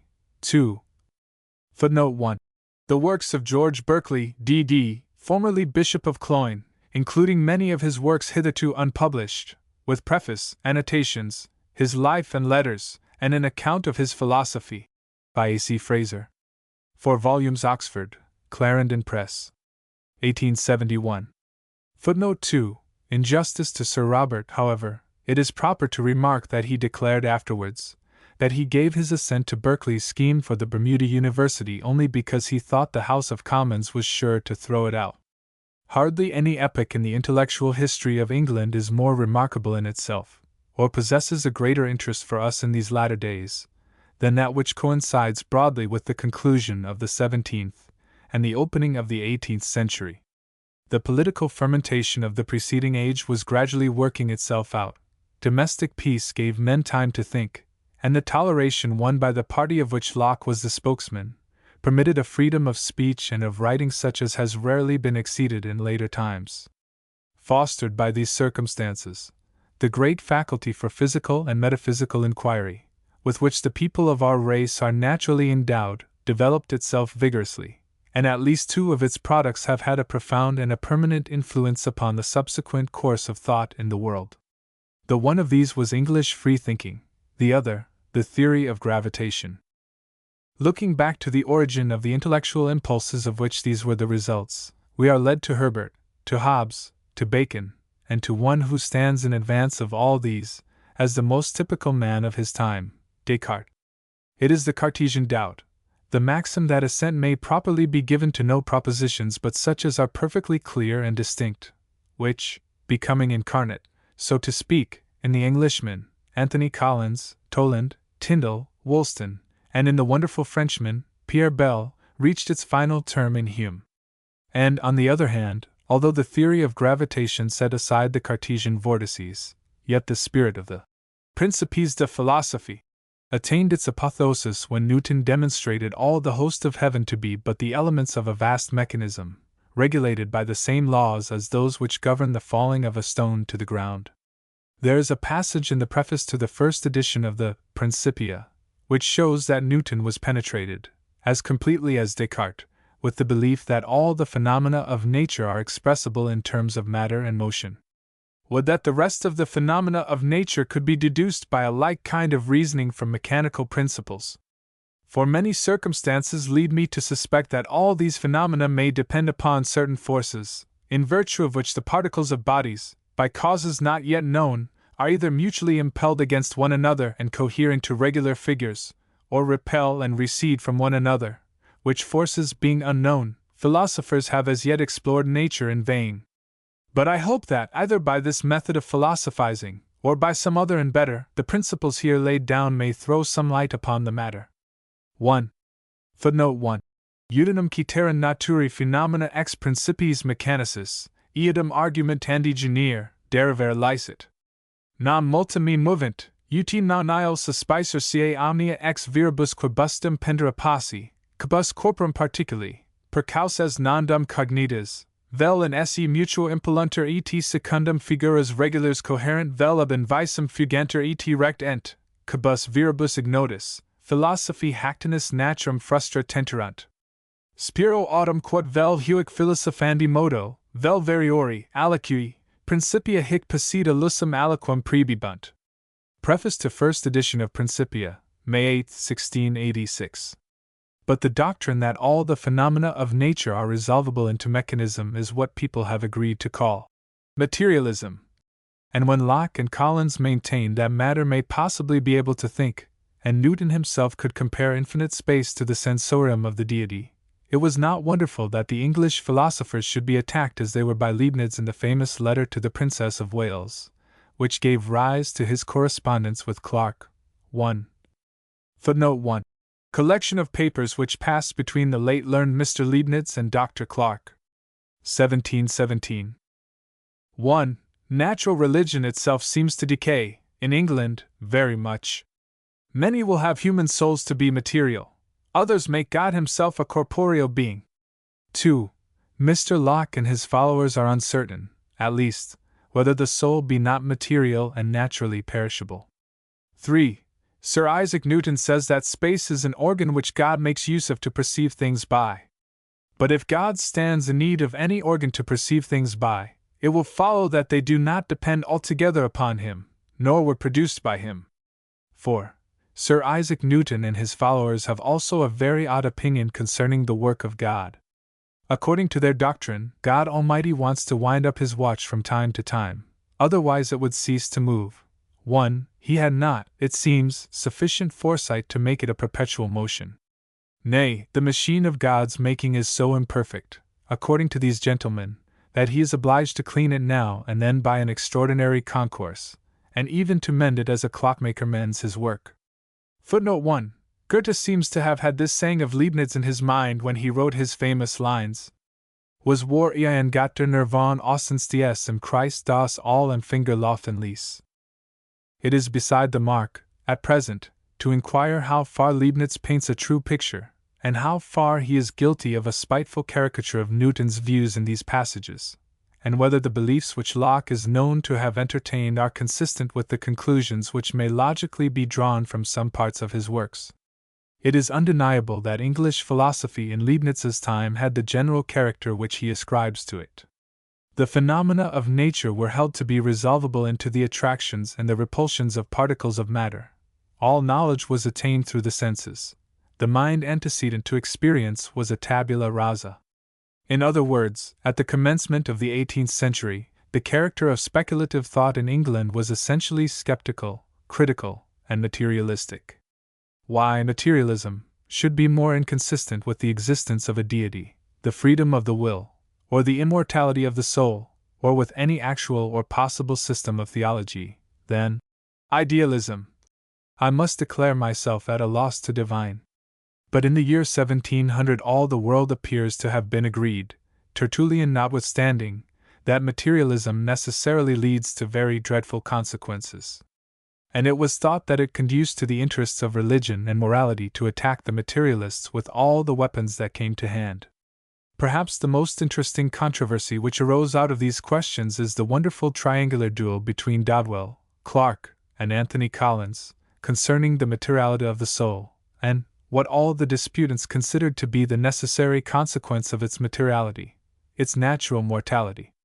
I do not think that any one can read the letters which passed between Clarke and Collins, without admitting that Collins, who writes with wonderful power and closeness of reasoning, has by far the best of the argument, so far as the possible materiality of the soul goes, and that, in this battle, the Goliath of free thinking overcame the champion of what was considered orthodoxy. But in Dublin, all this while, there was a little David practicing his youthful strength upon the intellectual lions and bears of Trinity College. This was George Berkeley, who was destined to give the same kind of development to the idealistic side of Descartes' philosophy that the freethinkers had given to its skeptical side, and the Newtonians to its mechanical side. Berkeley faced the problem boldly. He said to the materialists, "You tell me that all the phenomena of nature are resolvable into matter and its affections. I assent to your statement, and now I put to you the further question, what is matter? In answering this question you shall be bound by your own conditions, and I demand, in the terms of the Cartesian axiom, that in turn you give your assent only to such conclusions as are perfectly clear and obvious." It is this great argument which is worked out in the treatise concerning the principles of human knowledge, and in those dialogues between Hylas and Philinus, which rank among the most exquisite examples of English style, as well as among the subtlest of metaphysical writings, and the final conclusion of which is summed up in a passage remarkable alike for literary beauty and for calm audacity of statement. Some truths there are so near and obvious to the mind that a man need only open his eyes to see them. Such I take this important one to be, viz., that all the choir of heaven and furniture of the earth, in a word, all those bodies which compose the mighty frame of the world, have not any substance without a mind, that their being is to be perceived or known, that consequently, so long as they are not actually perceived by me, or do not exist in my mind or that of any other created spirit, they must either have no existence at all or else subsist in the mind of some eternal spirit, it being perfectly unintelligible, and involving all the absurdity of abstraction, to attribute to any single part of them an existence independent of a spirit. 1. Footnote 1. Treatise concerning the principles of human knowledge. Part 1, Section 6. Doubtless this passage sounds like the acme of metaphysical paradox, and we all know that Coxcombs vanquished Berkeley with a grin, while common sense folk refuted him by stamping on the ground, or some such other irrelevant proceeding. But the key to all philosophy lies in the clear apprehension of Berkeley's problem, which is neither more nor less than one of the shapes of the greatest of all questions. What are the limits of our faculties? And it is worth any amount of trouble to comprehend the exact nature of the argument by which Berkeley arrived at his results, and to know by one's own knowledge the great truth which he discovered, that the honest and rigorous following up of the argument which leads us to materialism inevitably carries us beyond it. Suppose that I accidentally prick my finger with a pin. I immediately become aware of a condition of my consciousness, a feeling which I term pain. I have no doubt whatever that the feeling is in myself alone, and if anyone were to say that the pain I feel is something which inheres in the needle, as one of the qualities of the substance of the needle, we should all laugh at the absurdity of the phraseology.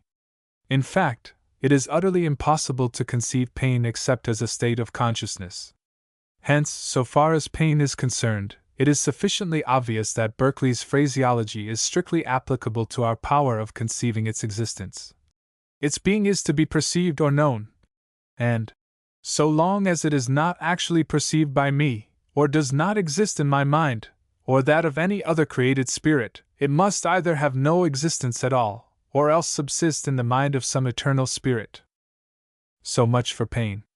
Now let us consider an ordinary sensation. Let the point of the pin be gently rested upon the skin, and I become aware of a feeling or condition of consciousness quite different from the former, the sensation of what I call touch. Nevertheless, this touch is plainly just as much in myself as the pain was. I cannot for a moment conceive this something which I call touch as existing apart from myself, or being capable of the same feelings as myself. And the same reasoning applies to all the other simple sensations. A moment's reflection is sufficient to convince one that the smell, and the taste, and the yellowness, of which we become aware when an orange is smelt, tasted, and seen, are as completely states of our consciousness as is the pain which arises if the orange happens to be too sour. Nor is it less clear that every sound is a state of the consciousness of him who hears it. If the universe contained only blind and deaf beings, it is impossible for us to imagine but that darkness and silence should reign everywhere. It is undoubtedly true, then, of all the simple sensations that, as Berkeley says, their esse is percipi, their being is to be perceived or known, but that which perceives, or knows, is mind or spirit, and therefore that knowledge which the senses give us is, after all, a knowledge of spiritual phenomena. All this was explicitly or implicitly admitted, and indeed, insisted upon, by Berkeley's contemporaries, and by no one more strongly than by Locke, who terms smells, tastes, colors, sounds, and the like secondary qualities, and observes, with respect to these secondary qualities, that, whatever reality we by mistake attribute to them, they are in truth nothing in the objects themselves. And again, flame is denominated hot and light, snow white and cold, and manna white and sweet, from the ideas they produce in us, which qualities are commonly thought to be the same in these bodies, that those ideas are in us, the one the perfect resemblance of the other as they are in a mirror, and it would by most men be judged very extravagant if one should say otherwise. And yet he that will consider that the same fire that at one distance produces in us the sensation of warmth, does at a nearer approach produce in us the far different sensation of pain, ought to bethink himself what reason he has to say that his idea of warmth, which was produced in him by the fire, is actually in the fire, and his idea of pain which the same fire produced in him in the same way, is not in the fire. Why are whiteness and coldness in snow, and pain not, when it produces the one and the other idea in us, and can do either but by the bulk, figure, number, and motion of its solid parts? 1. Footnote 1 Locke. Human Understanding. Book 2. Chapter 8. Sections 14, 15. Thus far then materialists and idealists are agreed. Locke and Berkeley, and all logical thinkers who have succeeded them, are of one mind about secondary qualities. Their being is to be perceived or known, their materiality is, in strictness, a spirituality. But Locke draws a great distinction between the secondary qualities of matter, and certain others which he terms primary qualities. These are extension, figure, solidity, motion and rest, and number, and he is as clear that these primary qualities exist independently of the mind, as he is that the secondary qualities have no such existence. The particular bulk, number, figure, and motion of the parts of fire and snow are really in them, whether any one's senses perceive them or not, and therefore they may be called real qualities, because they really exist in those bodies, but light, heat, whiteness, or coldness are no more really in them than sickness, or pain, is in manna. Take away the sensation of them, let not the eyes see light or colors, nor the ears hear sounds, let the palate not taste, nor the nose smell, and all colors, tastes, odors and sounds, as they are such particular ideas, vanish and cease, and are reduced to their causes, i.e., bulk, figure, and motion of parts. 18. A piece of manna of sensible bulk is able to produce in us the idea of a round or square figure, and by being removed from one place to another, the idea of motion. This idea of motion represents it as it really is in the manna moving. A circle and square are the same, whether in idea or existence, in the mind or in the manna, and thus both motion and figure are really in the manna, whether we take notice of them or no. This everybody is ready to agree to. So far as primary qualities are concerned, then, Locke is as thoroughgoing a realist as St. Anselm. In Berkeley, on the other hand, we have as complete a representative of the nominalists and conceptualists, an intellectual descendant of Roscellinus and of Abelard. And by a curious irony of fate, it is the nominalist who is, this time, the champion of orthodoxy, and the realist that of heresy. Once more let us try to work out Berkeley's principles for ourselves, and inquire what foundation there is for the assertion that extension, form, solidity, and the other primary qualities have an existence apart from mind. And for this purpose let us recur to our experiment with the pin. It has been seen that when the finger is pricked with a pin, a state of consciousness arises which we call pain, and it is admitted that this pain is not a something which inheres in the pin, but a something which exists only in the mind, and has no similitude elsewhere. But a little attention will show that this state of consciousness is accompanied by another, which can by no effort be got rid of. I not only have the feeling, but the feeling is localized. I am just as certain that the pain is in my finger, as I am that I have it at all. Nor will any effort of the imagination enable me to believe that the pain is not in my finger. And yet nothing is more certain than that it is not, and cannot be, in the spot in which I feel it, nor within a couple of feet of that spot. For the skin of the finger is connected by a bundle of fine nervous fibers, which run up the whole length of the arm, with the spinal marrow and brain, and we know that the feeling of pain caused by the prick of a pin is dependent on the integrity of those fibers. After they have been cut through close to the spinal cord, no pain will be felt, whatever injury is done to the finger, and if the ends which remain in connection with the cord be pricked, the pain which arises will appear to have its seat in the finger just as distinctly as before. Nay, if the whole arm be cut off, the pain which arises from pricking the nerve stump will appear to be seated in the fingers, just as if they were still connected with the body. It is perfectly obvious, therefore, that the localization of the pain at the surface of the body is an act of the mind. It is an extradition of that consciousness, which has its seat in the brain, to a definite point of the body, which takes place without our volition, and may give rise to ideas which are contrary to fact. We might call this extradition of consciousness a reflex feeling, just as we speak of a movement which is excited apart from, or contrary to, our volition, as a reflex motion. Locality is no more in the pin than pain is. Of the former, as of the latter, it is true that its being is to be perceived, and that its existence apart from a thinking mind is not conceivable. The foregoing reasoning will be in no way affected, if, instead of pricking the finger, the point of the pin rests gently against it, so as to give rise merely to a tactile sensation. The tactile sensation is referred outwards to the point touched, and seems to exist there. But it is certain that it is not and cannot be there really, because the brain is the sole seat of consciousness, and further, because evidence, as strong as that in favor of the sensation being in the finger, can be brought forward in support of propositions which are manifestly absurd. For example, the hairs and nails are utterly devoid of sensibility, as everyone knows. Nevertheless, if the ends of the nails or hairs are touched, ever so lightly, we feel that they are touched, and the sensation seems to be situated in the nails or hairs. Nay more, if a walking stick a yard long is held firmly by the handle and the other end is touched, the tactile sensation, which is a state of our own consciousness, is unhesitatingly referred to the end of the stick, and yet no one will say that it is there. Let us now suppose that, instead of one pin's point resting against the end of my finger, there are two. Each of these can be known to me, as we have seen, only as a state of a thinking mind, referred outwards, or localized. But the existence of these two states, somehow or other, generates in my mind a host of new ideas, which did not make their appearance when only one state was present.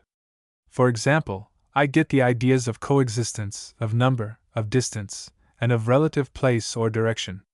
But all these ideas are ideas of relations, and imply the existence of something which perceives those relations. If a tactile sensation is a state of the mind, and if the localization of that sensation is an act of the mind, how is it conceivable that a relation between two localized sensations should exist apart from the mind? It is, I confess, quite as easy for me to imagine that redness may exist apart from a visual sense, as it is to suppose that coexistence, number, and distance can have any existence apart from the mind of which they are ideas. Thus it seems clear that the existence of some, at any rate, of Locke's primary qualities of matter, such as number and extension, apart from mind, is as utterly unthinkable as the existence of color and sound under like circumstances. Will the others, namely, figure, motion and rest, and solidity, withstand a similar criticism? I think not. For all these, like the foregoing, are perceptions by the mind of the relations of two or more sensations to one another. If distance and place are inconceivable, in the absence of the mind, of which they are ideas, the independent existence of figure, which is the limitation of distance, and of motion, which is change of place, must be equally inconceivable. Solidity requires more particular consideration, as it is a term applied to two very different things, the one of which is solidity of form, or geometrical solidity, while the other is solidity of substance, or mechanical solidity. If those motor nerves of a man by which volitions are converted into motion were all paralyzed, and if sensation remained only in the palm of his hand, which is a conceivable case, he would still be able to attain to clear notions of extension, figure, number, and motion, by attending to the states of consciousness which might be aroused by the contact of bodies with the sensory surface of the palm. But it does not appear that such a person could arrive at any conception of geometrical solidity. For that which does not come in contact with the sensory surface is non-existent for the sense of touch, and a solid body impressed upon the palm of the hand gives rise only to the notion of the extension of that particular part of the solid which is in contact with the skin. Nor is it possible that the idea of outness, in the sense of discontinuity with the sentient body, could be attained by such a person, for, as we have seen, every tactile sensation is referred to a point either of the natural sensory surface itself, or of some solid in continuity with that surface. Hence it would appear that the conception of the difference between the ego and the non-ego could not be attained by a man thus situated. His feelings would be his universe, and his tactile sensations his moenia mundi. Time would exist for him as for us, but space would have only two dimensions. But now remove the paralysis from the motor apparatus, and give the palm of the hand of our imaginary man perfect freedom to move, so as to be able to glide in all directions over the bodies with which it is in contact. Then, with the consciousness of that mobility, the notion of space of three dimensions, which is Raum, or room, to move with perfect freedom, is at once given. But the notion that the tactile surface itself moves cannot be given by touch alone, which is competent to testify only to the fact of change of place, not to its cause. The idea of the motion of the tactile surface could not, in fact, be attained, unless the idea of change of place were accompanied by some state of consciousness, which does not exist when the tactile surface is immovable. This state of consciousness is what is termed the muscular sense, and its existence is very easily demonstrable. Suppose the back of my hand to rest upon a table, and a sovereign to rest upon the upturned palm. I at once acquire a notion of extension, and of the limit of that extension. The impression made by the circular piece of gold is quite different from that which would be made by a triangular, or a square, piece of the same size, and thereby I arrive at the notion of figure. Moreover, if the sovereign slides over the palm, I acquire a distinct conception of change of place or motion, and of the direction of that motion. For as the sovereign slides, it affects new nerve endings, and gives rise to new states of consciousness. Each of them is definitely and separately localized by a reflex act of the mind, which, at the same time, becomes aware of the difference between two successive localizations, and therefore of change of place, which is motion. If, while the sovereign lies on the hand, the latter being kept quite steady, the forearm is gradually and slowly raised, the tactile sensations, with all their accompaniments, remain exactly as they were. But, at the same time, something new is introduced, namely, the sense of effort. If I try to discover where this sense of effort seems to be, I find myself somewhat perplexed at first. But if I hold the forearm in position long enough, I become aware of an obscure sense of fatigue, which is apparently seated either in the muscles of the arm, or in the integument directly over them. The fatigue seems to be related to the sense of effort, in much the same way as the pain which supervenes upon the original sense of contact, when a pin is slowly pressed against the skin, is related to touch. A little attention will show that this sense of effort accompanies every muscular contraction by which the limbs, or other parts of the body, are moved. By its agency the fact of their movement is known, while the direction of the motion is given by the accompanying tactile sensations. And in consequence of the incessant association of the muscular and the tactile sensations, they become so fused together that they are often confounded under the same name. If freedom to move in all directions is the very essence of that conception of space of three dimensions which we obtain by the sense of touch, and if that freedom to move is really another name for the feeling of unopposed effort, accompanied by that of change of place, it is surely impossible to conceive of such space as having existence apart from that which is conscious of effort. But it may be said that we derive our conception of space of three dimensions not only from touch, but from vision, that if we do not feel things actually outside us, at any rate we see them. And it was exactly this difficulty which presented itself to Berkeley at the outset of his speculations.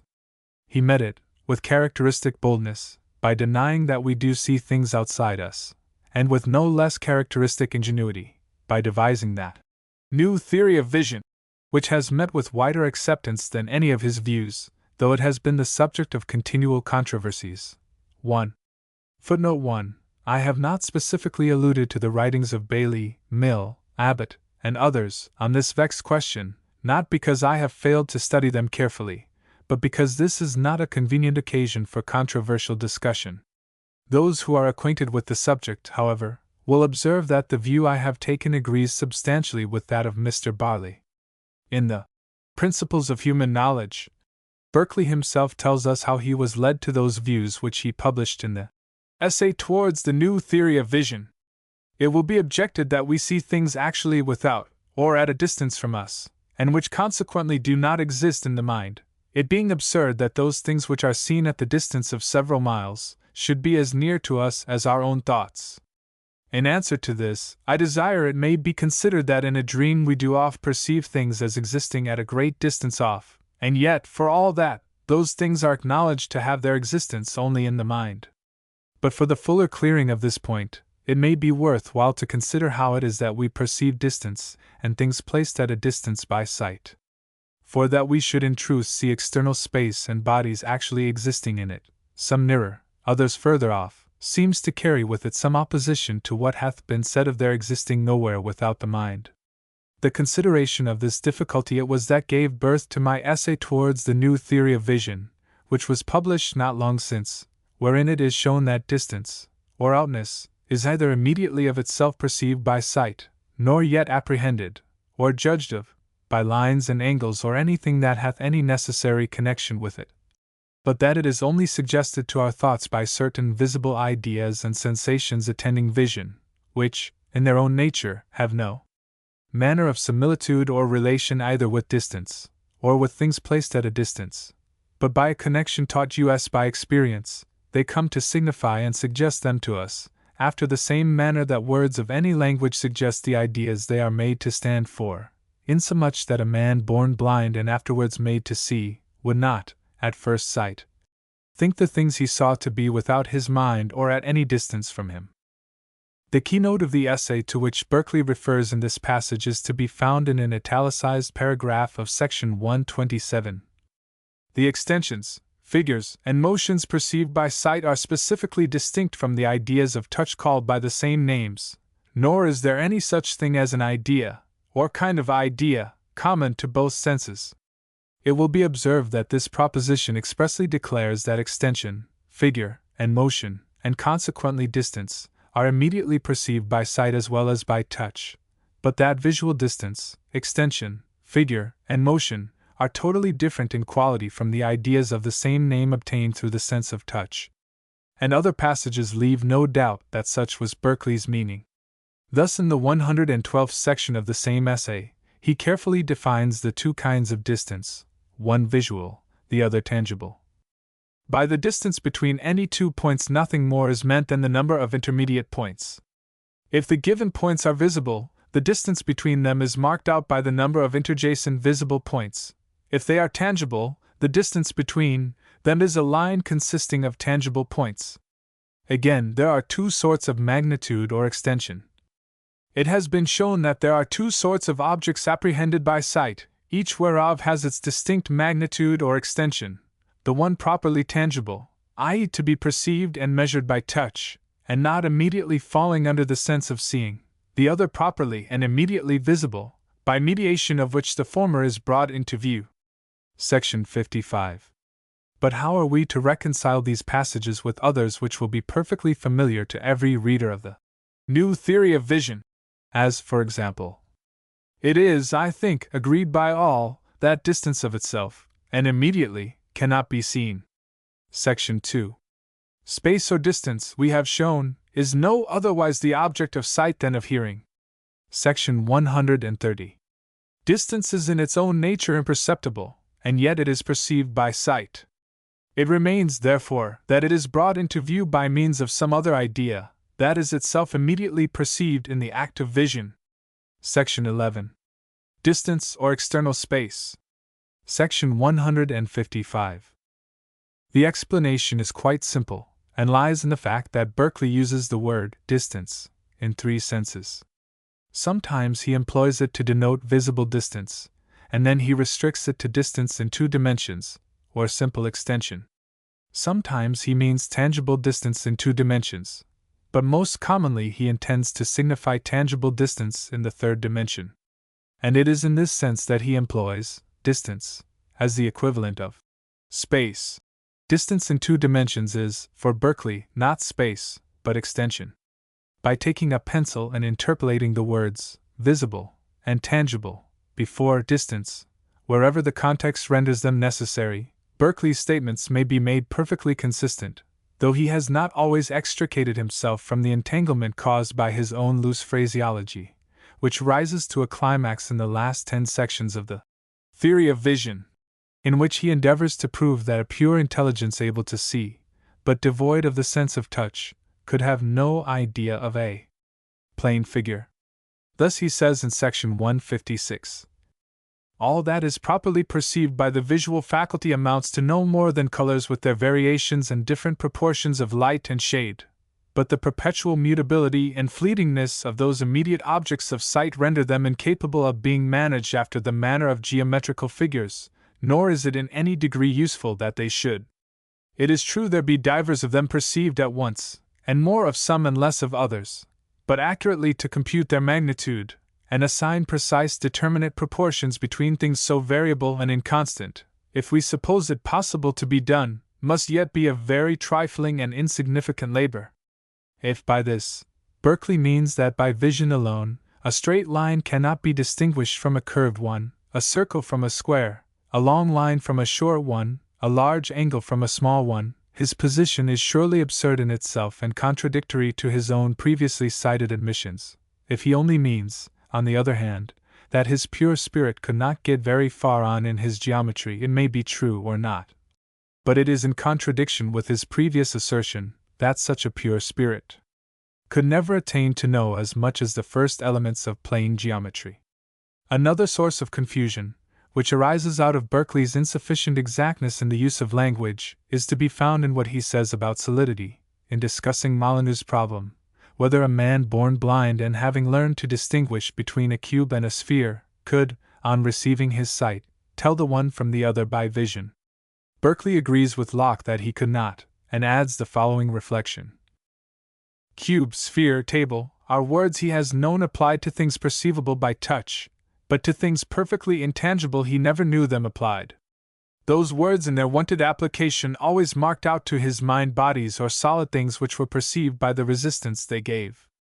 But there is no solidity, no resistance or protrusion perceived by sight. Here, solidity means resistance to pressure, which is apprehended by the muscular sense. But when in section 154 Berkeley says of his pure intelligence, "It is certain that the aforesaid intelligence could have no idea of a solid or quantity of 3 dimensions, which follows from its not having any idea of distance." He refers to that notion of solidity which may be obtained by the tactile sense, without the addition of any notion of resistance in the solid object, as, for example, when the finger passes lightly over the surface of a billiard ball. Yet another source of difficulty in clearly understanding Berkeley arises out of his use of the word outness. In speaking of touch, he seems to employ it indifferently, both for the localization of a tactile sensation in the sensory surface, which we really obtain through touch, and for the notion of corporeal separation, which is attained by the association of muscular and tactile sensations. In speaking of sight, on the other hand, Berkeley employs outness to denote corporeal separation.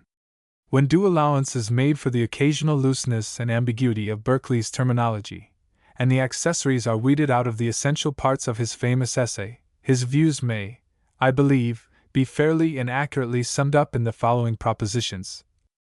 1. The sense of touch gives rise to ideas of extension, figure, magnitude, and motion. 2. The sense of touch gives rise to the idea of outness, in the sense of localization.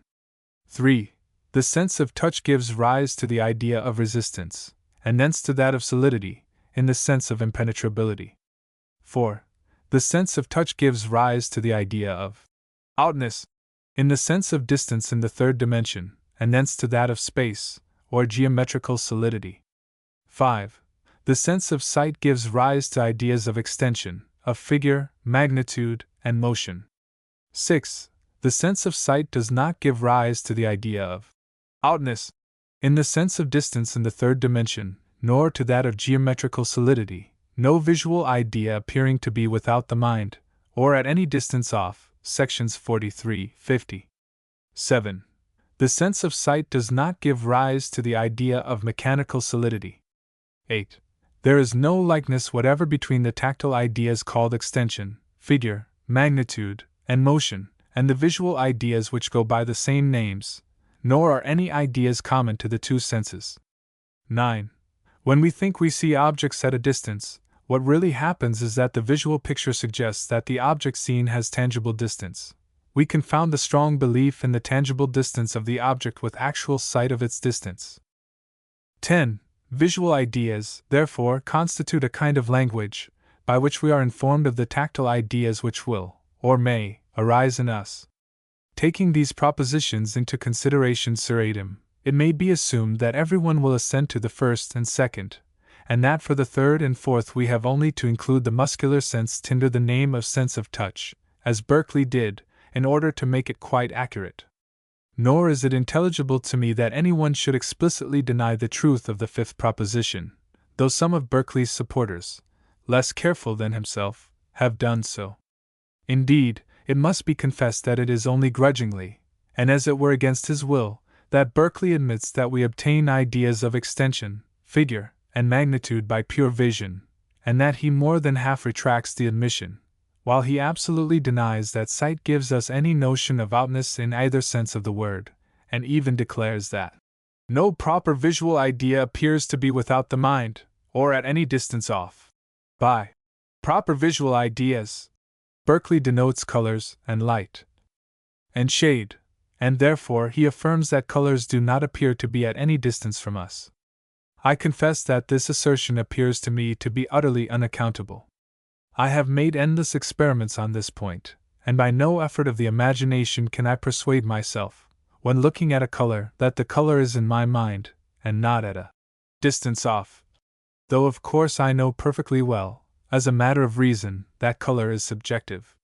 It is like looking at the sun setting, and trying to persuade oneself that the earth appears to move and not the sun, a feat I have never been able to accomplish. Even when the eyes are shut, the darkness of which one is conscious carries with it the notion of outness. One looks, so to speak, into a dark space. Common language expresses the common experience of mankind in this matter. A man will say that a smell is in his nose, a taste in his mouth, a singing in his ears, a creeping or a warmth in his skin. But if he is jaundiced, he does not say that he has yellow in his eyes, but that everything looks yellow. And if he is troubled with muscae volitantes, he says, not that he has specks in his eyes, but that he sees specks dancing before his eyes.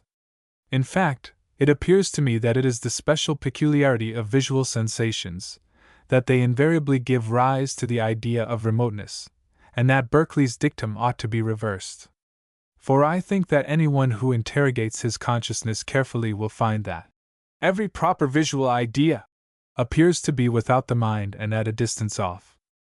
Not only does every visible appear to be remote, but it has a position in external space, just as a tangible appears to be superficial and to have a determinate position on the surface of the body.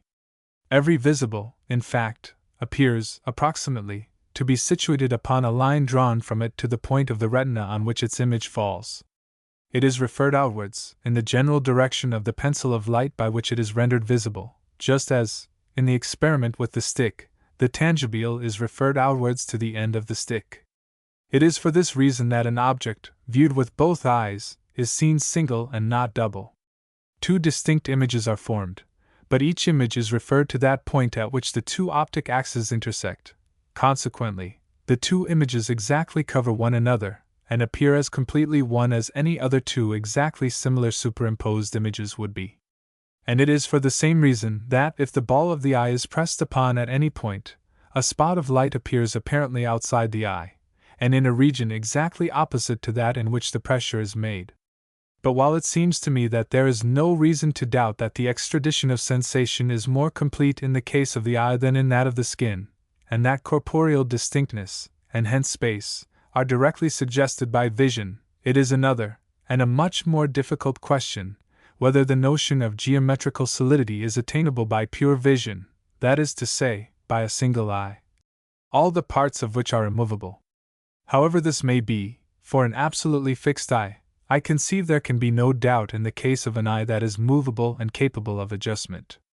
For, with the movable eye, the muscular sense comes into play in exactly the same way as with the movable hand, and the notion of change of place, plus the sense of effort, gives rise to a conception of visual space, which runs exactly parallel with that of tangible space. When two movable eyes are present, the notion of space of 3 dimensions is obtained in the same way as it is by the two hands, but with much greater precision. And if, to take a case similar to one already assumed, we suppose a man deprived of every sense except vision, and of all motion except that of his eyes, it surely cannot be doubted that he would have a perfect conception of space, and indeed a much more perfect conception than he who possessed touch alone without vision. But of course our touchless man would be devoid of any notion of resistance, and hence space, for him, would be altogether geometrical and devoid of body. And here another curious consideration arises: what likeness, if any, would there be between the visual space of the one man and the tangible space of the other?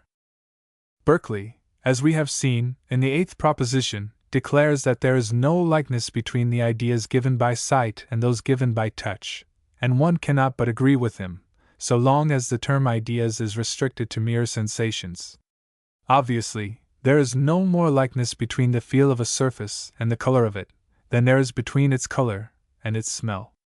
All simple sensations, derived from different senses, are incommensurable with one another, and only gradations of their own intensity are comparable.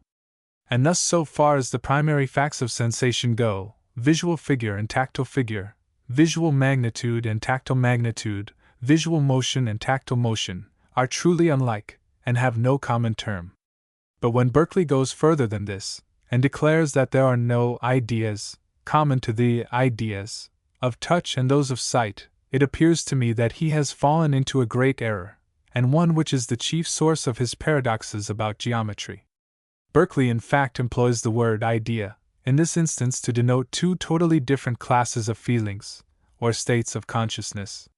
For these may be divided into two groups: the primary feelings, which exist in themselves and without relation to any other, such as pleasure and pain, desire, and the simple sensations obtained through the sensory organs, and the secondary feelings, which express those relations of primary feelings which are perceived by the mind, and the existence of which, therefore, implies the pre-existence of at least two of the primary feelings.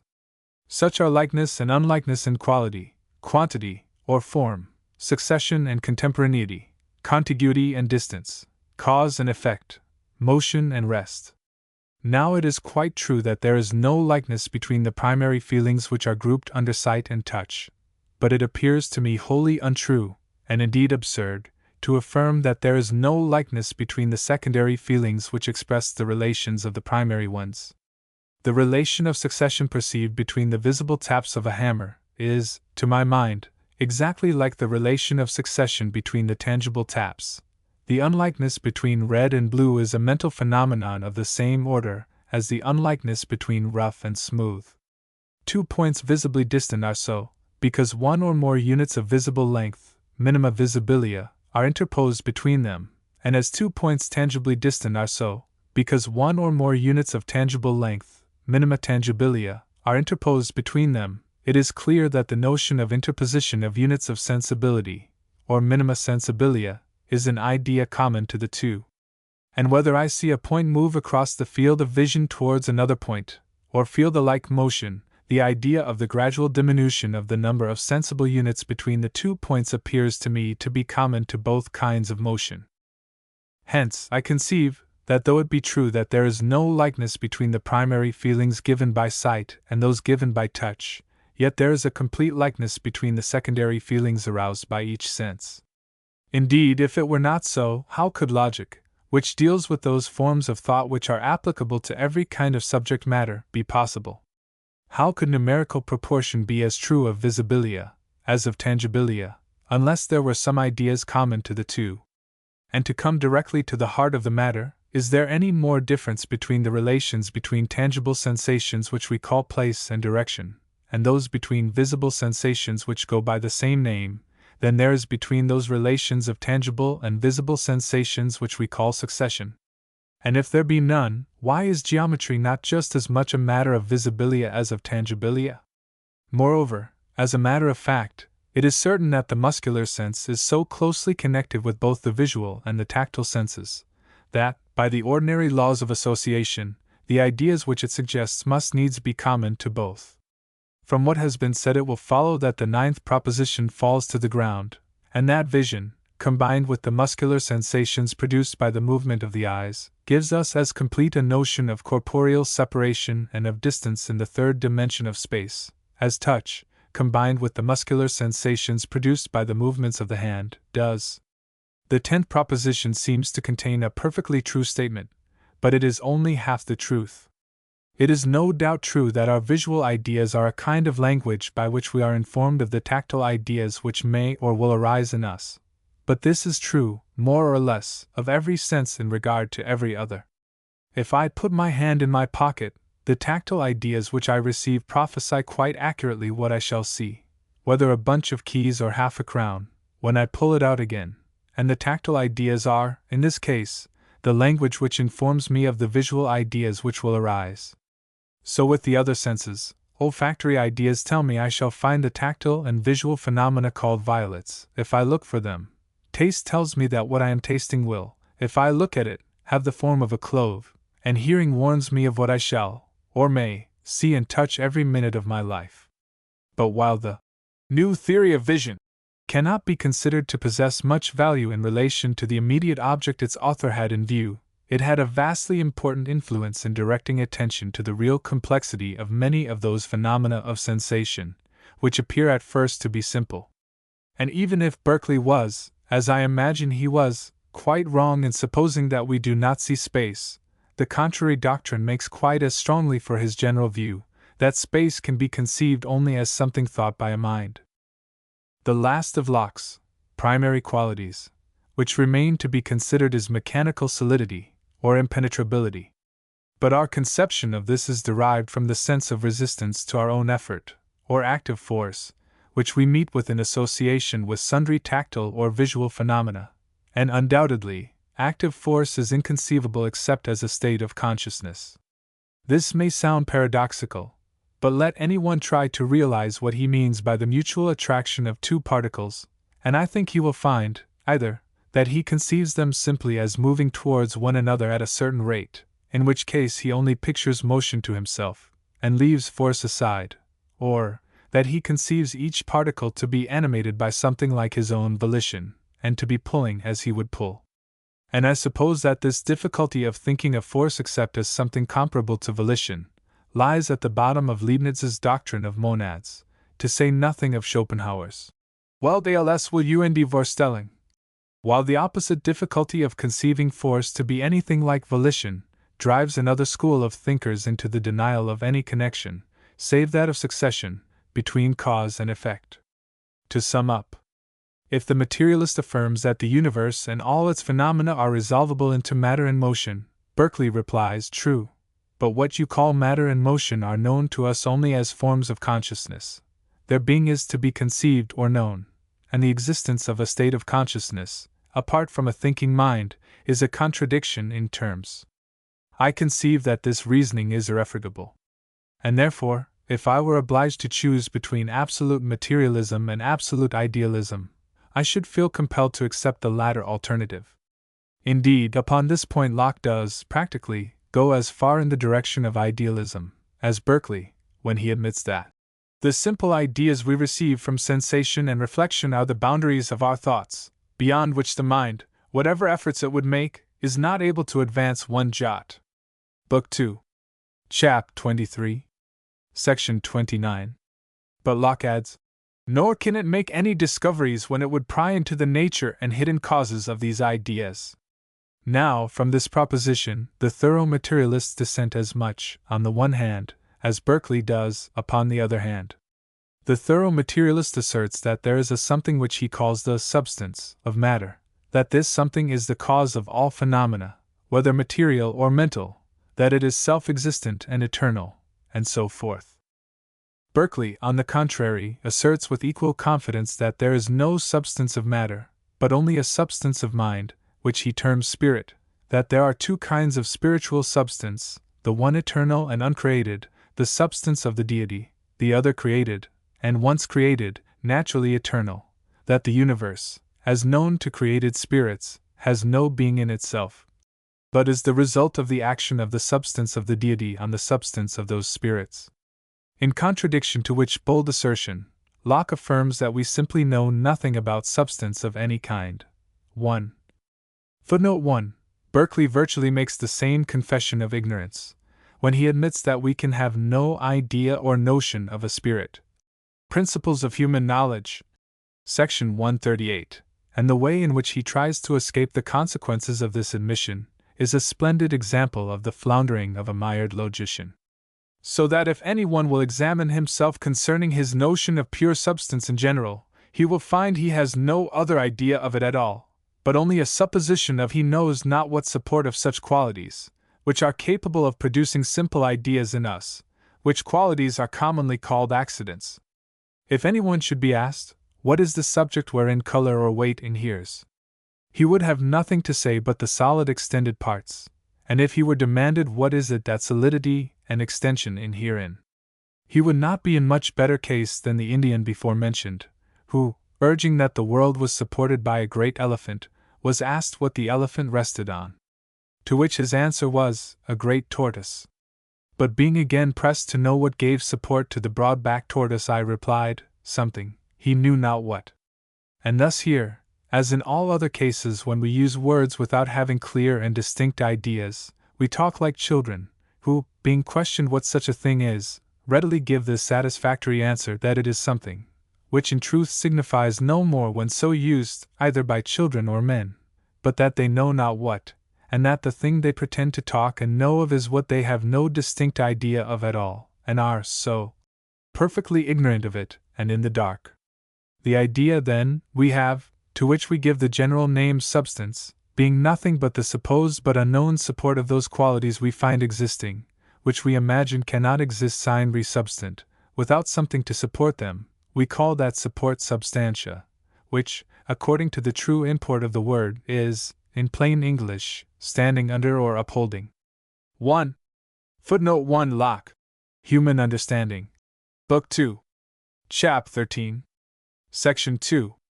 I cannot but believe that the judgment of Locke is that which philosophy will accept as her final decision. Suppose that a piano were conscious of sound, and of nothing else.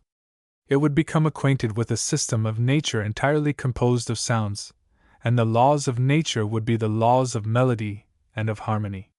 It might acquire endless ideas of likeness and unlikeness, of succession, of similarity and dissimilarity, but it could attain to no conception of space, of distance, or of resistance, or of figure or of motion. The piano might then reason thus: all my knowledge consists of sounds and the perception of the relations of sounds. Now the being of sound is to be heard, and it is inconceivable that the existence of the sounds I know should depend upon any other existence than that of the mind of a hearing being.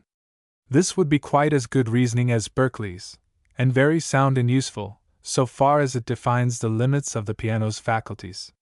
But for all that, pianos have an existence quite apart from sounds, and the auditory consciousness of our speculative piano would be dependent, in the first place, on the existence of a substance, of brass, wood, and iron, and in the second, on that of a musician. But of neither of these conditions of the existence of his consciousness would the phenomena of that consciousness afford him the slightest hint. So that while it is the summit of human wisdom to learn the limit of our faculties, it may be wise to recollect that we have no more right to make denials than to put forth affirmatives about what lies beyond that limit. Whether either mind or matter has a substance or not is a problem which we are incompetent to discuss, and it is just as likely that the common notions upon the subject should be correct as any others. Indeed, Berkeley himself makes Philinus wind up his discussions with Hylas in a couple of sentences which aptly express this conclusion. You see, Hylas, the water of yonder fountain, how it is forced upwards in a round column to a certain height, at which it breaks and falls back into the basin from whence it rose, its ascent as well as its descent proceeding from the same uniform law or principle of gravitation. Just so, the same principles which, at first view, lead to skepticism, pursued to a certain point, bring men back to common sense. The end. End of Project Gutenberg's Critiques and Addresses, by Thomas Henry Huxley.